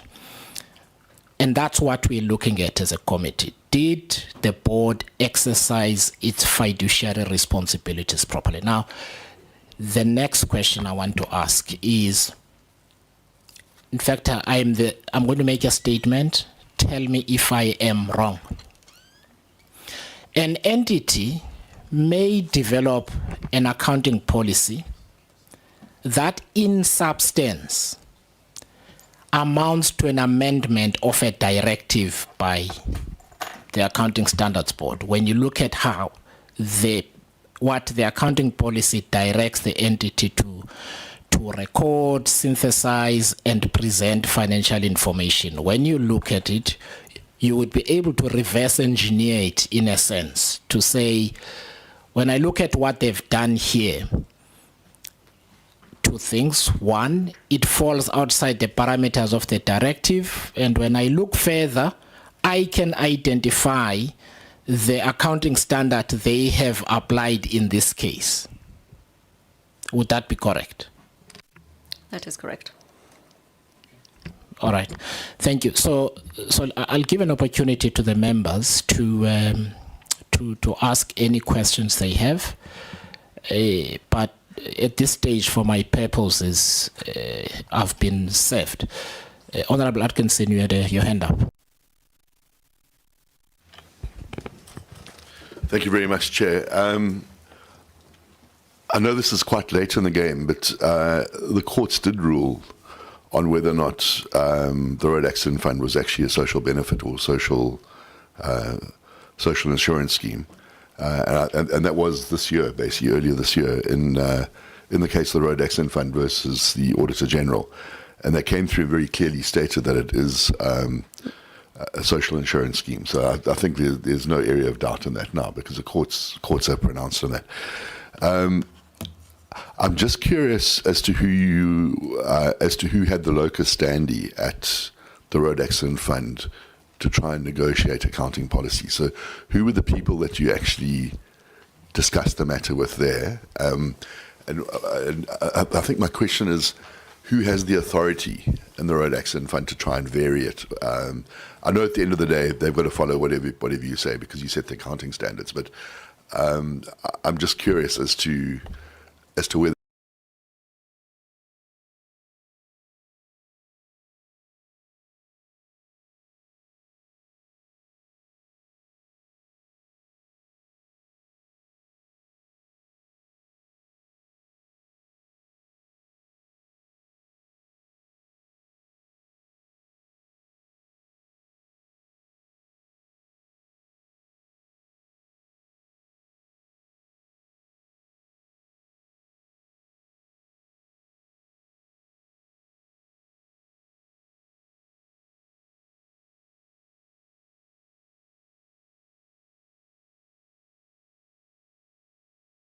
authority lies, whether it actually ultimately lies with the minister or with the CEO or with the accounting department or whatever. I'd just be interested to hear that. Thank you.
legislative contradictions that I see that is going to make our job even more difficult. Thank you, Chair.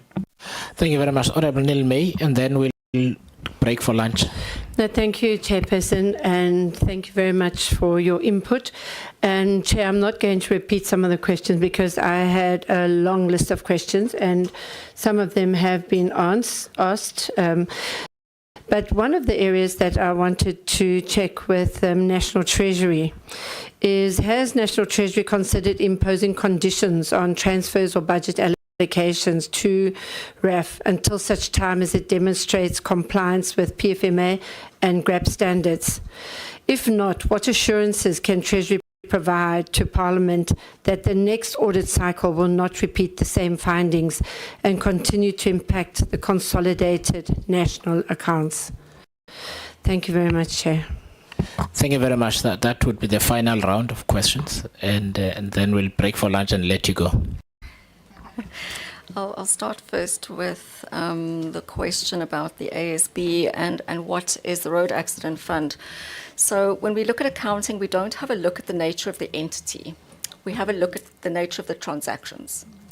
So although the Road Accident Fund could be labelled as an insurer, a social benefit provider, whatever it is, whether from the IMF or the courts, we would look at the individual benefits that are paid and whether or not they are social benefits, whether or not they are similar to insurance if they receive contributions, or whether or not they are something else.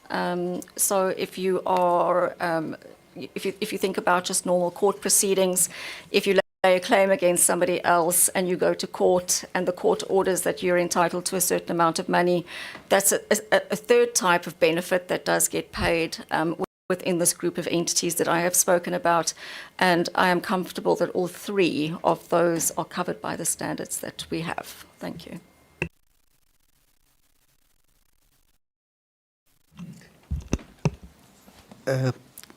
Chair, the question that Honourable Montana asked around a director and their fiduciary responsibility in considering accounting policies,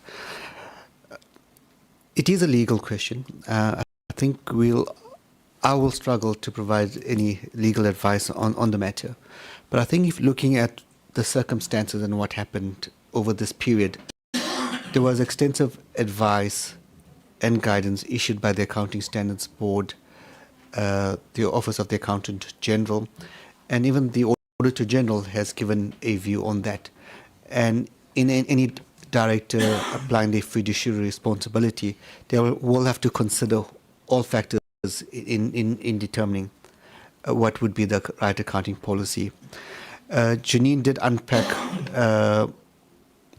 the steps that one needs to follow to actually adopt an accounting policy. And generally, it goes through quite an extensive process before the board actually approves it. And the Audit and Risk Committee plays quite an integral role in actually determining and considering what would be the appropriate accounting policy. So there is a governance process before an accounting policy is actually approved by the board. And as I've indicated, those directors would have to consider all facts in making the right decision. Chair, on the budget and the requirements of the PFMA, that is a legal requirement as per Section 53. Our colleagues in Public Finance and the Budget Office would have to have considered all those factors when assessing the budget of Road Accident Fund. I would be hesitant to respond on their behalf, but they would have engaged RAF quite extensively on the budget requirements, etc., with that regard. On conditions on transfers, generally that's also a function that the Public Finance Budget Office deals with. There is within, I think, the Minister of Finance, or through the budget process, there are transfers that are issued with conditions. So in terms of there being an instrument available, I'm sure that instrument can also apply for something like the Road Accident Fund. We've been engaging with our colleagues from Public Finance who've engaged RAF already, and who's also engaged the new chair of the board. And I think there is a much more willingness at this point to engage with the National Treasury. And we're hoping with the new board, we're able to then agree on a way forward, especially with regard to the application of the right accounting policies. Thanks, Chair. All right, colleagues, thank you very much for the information provided and for answering comprehensively the members' questions. Honorable members, I nearly said ordinary members. Yo. Honorable Madla, I was going to rise on rule something. Say you've called us ordinary. I must buy me a drink in Dubai. Thank you so much, honorable members. We will convene at 2:15 to take the final presentation from the Auditor General. Thank you. And thank you again to the Treasury team. Oh, there is lunch downstairs, honorable members.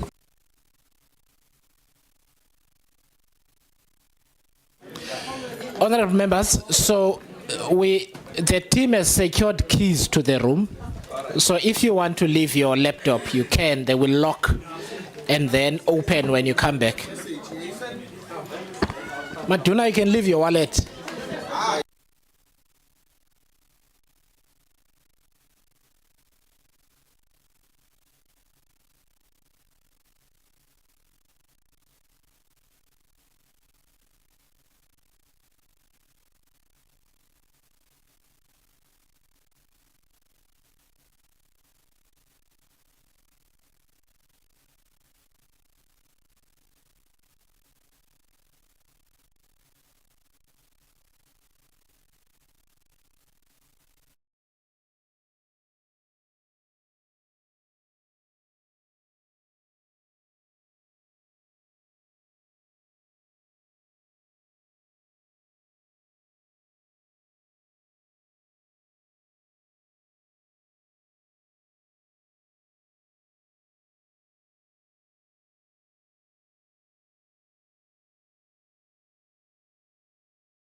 No, he can't go anywhere. Good afternoon, Honorable.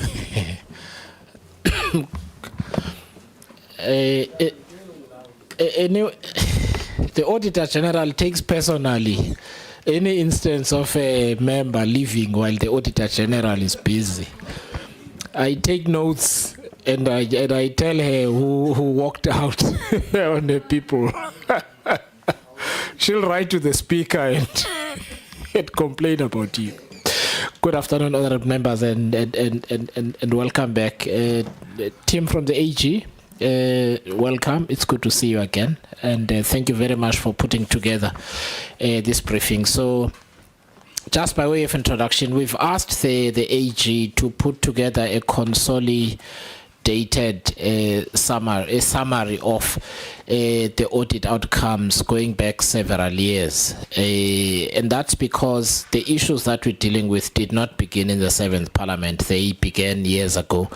And most of the members were not in this committee, or they might not have been in the Transport Portfolio Committee and so on. So it's important that we catch everyone up so that we're all operating on the same page. You will notice in the presentation, or you might have noticed in the presentation, that there are high-level outcomes from the latest audit, that is 2024-2025.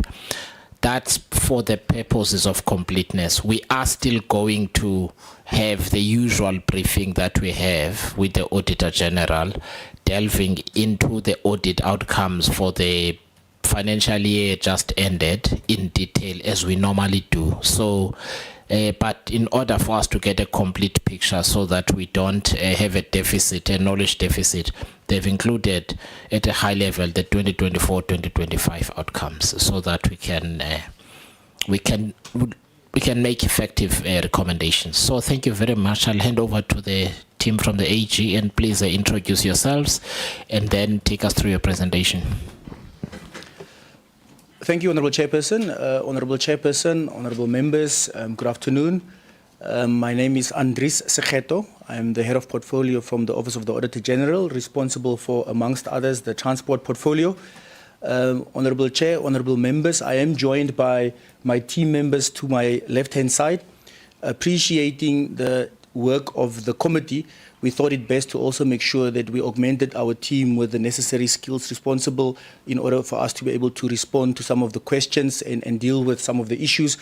You'll also understand as they unpack their roles, what roles they play and what positions they occupy within the Office of the AG. Once they have introduced themselves, we will then come back, and then I will also explain how the presentation will be taken care of for the benefit of the honourable members. I'm going to hand over to my colleague on my left-hand side. Good afternoon, Honourable Chair and Honourable Members. My name is Sipesihle Mlangeni, and I am the Senior Manager responsible for the audit of Road Accident Fund. Thank you. Good afternoon, Honourable Chair, Honourable Members. My name is Nompakamo Matanzima. I am the Business Unit Leader that oversee the audit of REF, amongst others. Thank you. Good afternoon, Honourable Chairperson, Honourable Members. My name is Mokwena Nicholas. I am the audit secretary of the audit of RAF. Thank you. Good afternoon, Honourable Chair, Honourable Members. I'm Vinay Rambali, Senior Manager that was responsible for the Road Accident Fund audit since 2019-20 until 22-23. Thank you. Good afternoon, Honourable Chair, Honourable Members. My name is Mort Matondo. I am the Senior Manager responsible for Information Systems Audit. Thank you. Good afternoon, Honourable Chair and Honourable Members. My name is Sylvia Pile. I am the Senior Manager in Mr. Andries Segeto's office. Thank you. Good afternoon, Honourable Chair, Honourable Members. My name is Mluleki Mahongo. I am a Legal Manager, Litigation at the Corporate Legal Services Unit of the GSA.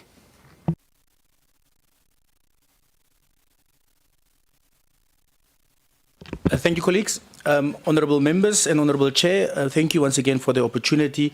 As Honourable Chair has indicated, we received the request from SCOPA to assist the committee in conducting its oversight and exercising its responsibilities in terms of its responsibilities to come and brief the committee on a few matters prescribed in the letter of invitation extended to our office. So our presentation will be conducted by Mr. Mlangeni on my left-hand side, where he will deal with the information that we've put together for the benefit of the committee, and in doing so, he'll also reflect on some of the key areas of interest as was indicated by the committee. With your permission and indulgence, Chair, I'm going to hand over to Mr. Mlangeni. Right, thank you very much, Chair. I'll then move on to slide number 2, which is a slide that provides an overview of our mission and vision. Starting with the mission of the Auditor General is that the Auditor General is a constitutional institution with a mandate of auditing, and in the process of auditing, we strengthen our country's democracy by enabling oversight, governance, and then in that process, building public confidence. Our vision is the National Audit Office is to be recognized by all our stakeholders as a relevant institution that enhances public sector accountability. Then just reflecting on the right side of the slide, Chair, is the main pillars of our culture shift strategy, which is performance, looking into matters of service delivery that are linked to what our auditees ought to be doing from a strategy delivery mandate perspective, accountability, which relates to matters of being held accountable for what they have been mandated to do, being responsive to the needs of all parties in the accountability ecosystem, and taking actions when there's a need for consequence management due to lack of responsiveness in that regard. And then from a transparency perspective, we look into how the auditees providing information in a transparent manner to assist various parties in the accountability ecosystem to make informed decisions, and that will include oversight committees such as this committee. And then lastly, institutional integrity reflects on controls that ought to exist in the environment and how policies and procedures needs to be enhanced in an area of ethics and compliance with legislation where there are gaps that have been identified. And this also deals with issues of conflict of interest and how those are managed in the environment. I'll then skip a couple of slides, Chairperson, and look into slide number 6. This slide deals with our methodology. In terms of the Public Audit Act, we audit 3 areas, and that is the financial statements, the compliance with applicable legislation, and the audit of annual performance report. When we embark on our audits, we embark in our audits in accordance with an approach which is called a risk-based audit approach, which is an approach that is responsive to risks that would have been identified in the process. I'll explain in greater details when I look into the various sections. I'll start with the annual financial statements. In terms of the financial statements, our responsibility is to obtain a reasonable assurance that the financial statements as a whole are free from material misstatements. So what that means is that we need to conclude at the end of the audit that the financial statements do not contain material misstatements. In the process of doing so, we conduct an audit and issue a reasonable assurance. So this reasonable assurance is a high-level opinion, and it does not guarantee that misstatements will always be detected. I think it is important that I highlight that, Honourable Chairperson, that the audit is a reasonable assurance and not an absolute assurance type of engagement. For us to be able to respond to risk, as I indicated, that the audit is executed as a risk-based approach, we are required to obtain an understanding of the environment, including the controls that have been implemented by management, including engagements with various parties within the auditee, such as audit committees, chief financial officers, chief executive officer, as well as other assurance providers to understand the nature of the risk that they're dealing with in collaboration with our understanding of the control environment. And that then enable us to design procedures that will be performed to respond to those risks.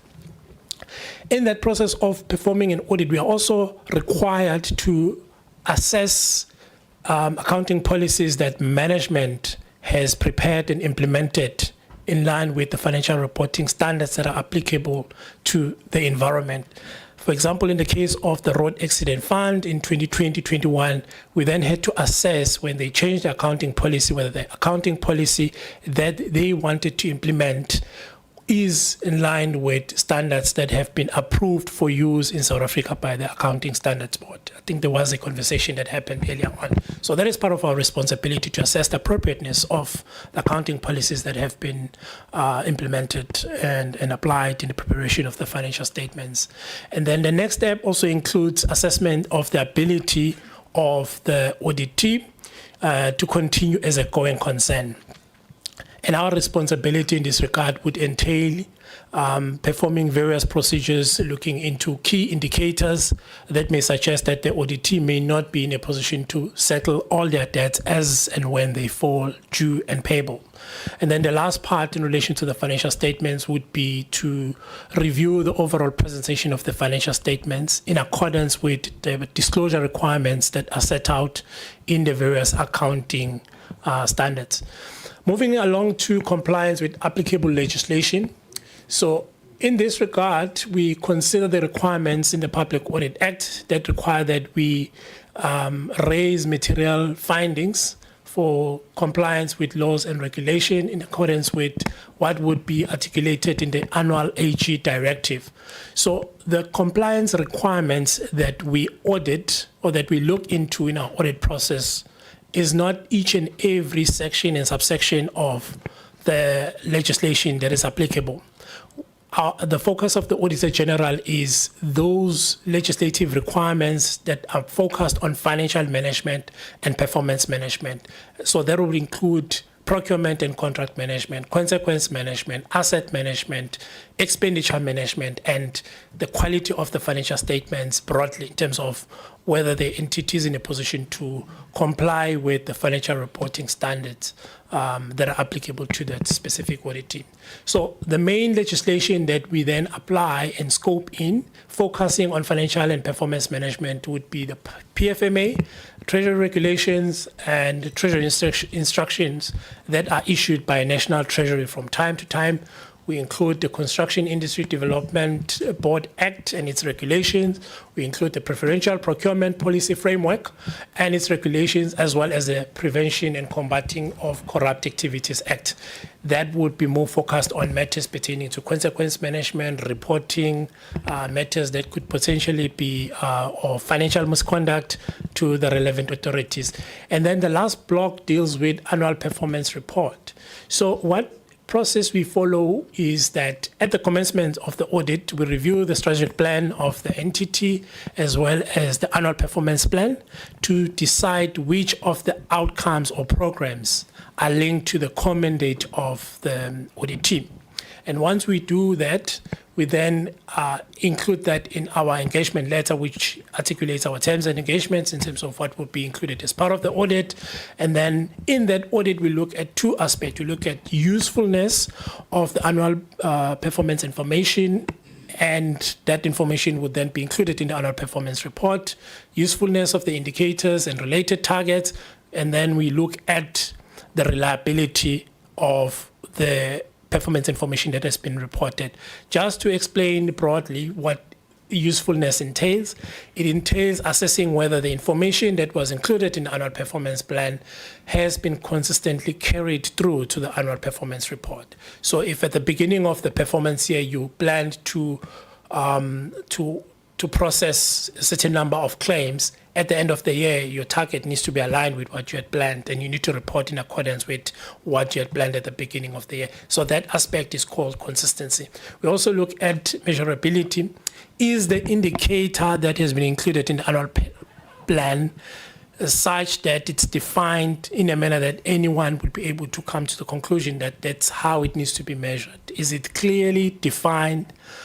Is it measurable? Are there enough processes in the environment that will enable any party to be able to measure what is being reported? And then the third part is relevance. Is the indicator talking to the core mandate of the institution that we're looking into? And then lastly, we look at presentation and disclosure, and that mainly deals with aspect of whether information that ought to be presented in the annual performance report has been presented. This would include deviations and reasons for deviations, what would have resulted in underachievement, and in an event that there's overachievement, you also then would assess whether that has been done. From a reliability perspective, we are focusing on three aspects. Validity: is the information that has been reported valid? Is it supported?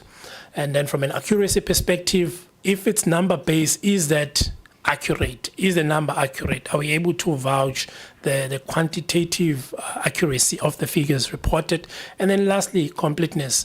Have all information that ought to have been included in the performance achievement been included?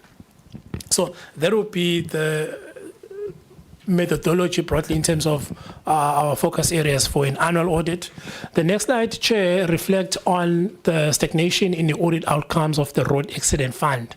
As illustrated in the slide presented, Chair, in 2020, 21 and 21, 22, the Road Accident Fund received a disclaimer of opinion, and the disclaimer of opinion affected components in the financial statements such as claims expenditure, claims liability, claims related disclosures, and then there were also material misstatements noted in areas of going concern, voluntary change in accounting policy, which was a subject of discussion earlier today, irregular expenditure, as well as the non-submission of the management representation letter. I'll just explain briefly what the management representation letter is all about. That document is a key document that is submitted by management and those charged with governance at the end of the audit to confirm that all information that ought to have been presented to the auditors has been presented, and that there were no restrictions that were imposed on the audit, and that as far as the accounting authority is concerned, there are no unresolved matters. So in those 2 years, we did not receive that document from the Road Accident Fund, which is primarily what led to a disclaimer of opinion being issued over and above the issues relating to inappropriate use of a standard that was not yet approved by the Accounting Standards Board, as well as irregular expenditure that was not disclosed in the annual financial statements.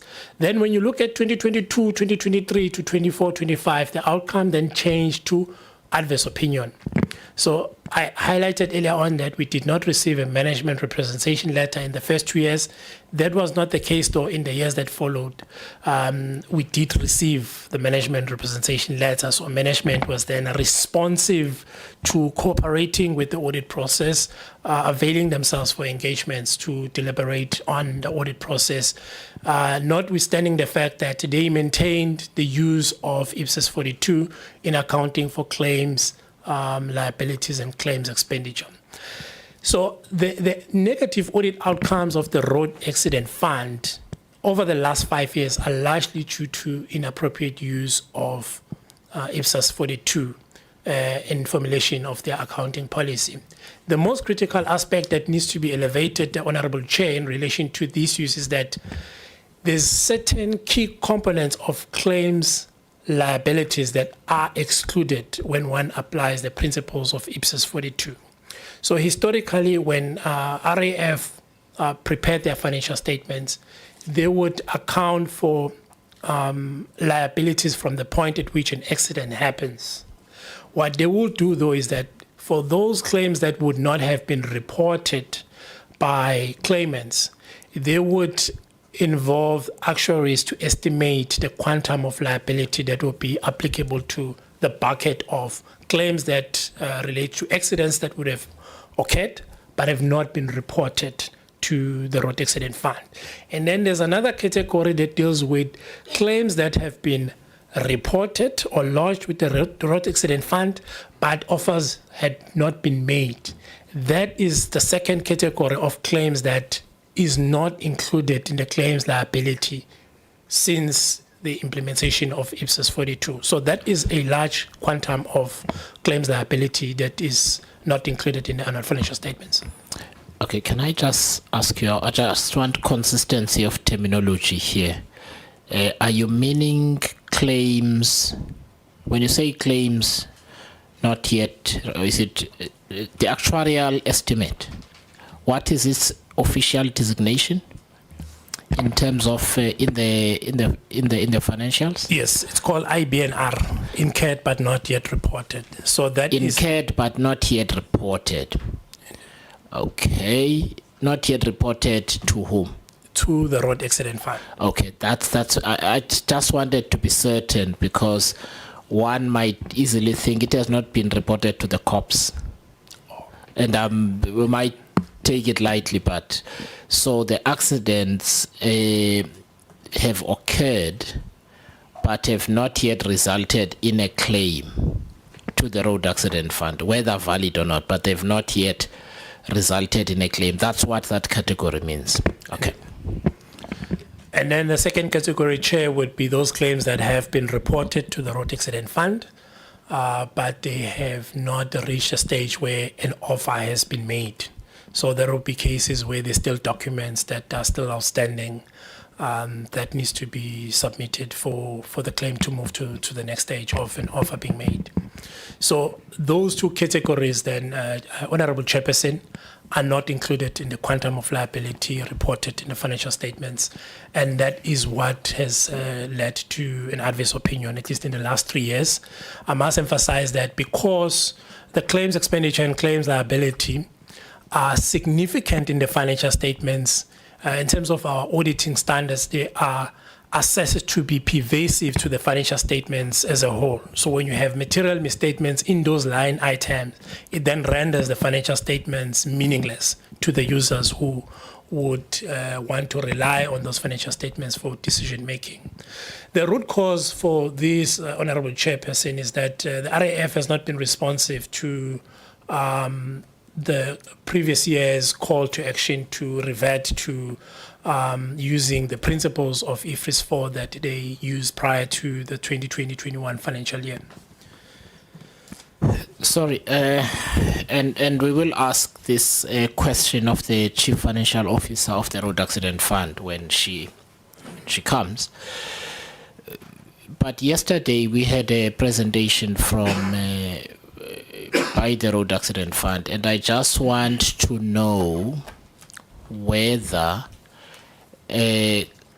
claims that have been lodged but have been deemed non-compliant with requirements of a valid claim as determined by the Road Accident Fund. Are those claims supposed to be quantified, the rejected ones? Are they supposed to be quantified in terms of their current policy as potential liabilities or not? Right, Honorable Chair, claims that have not, or that do not have any offers linked to them in terms of the current accounting policy that they are applying are not included in the liability. So they start from the point at which there's an offer that has been made in quantifying liability. So everything else that is not linked to an offer that has been made is not included in the liability. Okay, thanks.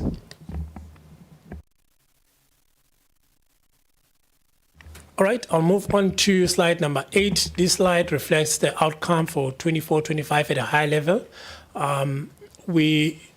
Sorry, I realize that we might lose the train of thought if I come back to it later. So let me share with you the discussion we had yesterday with the head of the Bukamuso project. And the story that he told the committee was that the the requirements for a valid claim have obviously been changed. So, in short, you have to get all the medical reports prior to actually lodging the claim. And if they determine that those records are incomplete or whatever, right, however much, even if it's one aspect that is missing, then that is deemed to be to not be valid. So the person must go and try and remedy the situation if they've got the capacity to do so. And that the information that attaches to that claim, so there's a form and then there are medical reports, that they discard the medical reports or they throw them away and they only keep the form. That's one. The second is that there is litigation over this practice. And so far, the Road Accident Fund has lost the litigation. I then asked the question, what happens if the Road Accident Fund simply doesn't win the case? What would then they need to do to remedy all of those people that they've rejected? They number over 170,000 as of the end of the previous financial year. Not this financial year, the one past. It must be some number now, right? So they said they would ask people to resubmit. And we had a long back and forth about the fact that under normal circumstances, those should be provisioned. Because firstly, your litigation is ongoing. You have no basis to assume that you will win. You don't know that you will win. And I want you at this stage, we'll get to later with the management of risks and that kind of thing, because I want us to have that conversation and what your sense is.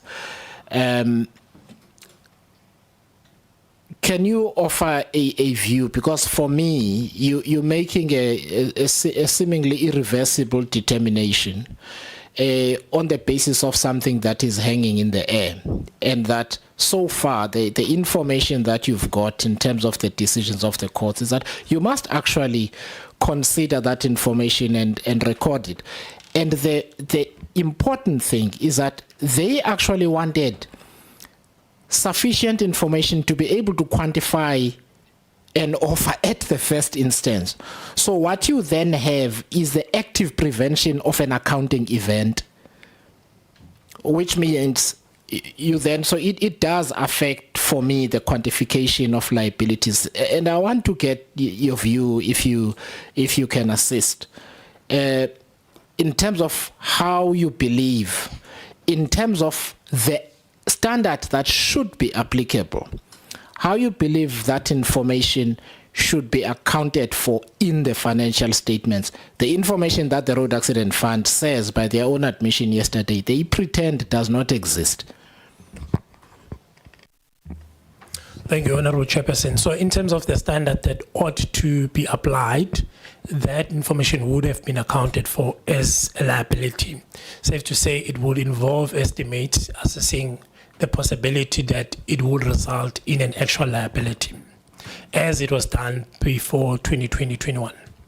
And then in relation to the form that is used, Ref 1 form, we have in our management report to management highlighted the risk associated with the use of that form due to the litigation, as it may require that the whole process be looked at in terms of how the system is configured. I mean the ICMS? Indeed. Okay, we will get to that. We also traversed exactly the same yesterday. Okay, thanks. Thank you very much, Chair. So in terms of the material findings that we reported for 24-25, it's a material finding on the quality of financial statements, and this is linked to the material misstatements noted in the area of claims liability, claims expenditure, and related disclosures on the continued use of the principles of IPSAS 42 for accounting for claims liabilities and claims expenditure. In addition to this modification, Honorable Chair and Honorable Members, In the current 24-25, we also have an issue on completeness of irregular expenditure, and this is linked to instances of non-compliance that were identified in previous years, where management was required in terms of the previous, in terms of the PFMA reporting framework, to conclude the assessment linked to instances of non-compliance identified, and then subject that to relevant processes that are articulated in the PFMA reporting framework, which include completing determination test, where the management team is required to look into the root causes that may have led to those instances of non-compliance. And because the RAF did not do that, they did not complete the assessment for all of the cases that were identified in the previous years, it then had an impact in terms of the quantum of irregular expenditure that ought to have been disclosed in the annual financial statements for 24-25 and in the comparatives, which is 23-24.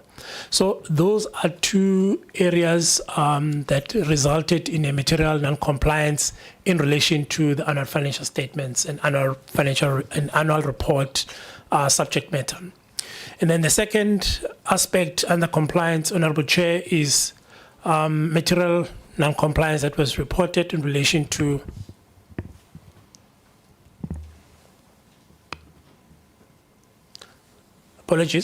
in relation to procurement and contract management, where there were instances in terms of procurements where we noted that the criteria that was stipulated in the bid document was not the same criteria that was eventually used in evaluating tenders during the bid evaluation and adjudication processes. So those were two material non-compliance that we reported.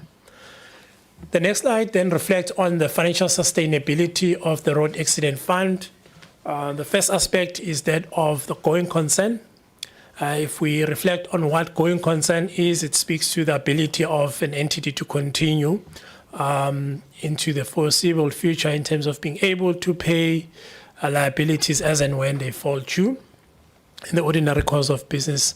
Now, the Road Accident Fund has for many years had challenges in this area, given the quantum of liabilities, as well as the fuel levy that they receive on an annual basis. So that is what has then led to material uncertainty being reported in our audit report in the last 3 years. And if one were to unpack what material uncertainty is, it is a paragraph that we include where we emphasize for the benefit of the users about disclosures that management would have made in the financial statements to highlight that there are material uncertainties relating to going concern due to indicators that may be in the form of assets being far less than liabilities that are in the financial statements, or indicators that suggest that the cash inflows are way less than cash outflows, or cash inflows are way less than cash outflows, which means that the entity has to pay more than what they are getting. So those are kind of indicators that would be attributable to a material uncertainty based on the assessment that an auditor would undertake in the process of reviewing the annual financial statements, as well as the disclosures that management is required to make where there are instances that suggest that there is a material uncertainty that exists in that environment. So all we do in our auditor's report is to draw the attention of the users to those disclosures that articulate those material uncertainties. Then the slide also just depicts a growth in accumulated deficits over the last 5 years for the Road Accident Fund. An accumulated deficit is a reflection of how assets are exceeded by liabilities. So in an event that you have liabilities exceeding assets, you would then end up in a situation where there's an accumulated deficit. And as illustrated in the slide, this accumulated deficit is growing for the Road Accident Fund over the last 5 years. And that has been the case even before 2020-21. The liabilities have been growing significantly, which then also reflected a significant growth in the deficit.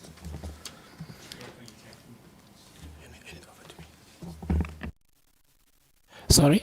Sorry, just procedurally, can we ask questions, or are you going to wait for us at the end, just whilst we're on a particular point? Yeah, look, if you feel you'll get left behind, you can ask. What would you prefer, Chair? No, I would prefer the end. The only reason I was asking is I realized that I am going to lose the point completely. No. Yeah, okay. Let me hand over to Mr. Skgetho. Thank you, Spe. I think, Chair, through you, one thing that I'd also like to clarify whilst we're on the same slide as well. Earlier, some of the conversations that were happening insofar as it relates to the going concern, it sounded, just for the benefit of the members, that the problems that we are facing with regard to the counting may have arisen as a result of the AG having raised the going concern issue. So I want to clarify, maybe just for the benefit of the members, that the going concern principle is a principle that is required of management by the accounting standards. So GRAP 1 and GRAP 14 has placed specific responsibilities on the management and the leadership of an institution to do their own self-assessment in terms of the going concern principle, and they are required to do those disclosures in the annual financial statements and the annual report. And then at the end of the day, when we come as the audit process, we then come and test against the assumptions and looking at the indicators as Mr. Mlangeni had outlined earlier. So it is something that was already in the financial statements. They ought to have disclosed it. We just then come in and look at the reasonableness of the assumptions applied, the initiatives, and whether indeed at the end of the day, having looked at management's own assessment, that indeed the institution, based on those indicators and the work done, would be able to pay its liabilities as and when they fall due. So it was all in the ordinary course of the audit process as required by the international standards of auditing, but also as required by the GRAP for management. Thank you, Chair. Thank you, members.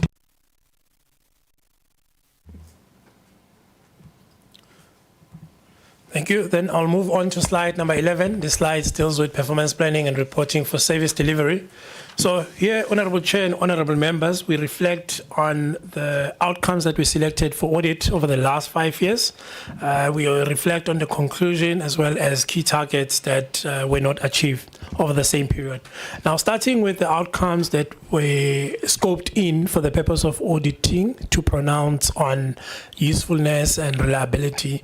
From 2020-21 to 22-23, we scoped in outcome 1, which is transformed and sustainable REF. That is the indicator that speaks to the core mandate of the Road Accident Fund, dealing with matters of the processing of claims, reaching settlements, etc., etc. So in the first 3 years, what we reported was in 2020-21, we did not have material findings suggesting that the performance information was not useful or reliable. However, we had instances where key targets that are critical for the core mandate of the Road Accident Fund were not achieved, and that included the target for percentage of personal claims settled within 120 days, the approved REF business operating model, as well as improved financial sustainability. In the year that followed, which was 21-22, there were material findings that were reported in the auditor's report relating to percentage of personal claims settled within 120 days, approved REF business operating model, as well as the improved financial sustainability. So it means that that was highlighted in our auditor's report because that information was not useful and reliable in terms of complying with the standards that the Department of Planning, Monitoring and Evaluation would have set out for performance information. The target that was not achieved is the reduction of 3-year-old open claim. That was missed in that year. And then in 22-23, continuing with the scoping in of outcome 1, no material findings were identified. Again, in this performance year, the target for percentage reduction of 3-year-old claim was not achieved. 23-24, we then included, for the purpose of auditing, system modernization, which is linked to the conversation on Project Bukamoso, and that was on the recognition that the Road Accident Fund was then moving towards modernization of their claims process. In this financial year, although we did not raise or report a material finding in the auditor's report, we did raise as an emerging risk and a finding on completeness of relevant indicators. This was because the Road Accident Fund previously did not have an indicator that measures its ability to compensate claimants, or that has an indicator that speaks to the payment of claims.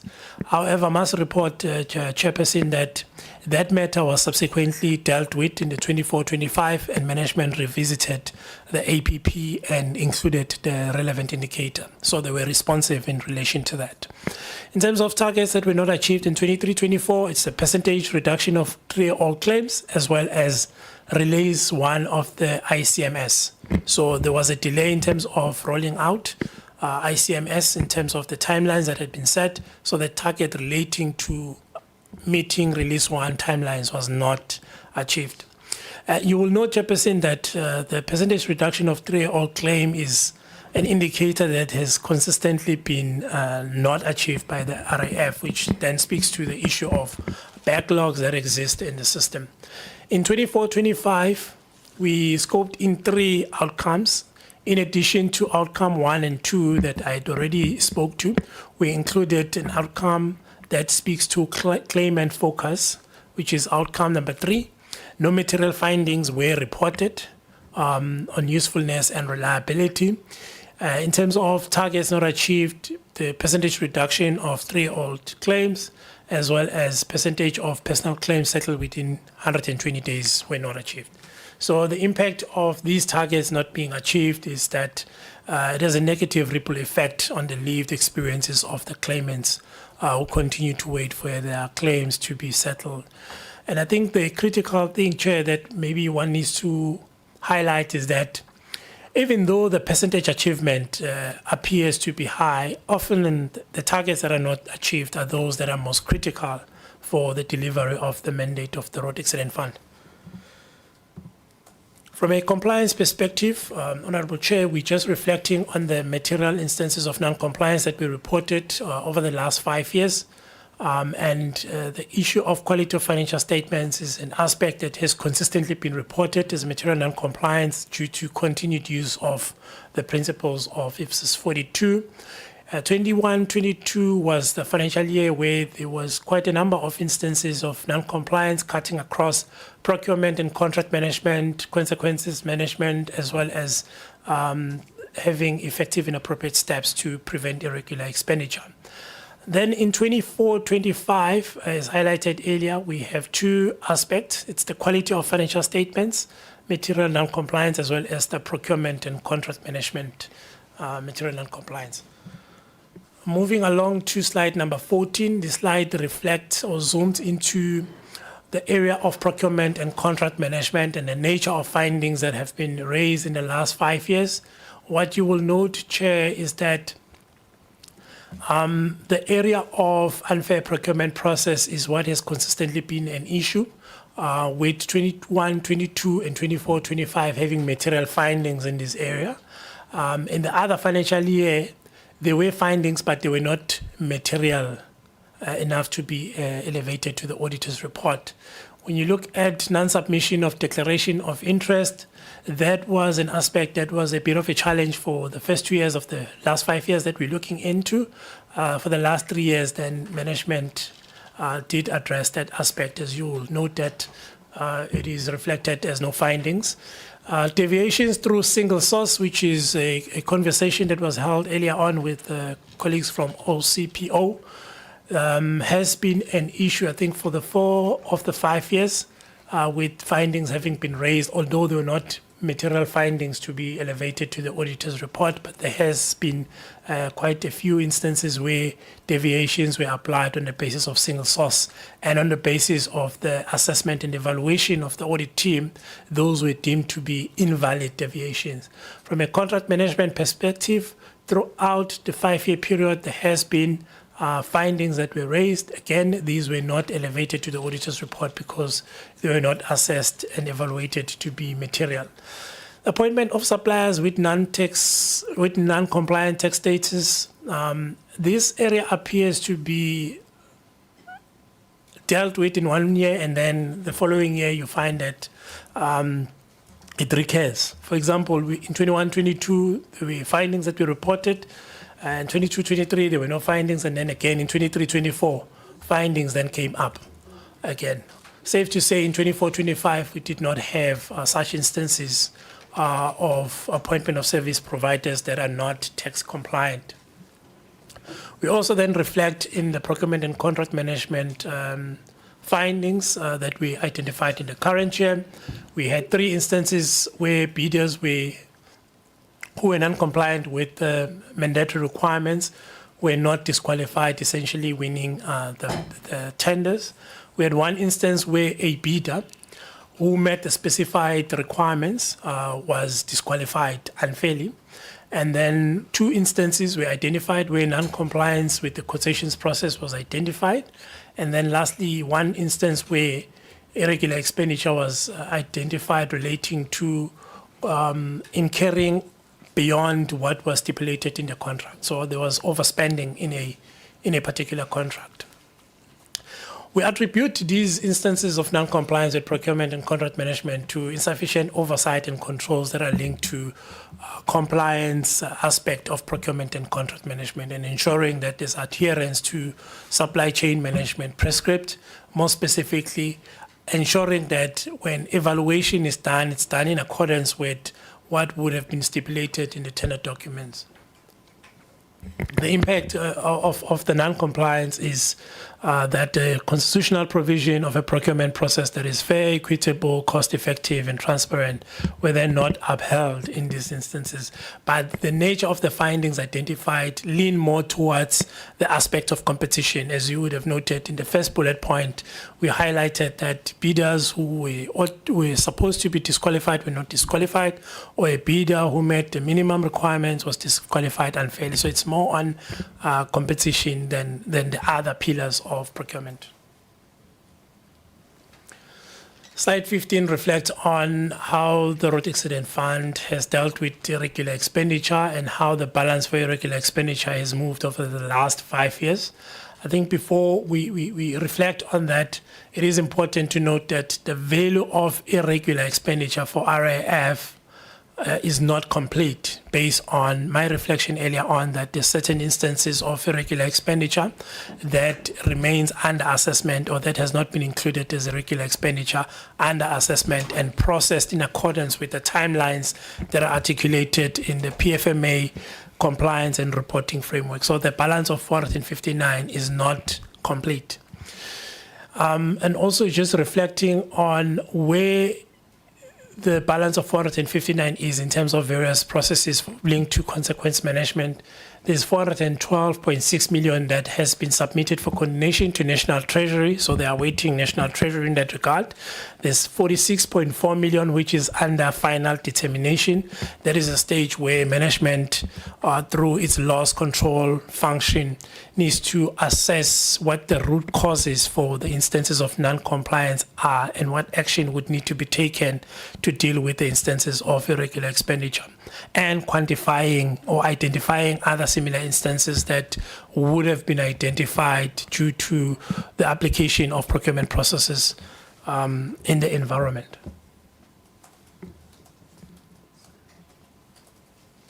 All right, and then lastly, irregular expenditure in the process of recovery. There's 211,000 that has been referred to disciplinary processes within the RAF following the final determination test that we undertaken. The slides on fruitless and wasteful expenditure is relating to the fruitless and wasteful expenditure over the last 5 years, but I'll focus on the fruitless and wasteful expenditure reported for 24-25, which is an amount of 6.4 million as a result of duplicate wrong payments and overpayments that were identified in the claims process. And the root cause for these duplicate overpayments and wrong payments, Honorable Chair, is that there was lack of reconciliation and validation procedures to ensure that the claim is not paid where a payment had already been made in relation to the same claim, or that when payment is made, the bank account relating to the payment is still a valid bank account linked to the claimant or the law firm that made the claim. So this fruitless and wasteful expenditure has also been raised as a material irregularity and communicated to the accounting authority for them to respond in accordance with the processes in the Public Audit Act. Honorable Chair, just to reflect on governance, institutional capability and capacity. From a governance perspective, we highlighted to the accounting authority of the Road Accident Fund the gap that was identified, although this is linked more to the responsibilities of the executive authority in relation to having a representative from the Department of Transport in the Road Accident Fund Board. So for 11 months of the 12-month period for 24-25, there was no representative from the Department of Transport in the Road Accident Fund Board. Now, this is a critical representation, Honorable Chair, as it speaks to interface between the Road Accident Fund and the Ministry, ensuring that there's seamless communication between the two parties. And then looking at vacancies, we also reported the vacancies that are at senior management level, including the position of the Chief Claims Officer, as well as the Chief Corporate Support Officer, which were occupied by acting incumbents. We have noted developments that have taken place subsequent to the end of the financial year, with some of these positions being advertised for full-time filling. We also highlighted the gap relating to the appointment or the filling of the position of Head of Legal, given the nature of the Road Accident Fund. And then from a capacity of legal representation perspective, we raise concerns with management, given that when one looks at the ratio of the allocation of legal representation when compared to the number of claims that each representation is dealing with, you have an average of 1:1,500. So that means that a legal representative could be dealing with 1,500 cases at any given point, which then poses a risk for the Road Accident Fund that they may not have representation in all cases, and this then increases the risk of default judgments occurring against the Road Accident Fund. And I think when one then looks at the quantum of default judgments that we awarded in the 24-25 financial year against those of the 23-24, you can see that there's a significant increase that has taken place, where the default judgment increased from 1.64 billion to 3.99 billion in the 24-25 financial year. And then the last aspect under sorry, I just want to ask. So when you say, so are those annual figures, not cumulative numbers? So in 23-24, the default judgments incurred in that financial year alone were 3.99 billion, or it just means cumulatively from can you can you just please explain that? All right. So were they 1.64 billion at the beginning of the year, in 2023-24, and they increased to 24-25 to 3.99 billion in 24-25. Is that what it means? No, Chair. 1.64 is default judgments for 23-24 alone, and then 3.99. Yes, recorded.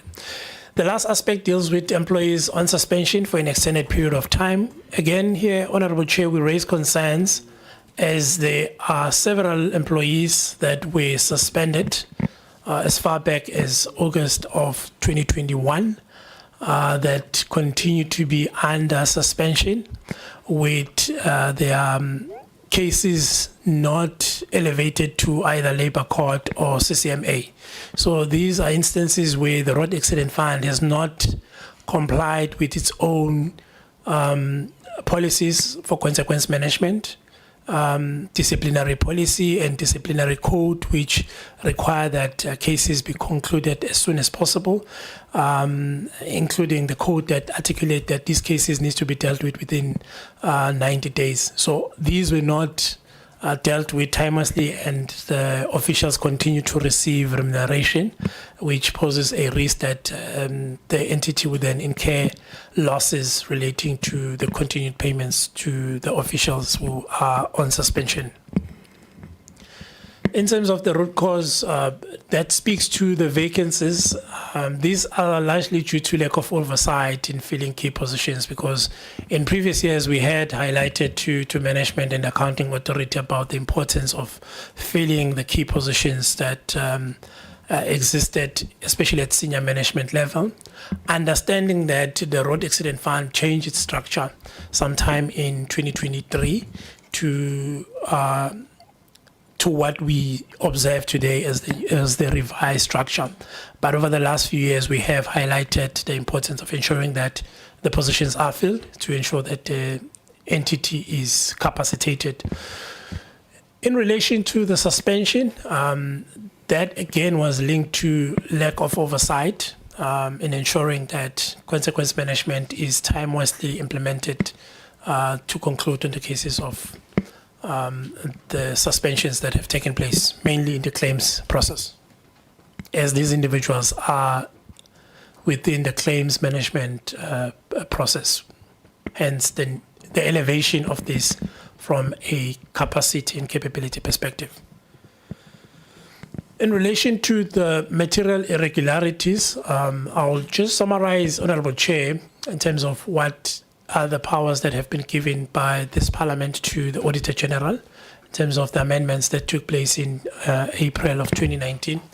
The material irregularity process and the amendments to the Public Audit Act gave the Auditor General powers to refer material irregularities to relevant public bodies or to recommend actions in the audit report to resolve the material irregularity, take binding remedial action for failure to implement recommendations, and then the last stage is the issuing of a certificate of debt for failure to implement remedial actions. This applies in an event that the material irregularity identified is a material irregularity with a financial loss impact. The next slide then reflects on the two material irregularities reported to the Accounting Authority of the Road Accident Fund. The first deals with unauthorized change in banking details that resulted in diversion of funds to fraudulent bank accounts, as well as overpayment of claims due to inadequate verification. So this is linked to the duplicate payment. Sorry, so unauthorized change in banking details. So what's supposed to happen there? Can you just set out? So just give a bit of color, because okay. I am not certain what it means. Okay, so these relates to payments that would have been processed within RAF, finalized, and then when the payments were released to the bank, there were interceptions that occurred, which resulted in the banking details en route to the bank being changed to other bank accounts that are not authorized. That resulted in the funds then being diverted to those fraudulent bank accounts. Okay. Honorable Atkinson. Sorry, there was an article in the paper about some accounts that the Road Accident Fund, unauthorized ones with Investec Bank. Is this the same thing? It's not. Okay.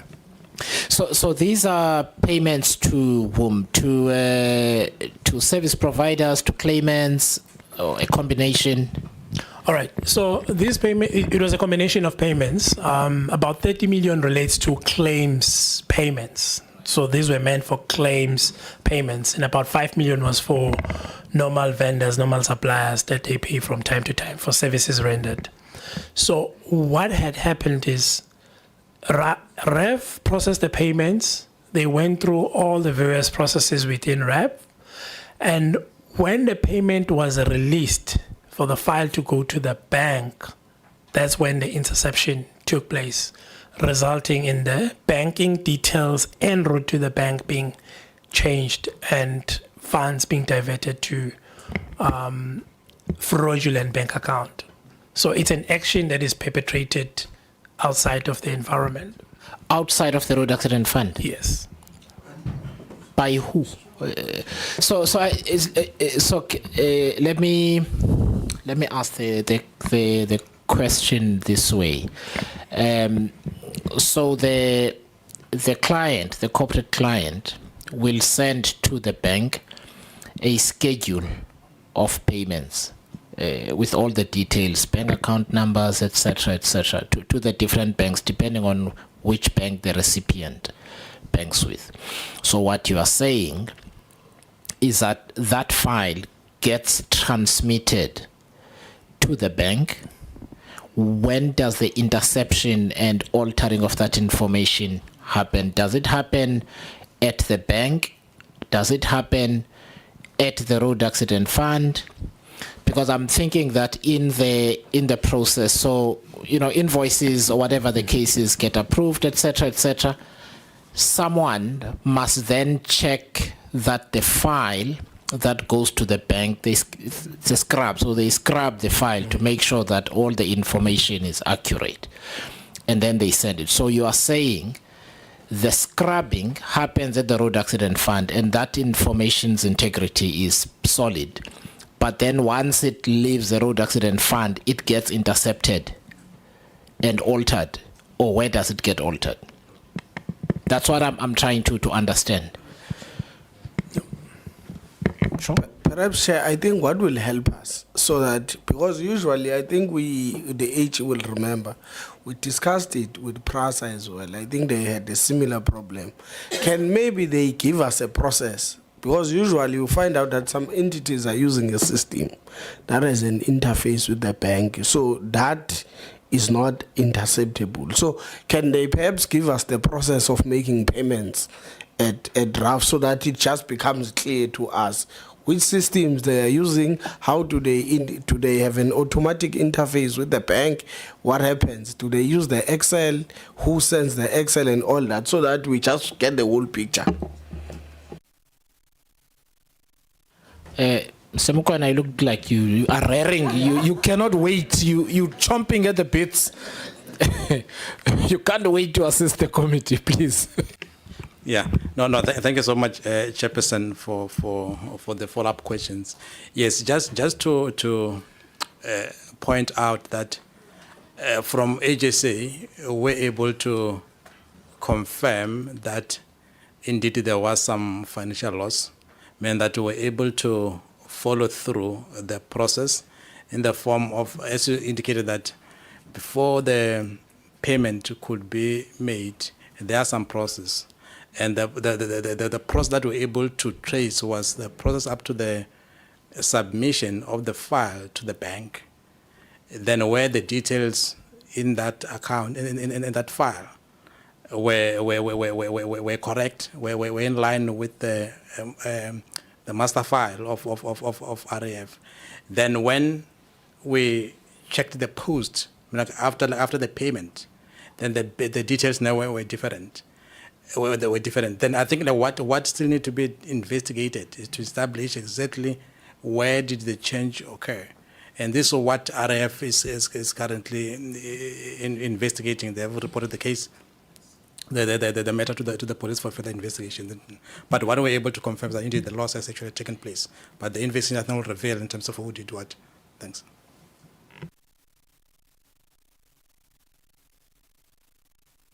Okay, the system is SEP. Thanks. Thanks, Chair. I would assume that after they've punched the transaction and they've approved everything from SAP, they withdraw the hashtag, I think it's hash file or something, but that Excel document, then they send that document to the bank for payment. Yes, through you, Chair. Yes, it does happen like that, right? Even before that, there is someone that then checks what is sitting on the file, the payment file, looking at the details there, the banking details, if it speak to what's sitting on the master data before it can be released for payment. However, what was then identified here is that when the payment was then made from the bank, there was an interception that then took place. And when we looked at what the bank account that was paid to and what is sitting even now on the master file, it's not the same. So the master file still has the correct bank account, but it was paid to incorrect bank account. Hence, there is that investigation that is happening. Thanks. Okay, we will ask them to report to us on it in greater detail, so they're aware of this, right? And it's being investigated. And I'm assuming that the bank or banks involved, do you know if it's one bank or it's more than one? Yeah, it's one bank, Chairperson. Okay, so that bank and the Road Accident Fund, I'm assuming, are working together on the investigation. Okay, can we just note that for? Chap, I think perhaps in addition, when we note that, I think we would need to look at the institutions that are using SAPs. I'm asking this because I recall that PRASA as well, when they lost that huge, it's millions that they lost, they are using the same system. I think there is a problem. There is a gap in the subsystems, and I'm wondering how many government entities are using it and how much have we lost throughout that process.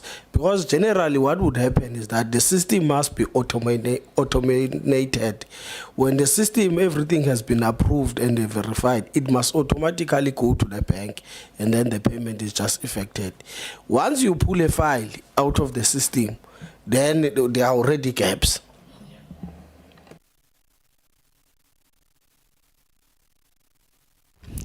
Honorable Skosana?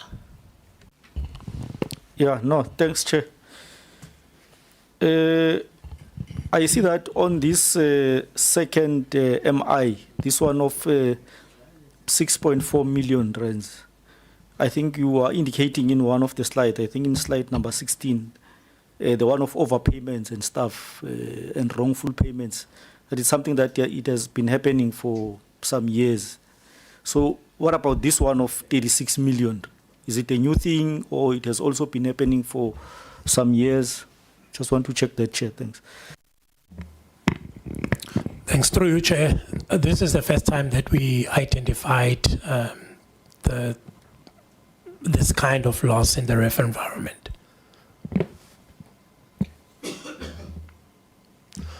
All right.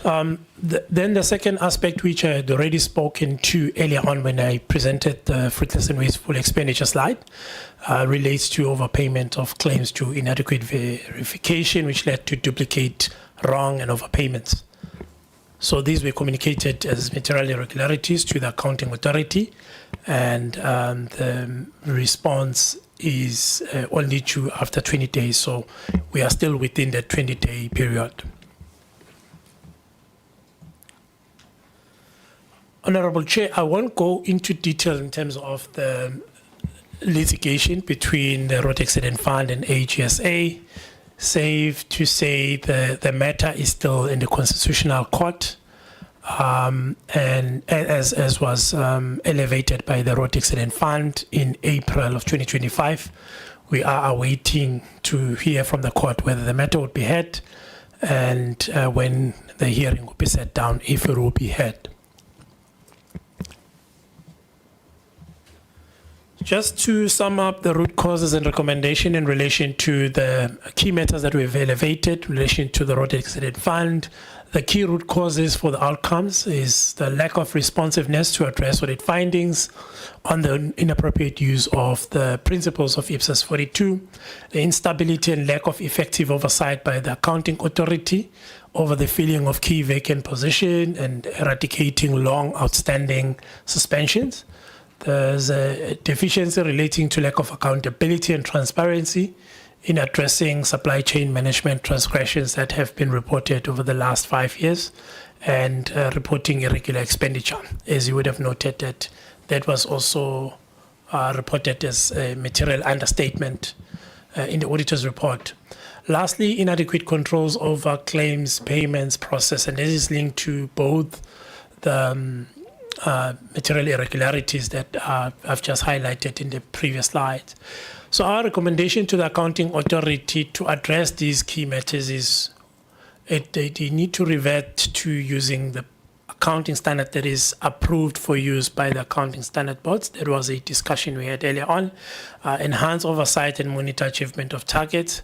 Chair would have noted that there's a certain target that continue to be underachieved, specifically the percentage eradication of 3-year-old backlog claims. Taking effective steps to address institutional capacity. This is linked to filling of key vacant positions and ensuring that consequence management is completed for employees that are on long-standing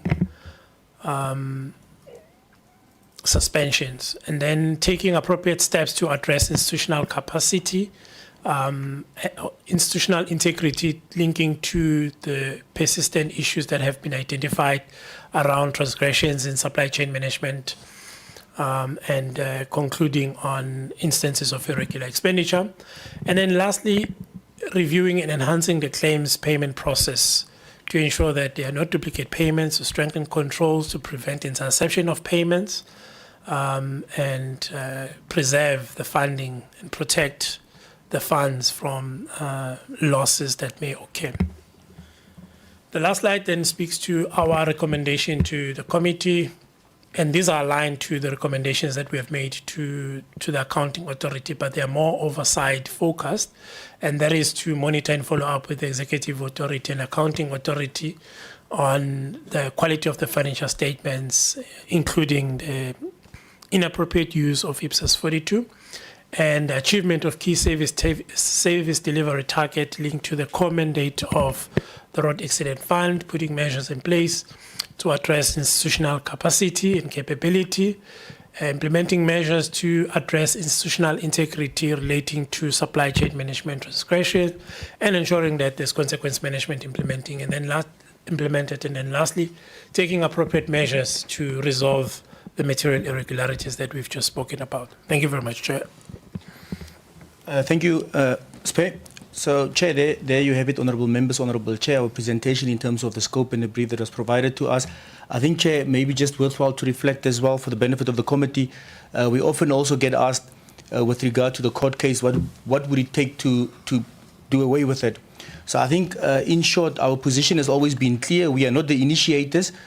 Insofar as we are required to, will always continue to engage to safeguard the independence of the institution, especially given the fact that the circumstances in terms of what was allowable and not allowable, and also us executing our constitutional mandate. Chair, I'll leave it at that. Thank you. I'll hand it over now to Honourable Chairperson and Honourable Members for further engagements. Thank you very much, Team AGSA. Let me recognize the Chair of the Transport Portfolio Committee. I won't make you stand. And he's not Honorable NV Mendenkuna. Someone else is Honorable Slamlela. So, yeah, but on TV, I'm sure they're wondering what happened to her. For the people that are streaming, she looks different now. But welcome. Good to have you with us. The honorable. Plus, there's a new law that allows men to take their wife's surnames. They may think that he has changed the surname.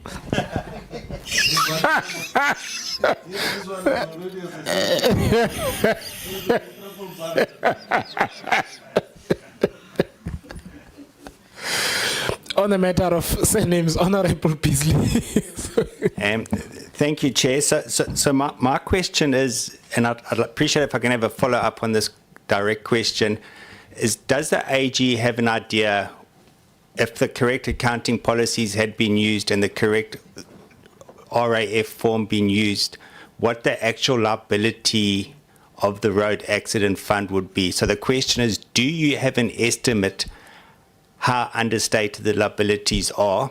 So if I can have a response to that, and then I can do a follow-up on that. Thank you, Honourable Chair. I'm going to hand over to Nicholas, who will respond to that one. No, thank you so much, Honourable Chairperson. Honourable Beasley, we don't have the estimate. Reason being, that is the role of management. They need to start first, then we come second. And thanks. Sorry, he had said he's got an immediate follow. So it's a two-part question. Yeah. When I'm finished, then we can. So the question that needs to be begged, if you don't know, management doesn't know, who actually does know? You know, how deep is the actual hole? And it's a massive hole, and it must be giving us sleepless nights as taxpayers. And, you know, you mentioned going concern, and you talked about a 27 billion deficit. It's far more than that. So, I mean, I don't know how going concern, you should be qualifying your audit report on the going concern basis, because it's definitely not a going concern. So that is just my concern. It's a comment. I mean, I understand what you're saying. It's up to management. So I was just keen to understand if you actually had an estimate, but you can't put forward an estimate, can you? Or plus minus estimate. and I'd love to know how can we as taxpayers and as South African citizens actually get and if management aren't prepared to do it, how can we actually get that figure? And if you can't answer that question, I do appreciate it, because it's not your role. Thank you, Honourable Chair. Through you, Honourable Chair. So the long and short, Honourable Chair, is as we've unpacked throughout the entire process, there are a number of steps that are required to be complied with, and those steps also require certain supporting evidence in order for them to be put into a calculation and a process, and for that process to then yield a certain set of results. So in the absence of that having been done by management and also not presented to us as the Office of the AG, it becomes difficult, other than just taking what it was last year and then adding a 6% escalation, but that would be absolutely useless, because there are many variables involved in this particular space. Then further to that as well, some of the other information that management had at least tried to keep up with in the beginning years was also not done over the past 2 years, making it even difficult for us to even in the background try and do whatever assessment would be potentially possible. But the point stands that we can't do anything in the absence of the process not having been followed and the information not having been provided to us. Thanks, Chair. Thank you very much. Honourable Atkinson. Thanks. Oh, sorry, I thought that was your follow-up. Or you've got another one? It is a follow, but will you come back to me after this, Chair, once you've gone to this? No, if it's the same thread, so you can continue. Yeah, so it comes back to the going concern, because in your audit report you're saying you're not disclaiming because of the going concern, but the reality of it, we all know that it's a going. So my trying to understand why it wasn't qualified also on the going concern basis. It is key. We can't. Thank you, Chair. I'm going to hand over to Ms. Matanzima to assist us with that one, and I'll also just follow up on a response. Thank you, Chair. All right. Thank you so much, Honourable Beasley, for the question. I guess from what is really required by the auditing standard, including the accounting standard, when it comes to the going concern, if management in their financial statements have disclosed the material uncertainty in terms of their going concern challenge, then if for the purposes of the users of the financial statement, if it has been disclosed, therefore that is one of the requirements. They've done so in terms of their financial statements. So as the Auditor General, then as the auditor, what we normally do, we don't qualify if it has been disclosed as sufficiently and the mitigations thereof. What we did in this particular case and not qualifying is to put in our audit report a paragraph, what we called emphasis of matter paragraph. In that paragraph, we are directing the users of the financial statement that in terms of note number 30, which speaks to this issue, management have disclosed the material uncertainty in terms of the going concern, and as such, then the users are aware of the issue. So that's sufficient. Thank you so much. Thank you, Chair. So maybe just as part of a follow-up, like I indicated earlier on, the principle of the going concern assumption, especially in the business of government entities, also becomes quite tricky, because these institutions sometimes are there for a particular mandate to deliver on a particular set of objectives. So it would also at points and times require changes in legislation, changes in policy for you to say it will not be there tomorrow. And so it becomes difficult to then say you can confirm, neither dispel whether they'll be there in the future, even though the indicators might be severely unfavorable. But I think that that part of the response, or this part of the response to what Ms. Matanzima has said, we then have provided sufficient context and alerted the users of the financial statements through inclusion and referring them to that particular aspect of the financial statements. Thank you, Chair. All right. Thank you, Honourable Atkinson. And then we'll come to Honourable Mondan. Thanks very much, Chair. And two questions.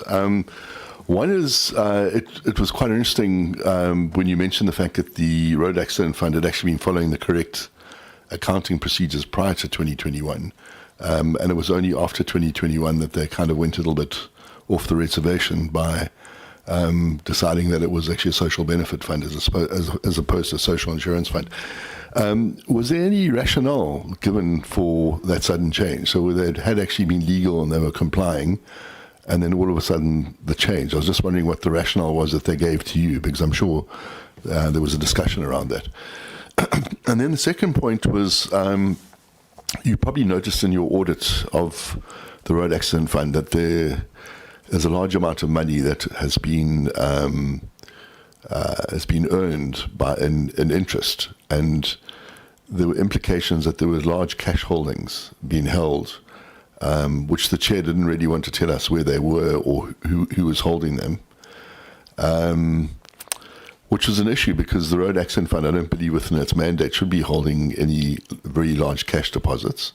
That my belief is that the money comes from the Revenue Fund and that's to be distributed, not to be held in other accounts. And I was just wondering whether what you might have known about those accounts, or what investigations are done.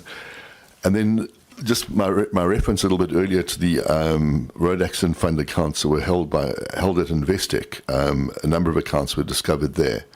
And this is from an article 4 years ago in the Independent Online, if they are to be believed. But what they stated was that I'm just trying to find it here. That an intricate web of corruption and claims of identity theft involving the Road Accident Fund in the city of Joburg and Investec Bank had been uncovered after a Pretoria-based law firm discovered that RAF allegedly had 16 bank accounts with Investec under 2 profiles. So I was just wondering whether there was any link between this and the losses that were made, or whether you've done any investigations on that, whether there has been anything further about rogue bank accounts held in the name of the Road Accident Fund. Thank you.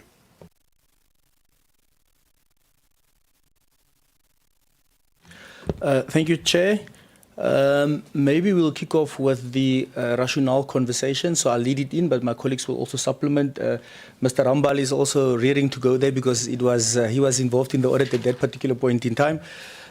So Chair, from a rationale point of view, the conversation always centers back again to the provision of the services. What type of services do we provision or render, and how do we view ourselves in terms of the service that we render? That's a critical part of what informed their decision.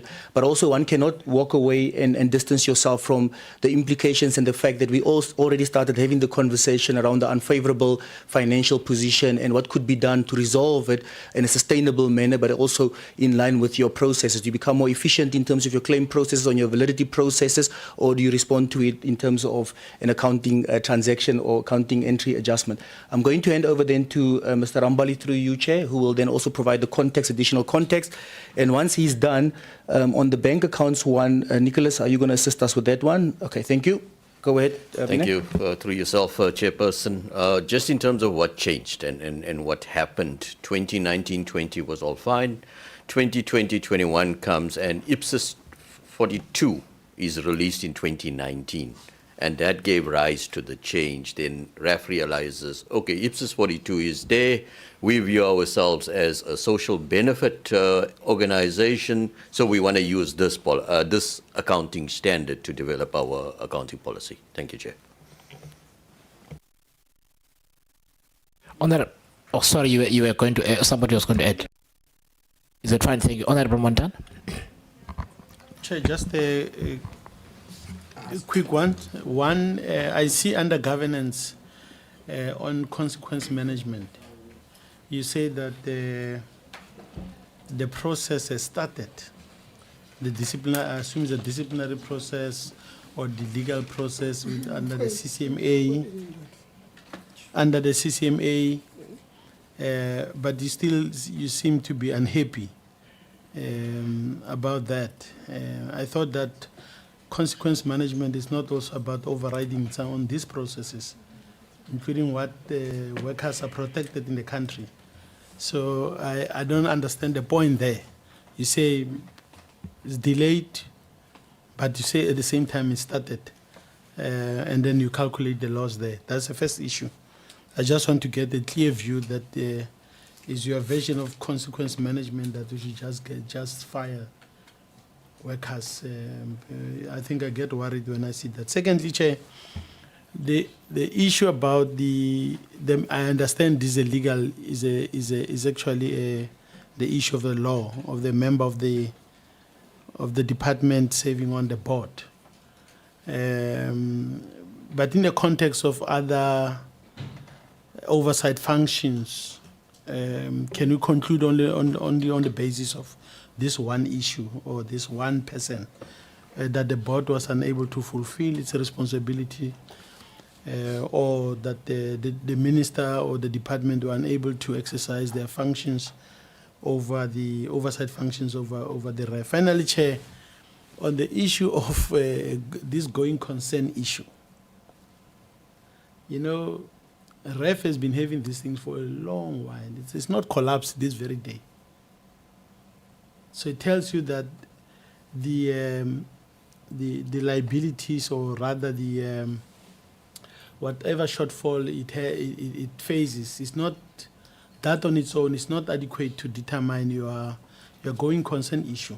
For me, if there was the issue of a review of the fuel levy, for example, that would be a major issue that raises the going concern. It will create that kind of material uncertainty. But that's not happening. So there's still, so in fact, you have a business, so to speak, that is guaranteed of its revenue into billions of rands. Why should that raises a going concern issue just on the basis that there's a gap between what it receives and what it pays? I mean, I don't know which world I come from, but it doesn't make sense to me. Is it sufficient, that issue alone, to determine a going concern or material, whatever you call it? Yeah, thank you. Thanks. Over to you. Thank you, Honourable Chair. Honourable Chair, sorry, Chair. I'll listen to this and then I'll run away. I think we've got our meeting at 4. Yes, you do. Okay, thank you, Chair. In the interest of completeness, there was also a second part to Honourable Atkinson's question that remains unresponded to. We'll also try and make sure that we covered it. So maybe let me start from the back, and then the colleagues will also come in as we then respond and supplement and augment. The first part from the last set of questions now, Chair. The going concern, I think Ms. Matanzima has done well to explain the principles that we applied in the audit process. So the material uncertainty that we've raised is an emphasis of matter.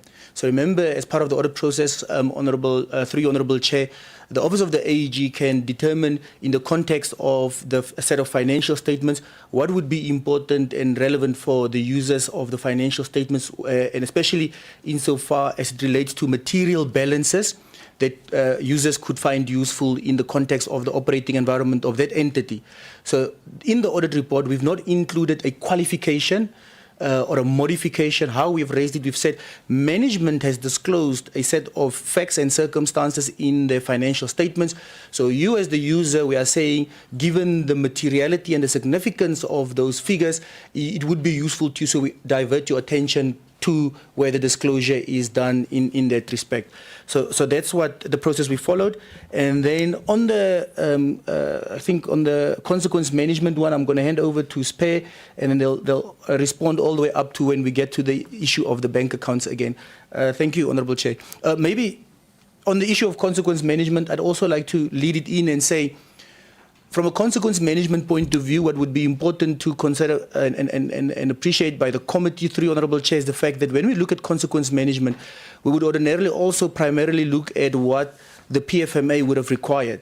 So from a point of view, if there were transgressions linked to the financial statements process of loss, fruitless and wasteful, irregular expenditure, those types of undesirable types of expenditure, So we then look at, okay, something has gone wrong in your environment from an internal controls point of view.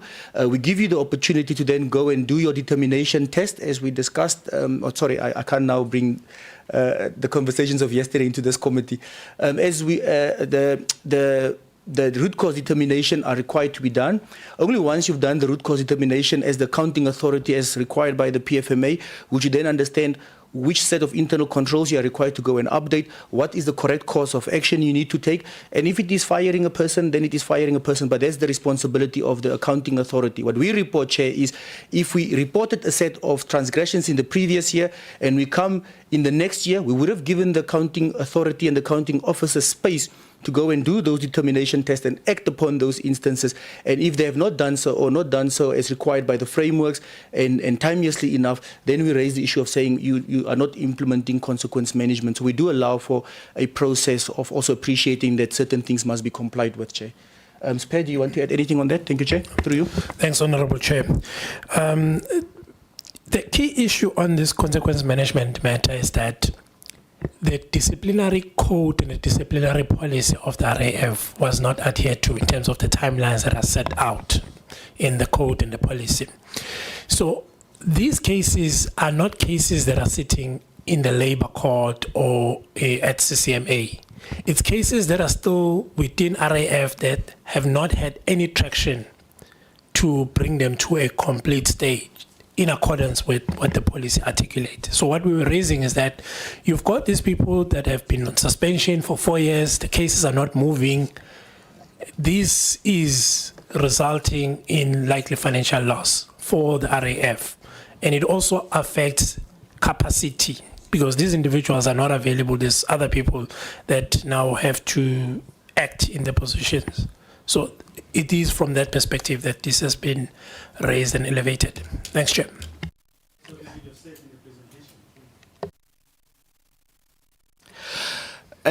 Honourable Dan, unfortunately, you'll be joining us in the inquiry. So that's one of the things we are looking into as the inquiry to say, even if your policy said 1 year, you are now at 5 years.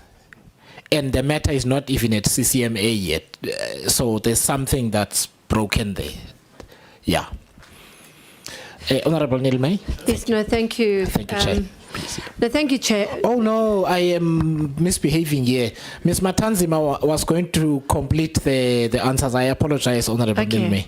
All right. Thank you so much. Just to complete on some of your, partly of your questions, when it comes to the representative of the Department of Transport to the board of RAF, from the entity perspective, when we look at the board composition, we see whether the board composition is in line with an enabling legislation of RAF. And the legislation is specifically is explicit that there should be a department representative on the board. So it is on that basis that we have to raise the issue, because as it was stand, it was not constituted according to what the REF Act requires. I hope you understand. Thank you. Thank you, Chair. We've got one more then, which is Honourable Atkinson's one around the bank accounts. Thank you, Chair. Yeah, through Chairperson. Honourable Atkin, I think if you look at the in terms of how RAF has been managing the cash, we have done an analysis and we can confirm that majority of the claims are paid towards the year end. I think in this current year, about 25% of the claims were paid towards in the month of March. I think that we can come. Of course, that is the operational decision that management do make. Then we are not aware, Honourable Atkinson, in terms of the investor account that is owned by that's been opened by RAF. Maybe I think the specific details there can be obtained from RAF, but we are not aware of that account. Thanks. Thank you. Honourable Nilmay. Yes, no, thank you, because some of them were follow-ups, because we had questions, Chair, that were related to the same things. But I want to come back to the dispute between SARS resulting in the withheld fuel levy funds, which severely impacted liquidity. How does the AG factor the risk of interference and interdepartmental disputes, such as the SARS issue, into its going concern assessment of RAF. And then I had a follow-up with regards to the bank accounts. RAF have an investment manager, and that was what we saw in their organogram and what they had previously, which meant they have investments somewhere. Has the AG managed to obtain, because the chairperson did mention that there is monies in banks, have you managed to find where all this money is, this investments that they have? Because obviously it's supposed to be invested in the Reserve Bank and other areas that is supposed to be compliant. And Chair, if you don't mind, let me quickly get the other questions through so that we were given a really interesting presentation by RAF yesterday on the integrated claims management system.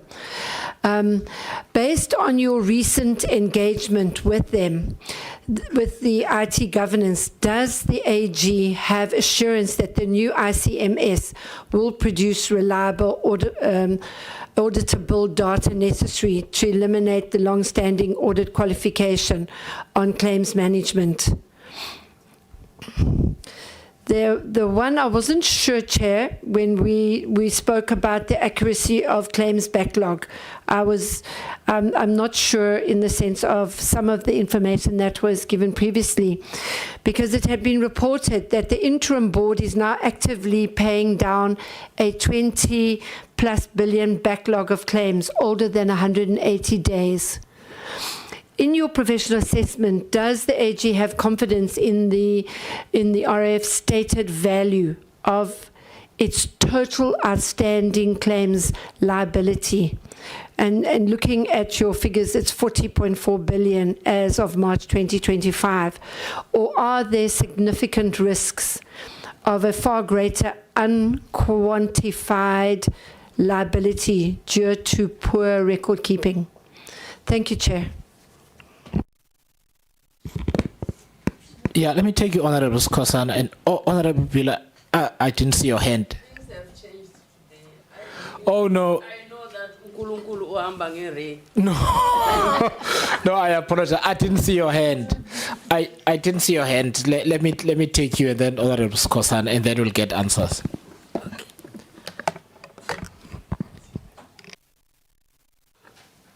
No, thanks, Chairperson. My first question is on integrated claims management system. Delays in the rollout of ICMS has been reported. Just want to check, how does the AGSA assess the impact of these delays on REV's operational efficiency?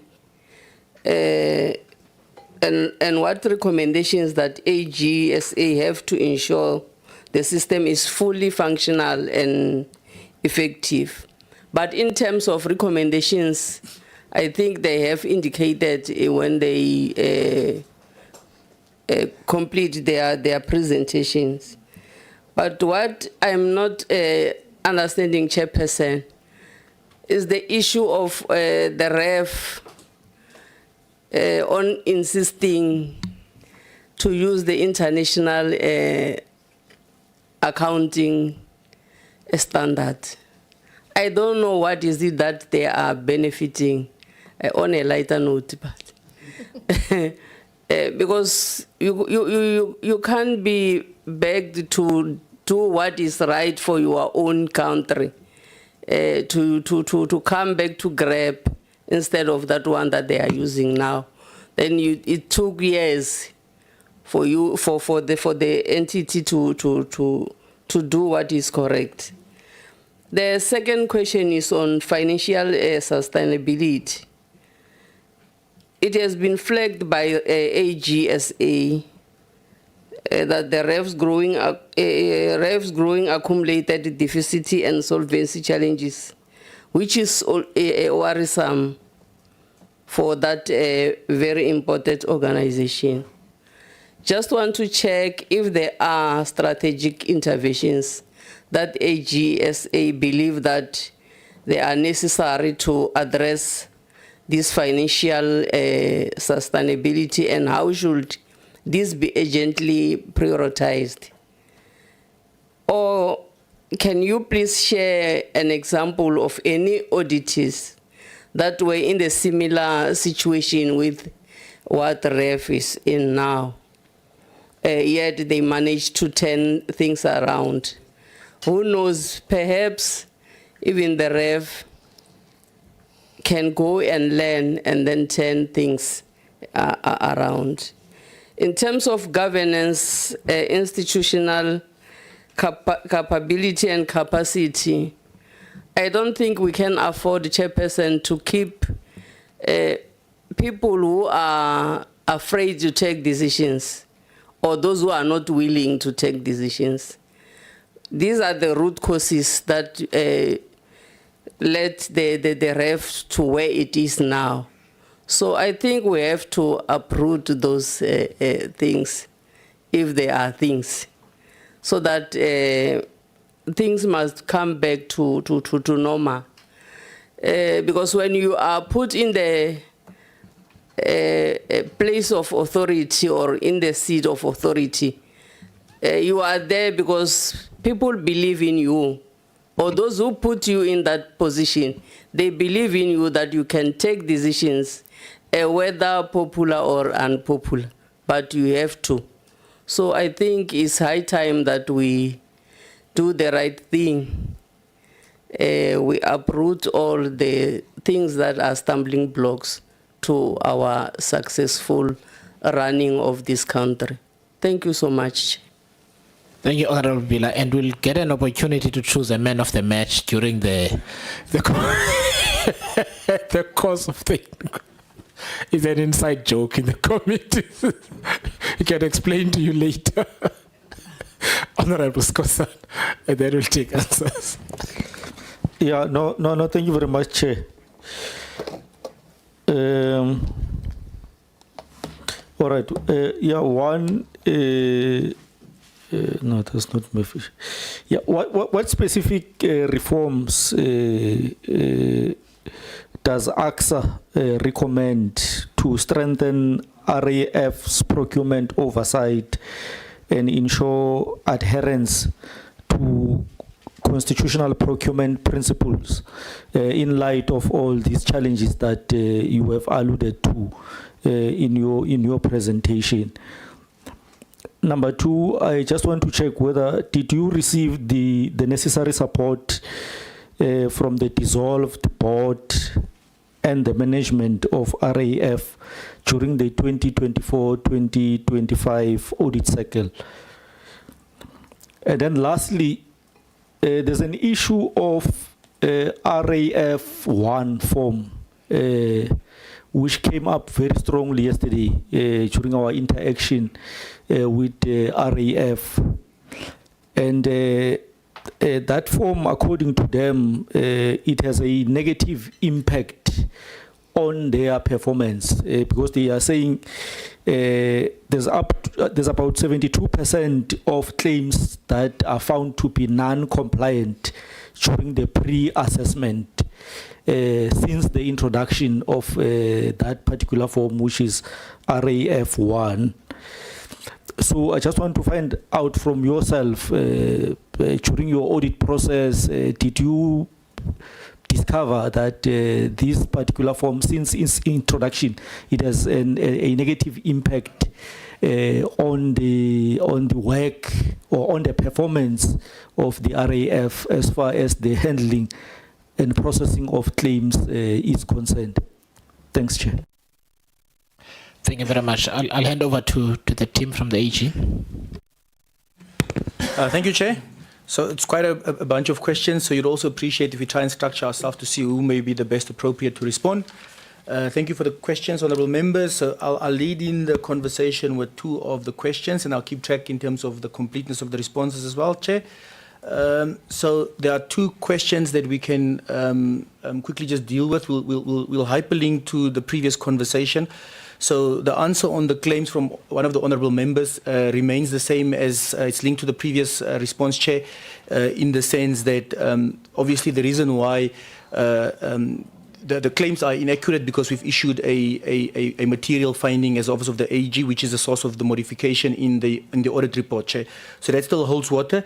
And again, reinforcing what we said earlier on, Chair, we are unable to provide any form of estimates because obviously that information has not been provided to us.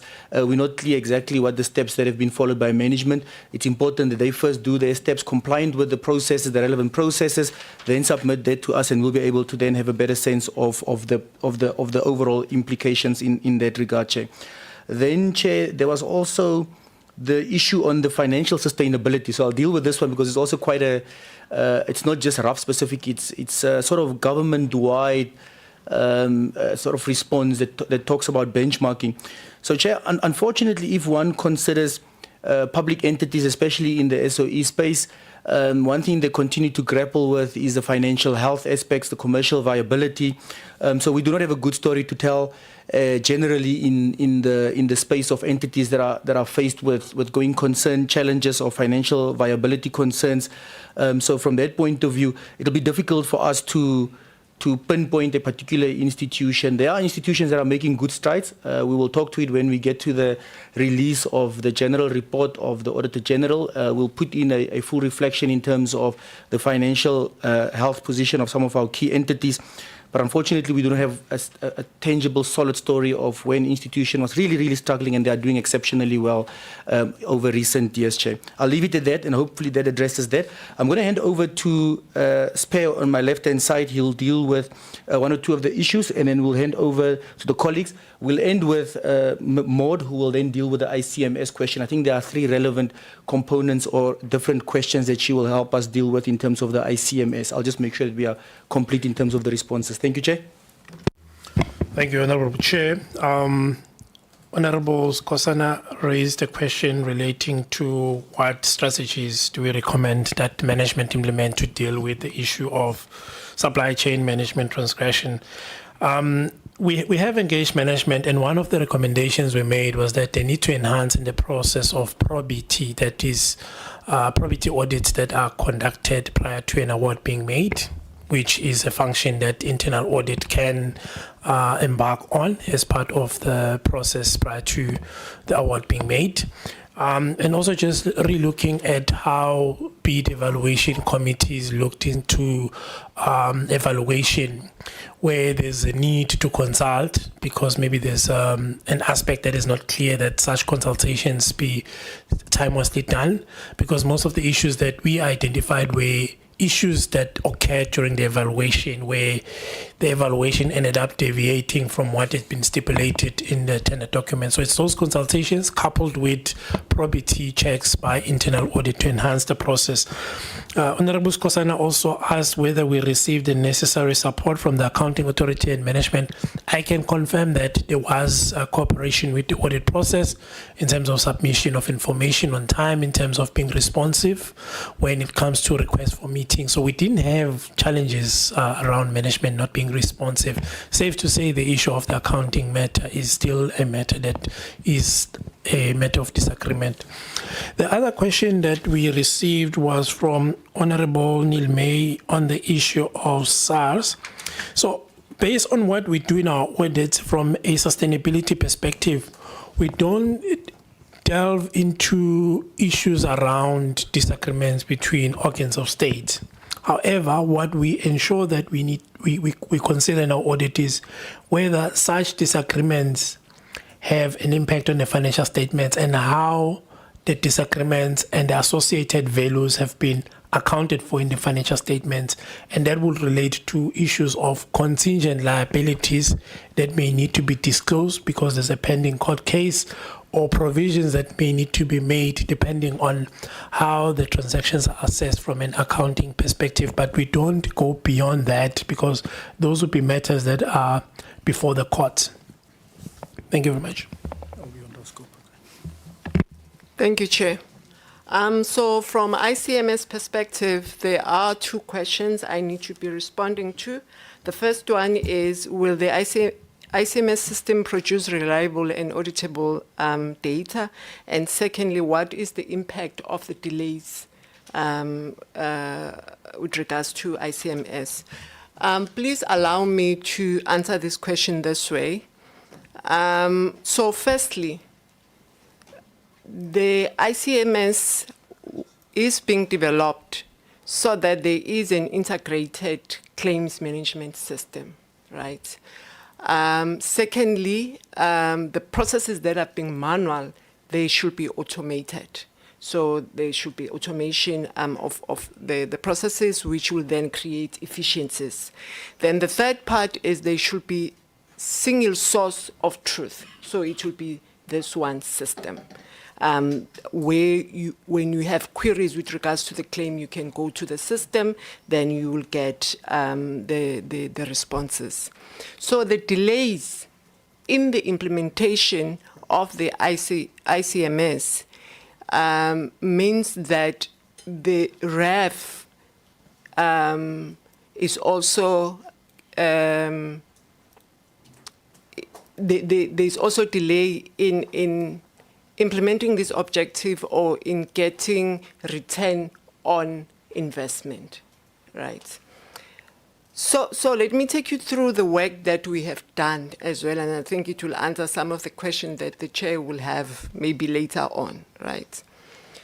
In 23-24, when we started doing the work on ICMS, the first thing that we did was to look back and say, what are the risks that can prevent the successful implementation of ICMS? So the first risk that we had identified was the REF 1 form, the fact that it's being contested at court, right? Then the second risk was with regards to the delays, that is not going to be implemented on time. And the third risk was the fact that the solution might not meet the business requirements. Those were the three risks then we then highlighted to management in 23-24. 24-25, we then did a follow-up on those issues that, or the risks that we had raised.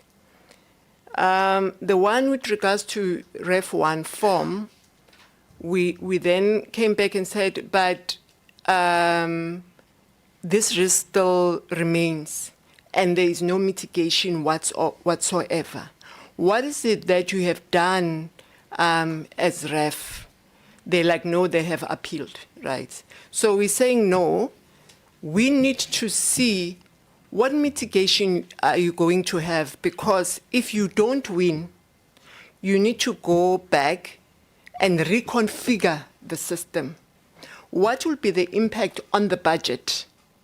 What will be the impact on the timelines if you don't win? So that will need to be documented. And we were even saying this might even lead to fruitless and wasteful expenditure if you don't win. So that was on the outcome of the 24-25 when we were following up on these issues. The second part on the delays, when we look at the original plan for release 1, the original deadline was October 2023 for release 1, right? However, there were delays. The second date that was there was April 2024, and they did not meet that one. And then it was moved to July 2024. They did not meet that one. And the first implementation was then in September 2024.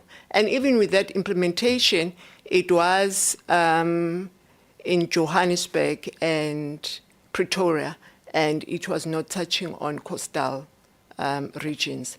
The implementation in coastal regions was only done March 2025, right? then it means that release 2 is going to be delayed. The original date for release 2 was September 2024. Now the dates that we have for release 2 is December 2025. And then with regards to the user adoption or the system not meeting the business requirements, or let's say user requirements, right? With that one, what we did, with what they have implemented, we said, okay, let's look at what we have implemented. Your aim was to automate the processes from beginning to end, from onboarding up until offer management on this ICMS. So let's see where you have implemented, if it is working as intended, right? So there were a number of issues then were then raised from the work that we did, right? So the main one is that the rerouting on the system is not working as it is supposed to.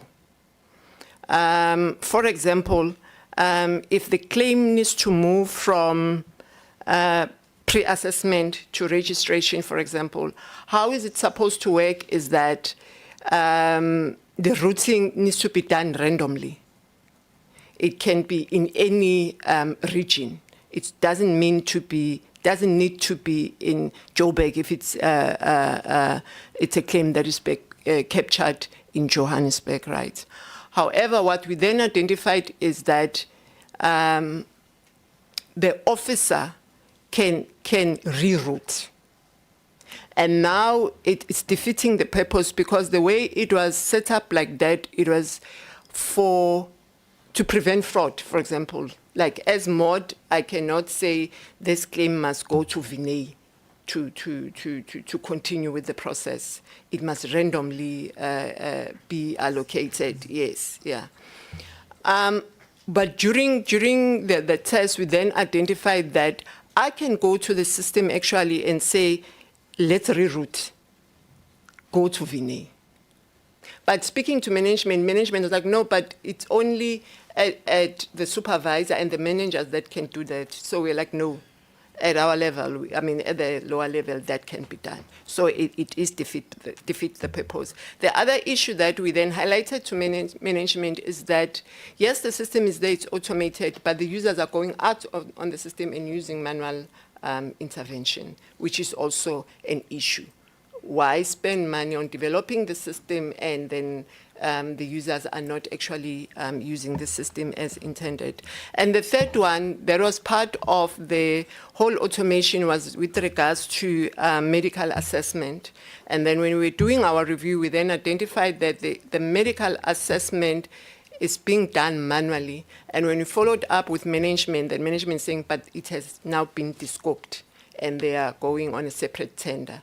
And the reason we have been provided is that the medical assessment is complex, and it will need time to be developed separately. Hence, they are going on a separate tender. So those are the number of issues then that we saw on the system when we were doing the walkthrough in 24 to 25.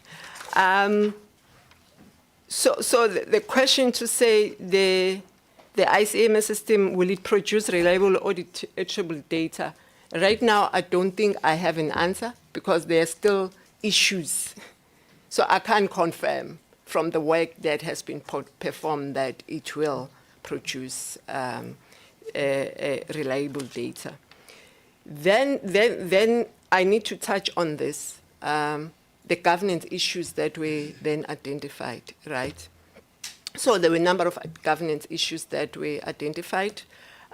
One of the issues that was identified with regards to the IT project steering committee, right? That it was not meeting as per the project charter. So it's supposed to meet on a monthly basis, but it was not working like that. And the other thing that we then did is to look at who sits in the steering committee.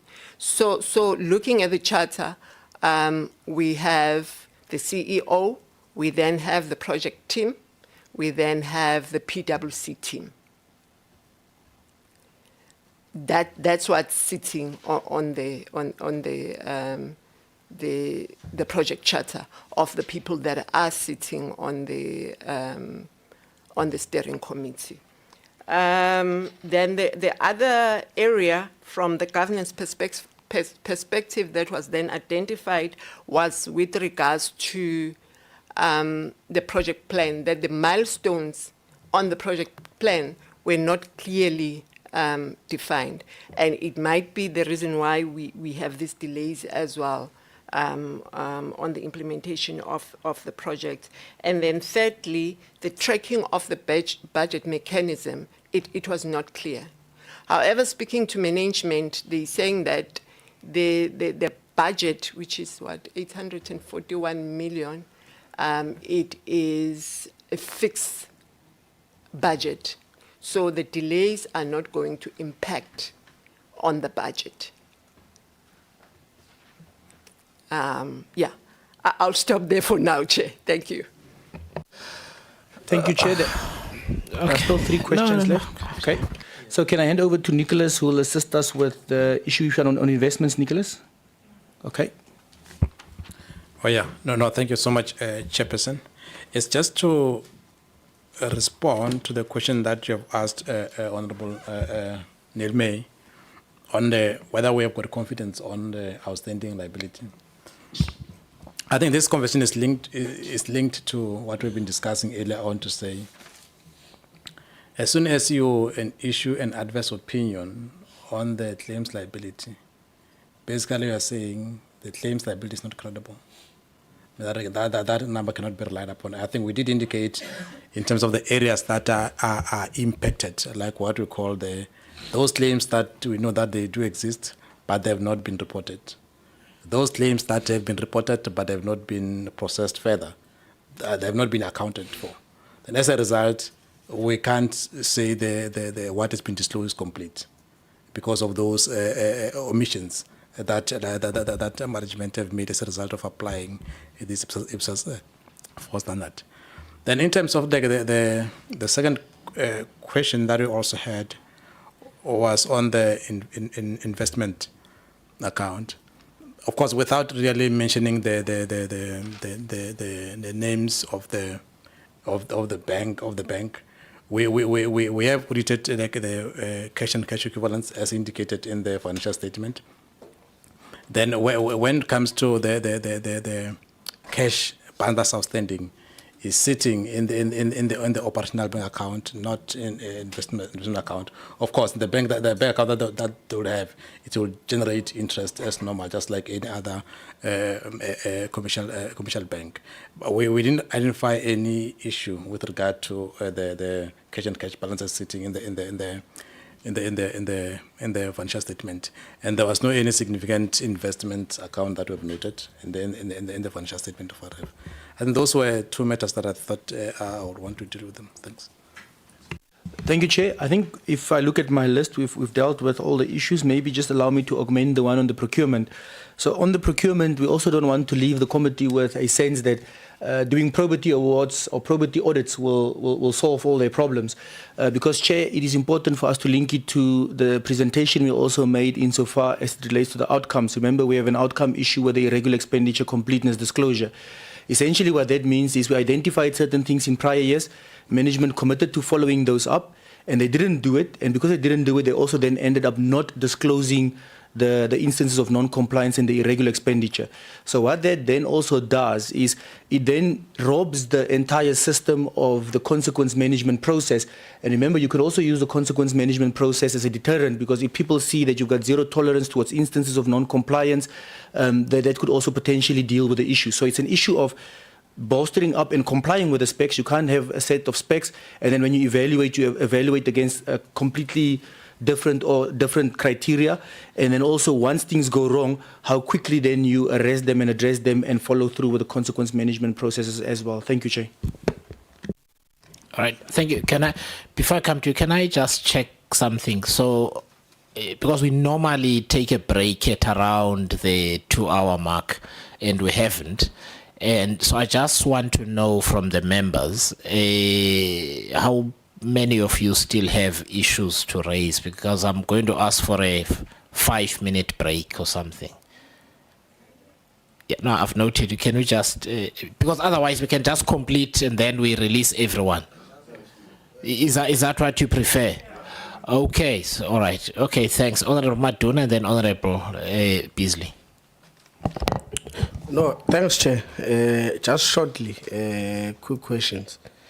One, Chair, I want to ask AG around the issue of, I see that the department itself, its representative, has not been attending. I think it's 11 out of 12 in this year. So I wanted to check, when you continuously raise this, what was the response in terms of from the side of the department? Because I think, Chair, what we don't want to do is to want to believe that the problem is only with draft. We need to understand now what was the role that was played by the department. And I think they said it's been about a number of years without a person there. When you have, because I believe you've been raising it in the previously, what has been the response from the side of the department into this? Because, you know, Chair, if even the board itself was not composed according to RAF Act, I mean, it starts there. Secondly, I want to check, when you continuously raise the issue of absence of head of legal, what was the mood and the responses from the board? Thirdly, I remember, Chair, at some point, I also asked early last year, I think last year, just after we've arrived, it should be, I think it would have been our first or second interaction with RAF. I asked them, are you comfortable with the CEO being the person that is also approving claims? Is there no potential conflict of interest? So how long have you noted that? And when you raise it, what has been the board response? And lastly, Chair, I just want to understand, one, the overpayments are those that are, I think the explanation at some point was that it's the lawyers that would attach the bank, then the process. Is this the same transaction that we are speaking about here on the material irregularities that you have raised? I think we have spoken about the first one of unauthorized changes but it leaves a lot. I think when RAF is here, I can speak with them. It will enlighten me. No, thanks. Oh, lastly, I wanted to check, in your audit processes, in your audit procedures, has it always been a norm that you do verification of the bank statements vis-a-vis the master file of payments? Obviously, when you do it yearly, you do it for certain months of the selected sample. Thank you. Thank you. Honorable Beasley. Thanks, Chair. So I just want to commend the Auditor General and the entire staff. They're one department that we can really shine a light on and say this is what public service can look like. So I've engaged with the Auditor General on the various committees, and I really commend every single one of you. You do a fantastic job, and it shows what public servants can be, and I really commend you guys, and we're really proud of you guys, so thank you. In terms of the RAF new Form 1, was it not worth material irregularity for non-compliance with the law? Because based on the legal feedback that we've had is that it is non-compliant in terms of the court orders. So is that not contrary to legislation, and should a non-compliance actually not be issued for that? Then thirdly, some of the complaints that I've had personally with the AG is the hesitation to issue certificates of debt. You know, if the accounting officer got a certificate of debt for non-compliance with accounting policy or for the new RAF, you know, it might change the situation. But have you considered issuing a certificate of debt? And then lastly, the legal fees against the the Auditor General, at what stage would they be noted as fruitless and wasteful expenditure, and they can actually be recovered from the people responsible for incurring those? Thank you. Hand over to you. Thank you. Thank you, Chair. On a lighter note, Chair, as soon as the compliment came, I knew there were going to be some tough questions that will follow. Thank you for the questions, Honourable Chair, Honourable Members. So we are a team here, so we'll try and augment and tackle the questions as best as we can, because some of them are not necessarily rooted in, non-compliance or finding. It's also, some of them would be informed by the observation, but the observation would be based in terms of our audit work. Obviously, we are only limited to conversations around that. So maybe I'll start with the two last questions before I hand it over to my team. So on the certificate of debt conversation, and it's linked to the one on the legal fees and the fruitless and wasteful around the material irregularity process. So in terms of the definition, obviously there has to be the non-compliance, and the non-compliance also has to have an impact in terms of either financial loss or harm to the institution, etc. And that becomes quite a process to then do the determination. So the certificate of debt we can only issue if an institution has suffered a direct financial loss as a result of the non-compliance. So the causal link has to be there. And then also you have to then, in line with the process, I think it's on slide number, the one where Mr. Mlangeni outlined the process of the the material irregularities process, you have to first issue the recommendation to the accounting officer. The tool was always meant to augment the PFMA and not to assume the responsibilities of the accounting officer or the accounting authority. So they have first bite at trying to do the right thing. And so you issue the MI, you give them space and opportunity to go do the right thing. If that doesn't happen, you then issue a binding recommendation in your audit report as a follow-up action. And then if the recommendation again further doesn't get implemented, you then issue the remedial action, which now the binding one, I just used the word binding incorrectly earlier on. And then if they still don't act, you then issue a certificate of debt. So it's quite a lengthy process, because obviously you want to make sure that you are administratively just and fair in your processes. And then also, I think our institution has been quite transparent in saying that the process has had numerous things that we've had to grapple with, such as changes in accounting officers, changes in accounting authorities as and when you reach a particular certain stage. And in some instances, given the steps that we have to comply with, some of the accounting officers and the boards have been responsive in dealing with some of the matters where indeed they have been raised. But in this particular instance, not yet, Chair, because you would have had to do all the work that I've just outlined. And then the conversation on fruitless and wasteful expenditure also becomes one where, if you look at the definition of fruitless and wasteful in line with the PFMA requirements, it says that it's expenditure incurred in vain, but also coupled with that, there's another criteria that says, and then it could have been avoided had management apply themselves with due regard. So both criteria have to apply. And in this instance, it becomes difficult to say you believe that you are taking a course of action for the benefit of the institution, whether that belief is crooked or not. But it's not in vain because the lawyers came and rendered the services and you engaged in court action. But certainly those are also conversations we are exploring in terms of the final outcomes and the final implications of this court case. I can confirm that without making confirmations that it might result in fruitless and wasteful expenditure. So those are the two. And then I'm going to hand over to my colleagues now who will deal with some of the other issues that were raised. Spare, you're going to start off? Okay, thank you. Through you, Chair.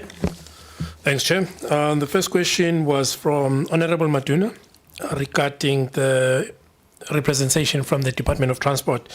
Honourable Maduna, I can confirm that the matter was raised for the first time in the 24-25. That is because the issue of representation only started at the end of April 2024. So it is the first time that it's being reported. And then it's a matter that we will continue to engage even with the executive authority to ensure that going forward this does not recur. In terms of absence of the head of legal, the response that we got was that there is a head of legal acting that has been appointed. There is a recruitment process that is already underway to fill the position on a permanent basis. In terms of overpayments, you asked whether these overpayments are similar to the overpayments through attachments.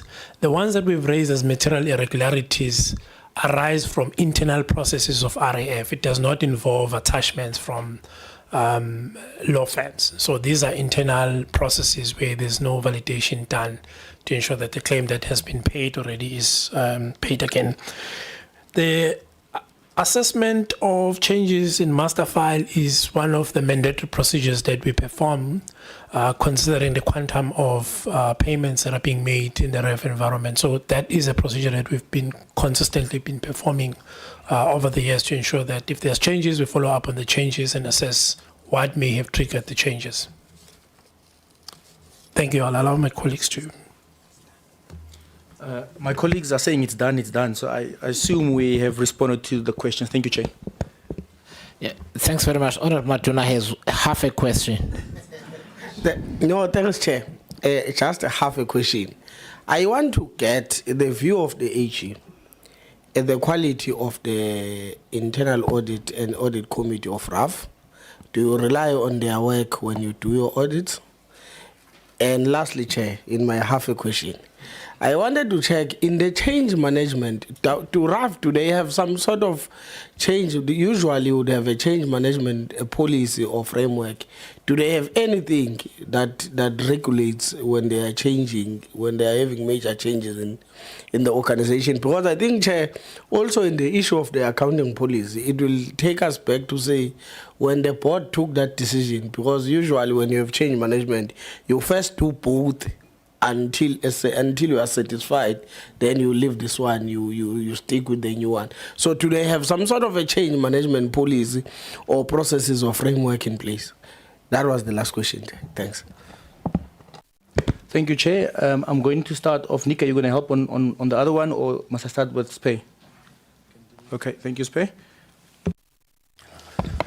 Internal audit in terms of reliance.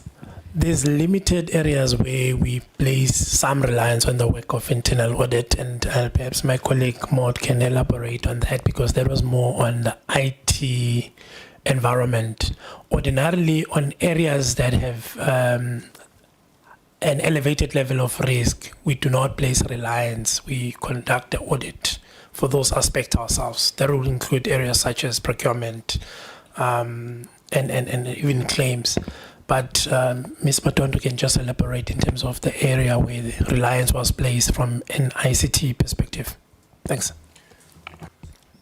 Through you, Chair. So where we have placed reliance on the work of internal audit, it's basically on what we call general controls reviews. So when we are looking at your IT governance, changes around the system, the security around the system, IT continuity, and when we look at the physical and environmental controls. So it should be limited to that. Thank you. Honorable Chair, just to come back to the overall assessment of internal audit and audit committee, we have assessed them as providing assurance. However, it must be noted that at the end of the financial year, the audit committee did not have a representative that is a chartered accountant. However, that was not raised as a significant matter, as the individual that had been in the audit committee resigned during the financial year.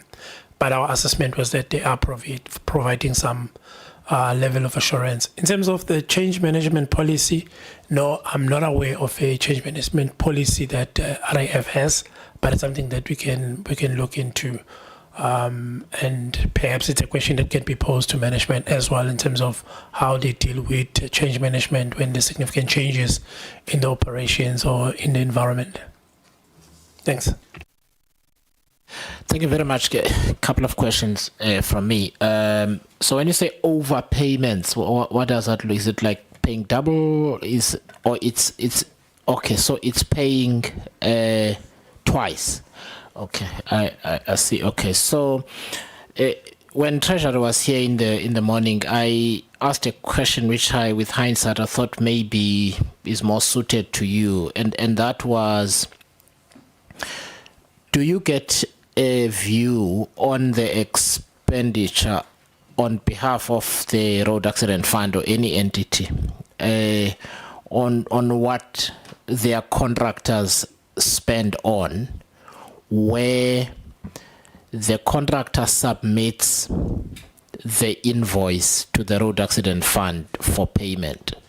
So we've asked for all the invoices for our sins. I underestimated how many there were, but we asked for all the invoices pertaining to some to two big contracts there, and we got an avalanche. But what became clear is that the procedure is this: the contractor submits an invoice to the road accident fund, and the road accident fund then effects payment to the contractor. But that invoice specifies what was purchased within that invoice. So if it was a TV ad or whatever, they specify what it is. But all the way to things like merchandise, right? So what are the responsibility of the entity, therefore, in respect of making decisions about whether those invoices are to be paid or not? So that's the one question. The second question is whether the contractor has a responsibility to run a transparent procurement process in subcontracting, in their own subcontracting, or is it an opaque environment where the supplier just has unfettered discretion to procure from whoever at whatever price? Thank you, Chair. So, okay, the overpayment one has been covered. So on the invoice, Chair, I wish the other ones were also as easy as just shaking the head. So on the invoice, Chair, there are a certain set of responsibilities that any institution of government has before it releases funds. So the first part would be to check whether what I'm paying for is in line with what I requested. So was a process followed? Can you link to a particular procurement process that would have been ticked off? The second part is in line with an order that would have been placed or a demand from the procuring department to make sure that you are aligned. And then lastly, as you then before you release the payment, you must then also check, did I indeed receive the goods or the service? So somebody must tick off to say, if it was services in your department, did you receive the services, and what was the form of the services? Or if it was a particular good that was being procured, there needed to have been a delivery note signed off by the receiving relevant department. So a number of steps before we then release the payment to that effect. My colleagues can also expand on the actual process if there's any specific follow-up you have in that regard. Then the issue of the subcontracting, and maybe I'll also hand it back in line with the merchandise conversation. Any colleague who wants to take the subcontracting, Nompagamo? Or Nicholas? Yeah, no, thank you so much, Chairperson, for the question. Yes, I do agree with my colleague in terms of the validation that management is required to do when they've subcontracted. In actual fact, with regard to the contracts at hand here at RAF, there is a clause that indicates that the outsourcing does not really absolve management of the responsibilities from verifying that indeed the goods were delivered. Then when it comes to the outsourcing, whether they should follow PFMA or the entity's procurement process, that is governed by the arrangement, the agreement between the RAF in this case and the agent. They will list the specific requirements that need to be followed. For example, they will say you need to ensure that you confirm that you have got like the tax clearance certificate. You like whoever we are procuring from has got the triple B certain level requirements. There will be specific requirement that needs to be fulfilled before like they source those goods or services from the service providers. Yes, yeah. From as I said, I think I dealt with the issue of the subcontracting, and also even the responsibility of the management to verify those. The ACM, like the only the arrangement. I think there was a regime before. I think it was procurement, provincial procurement regulations 2017, which really, was specific in terms of what needs to be done when they're subcontracting. But with the new regime now, the responsibility lies between the auditees, between the entity and the service provider, which the auditee need to specify in the agreement which process need to be followed. Then, thanks. Thank you, Chair. Chair is also just going to elaborate on one or two of the questions. Thank you, Chair, through your permission. Thank you very much, Chair. So when it comes to subcontracting, whether a competitive bidding process needs to be followed, it depends on how the contract is crafted. There are certain contracts that will specify that the main contractor would need to solicit quotes. For example, it will say get 3 quotes so that we see that the price that is eventually paid is a competitive price. And that would be the case, for example, in the case of travel agents, where they will go look for 3 hotels, see which one is the lowest. In certain instances, it will be silent. And it would depend on the nature of the services that are being required for the contract. For example, in the case of an advertising contract, if it is specified that the main contractor would need to go engage, for example, a particular TV station, then they need to engage that station. It won't be an issue of soliciting quotes from various stations because it will be informed by which station has more viewers. So it's something that is dependent on the terms of the contract, whether the main contractor is required to solicit competitively priced quotations or not. Thanks. All right. No, thank you. That's quite helpful. I mean, we will provide a sample of invoices because there are hundreds, if not thousands. So we'll provide a sample to the members. The reason, though, I felt that I should ask these particular questions is that in at least what the Secretariat and I have noted from some of the invoices, which are submitted to the Road Accident Fund and then paid, there's some interesting pricing on some of those items, such as a bucket hat for 12,000 rand, and a sports bag for 37,000 rand, etc. So that is why, and these are items ostensibly delivered to the RAF. And in my mind, I'm thinking, okay, it appears that you simply outsourcing the purchasing of these items to an external agent so that you don't have to comply with it.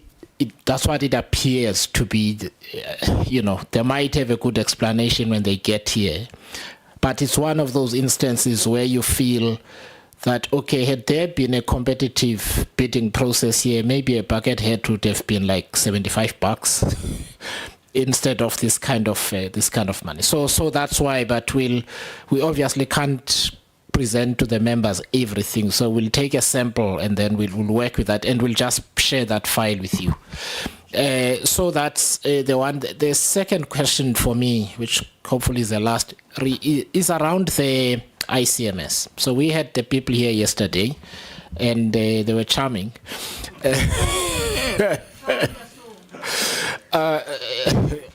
Not quite, but I wanted to know whether you did an assessment of the project milestones versus a planned expenditure at the point of that milestone. Whether you did that assessment, because the information we've been given is that they've spent, out of that 800 and some odd million, they've spent over $500 million, closer to 550 million. One of the things we canvassed with them was this issue of the rough one form, and the fact that the entire thing is being mapped on top of eggshells, in that if the litigation fails, as it's likely to, then they have to reconfigure the thing. They disagree, by the way. They don't think it's a big deal. But that's the one. So, which means there is a project risk. I think we've spoken about that. The second, though, is whether, to the point that it doesn't matter how many delays there are, we'll still be on budget. That should already be apparent now, whether their milestone are matching their expenditure projections over the project period. Did you have an opportunity to look at that? Thank you, Chair. We did not have an opportunity to do that, right? The reason being, I think already when I was going through the issues, one of the issues that is that when you're looking at the project plan, the milestones there are not clear, and also they are not itemized to say at this milestone so much should have been spent, at this milestone so much should have been spent. Thank you. So can I just ask some basic questions around this solution? Is it an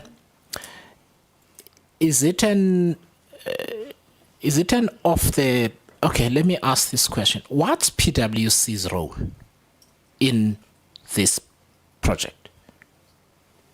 All right. So with this solution, there are 3 application systems that are off the shelf, right? Which is your guide wire, the updraft, and IDP. IDP, yeah. Yes, right. And then PwC is customizing the solution. So the contract is just with PwC for integrating these 3 application system and customizing them for the use at REF.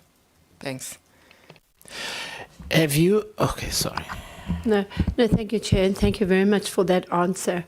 But it brings to my mind is that they've continued with that system, knowing that the form that they're using is, well, they think is correct, but we know that it is not correct. But nobody seems to stop them in their tracks to say, look, you've purchased this system, you've gone out to tender, PwC is working, everybody's working to put the system together, and everybody's waiting for a court outcome, but nobody, so the train has left the station with the incorrect cargo, but everybody's allowed it to go to a point or has been hamstrung. So although they're building their system on the RF1 form, which means the whole thing is unlawful. That form is unlawful, but they're building the whole system on it. And we have to sit on the side and watch as they build it, bring it to us to have a look at. And there seems to be no way to have stopped them right at the beginning, from the procurement side, from wherever, to say, what you're building, maybe you should have waited or whatever, I'm not sure. However, they did tell us yesterday that it wouldn't be difficult to convert to GRAP. That's what they told us, yeah. And that, because I tried to find out how much would it cost to convert that system, because obviously their programs have been written, their coding has been done, all towards that system. Now they would have to unbundle that system, put in the new accounting standards. They seem to think that the system that they have, as I said, they charmed here and gave an excellent presentation.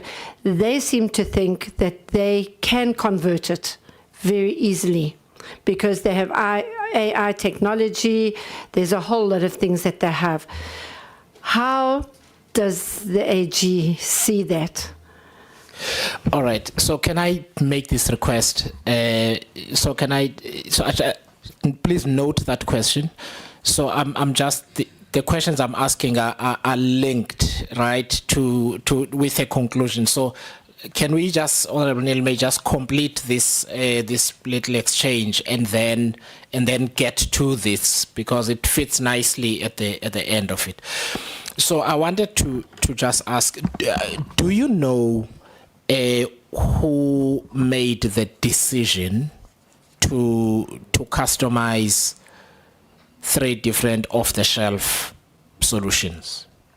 Was it Was it a proposition that PwC came with and the RAF liked it, or did the RAF make its own decision and then looked for a service provider that would be able to combine the three, to integrate the three? Chair, I don't think I have the answer to that. What I know is that they went out on tender and there were 14 bidders that they had to go through up until PwC won. But to say who made the decision to say it must be 3 and customized, I don't think I have an answer to that. Thank you. Okay, no, thanks. We'll ask them for that information. Have you made an assessment of whether these 3 platforms have ever been integrated to work together before, or not? No, we have not. I know one of the requests was to say, let's look at the solution versus the budget for it and see if it makes sense, right? We tried doing that exercise. However, for us to do that exercise, we must get an entity that is exactly like REF, that works like REF, and has the processes like REF, so that we are able to benchmark and then we can provide that assessment. Thanks. All right, thanks. So the question that might then begin to link to what Honorable Neil May is asking, can we just discuss the steering committee for this project? So there was the chief executive, and who else? Do you know?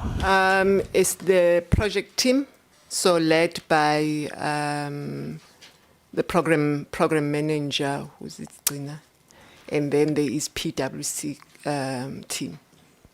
Okay, so in effect, the chief executive was the executive accountable for the project in terms of the EXCO. Yeah, looking at the who is sitting in the steering committee, because he was this project sponsor basically. Okay, do you know if there was a separate chair of STEERCO, or he was the chair of the steering committee, or you? No, but I can. No, I don't know who was chairing the steering committee. Okay, no, we will ask that of the Road Accident Fund, because where it links to Honorable Neil May is that typically these kind of things should escalate to the accounting officer, and if the accounting officer is in the weeds, then that whole system collapses basically, in that he or she becomes judge and jury in the process. Okay, we will canvass that with the Road Accident Fund. Final question. When you say there were about 14 bidders, did you get a sight of those initial bidders?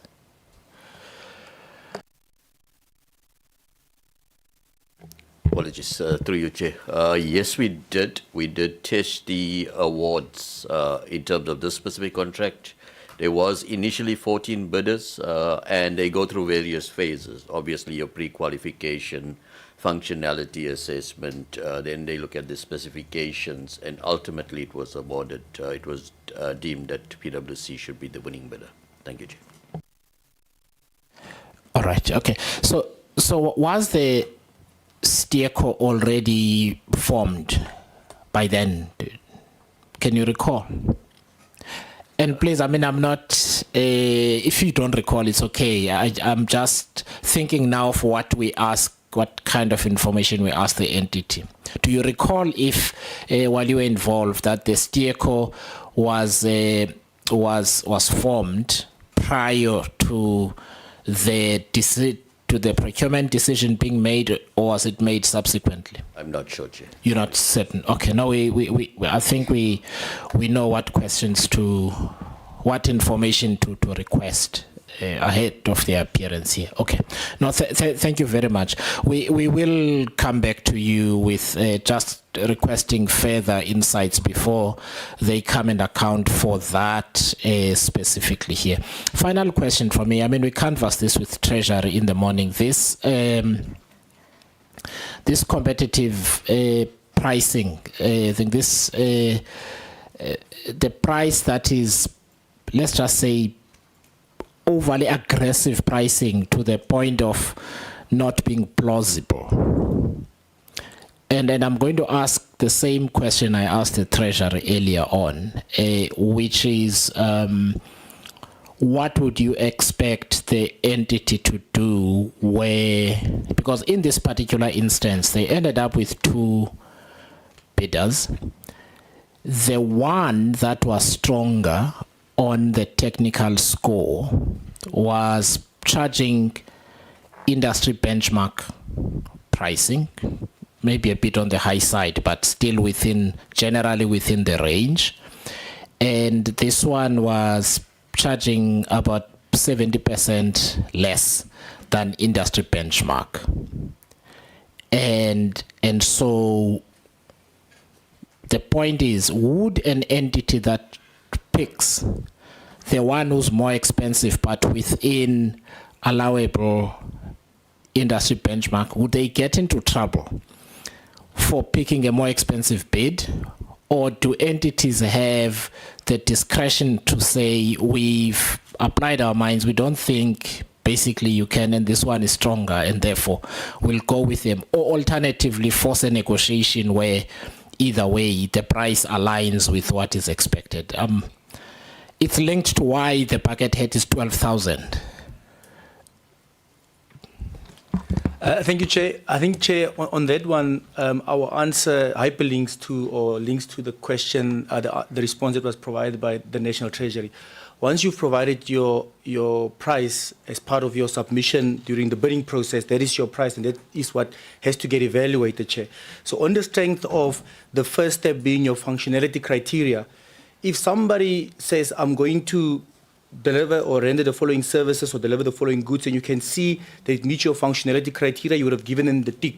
Then the next phase would then come into your price assessment and evaluation. And unfortunately, as the legislation is currently captured, the price that's submitted by a particular bidder is the one that has to be evaluated by management. I will, like I said, continue to hyperlink to what National Treasury said. You can do it as part of the contracting discussions to say, are you really able to deliver and protect yourself from that point of view? But certainly, in that regard, there's nothing that we can do. And also given the fact that by the time we come in, the procurement would have taken place as well. Thank you, Chair. All right. No, thank you very much. That's all from me. So I think I don't see the members putting up their hands. I think everyone wants to go home. We get to go home 2 hours earlier than we did yesterday. But thank you very much, Team AG, for your presentation and for being here today to answer all our questions. I really appreciate it. Honorable members, thank you. We will see each other in this context on Friday. We are virtual. Yes. Thank you.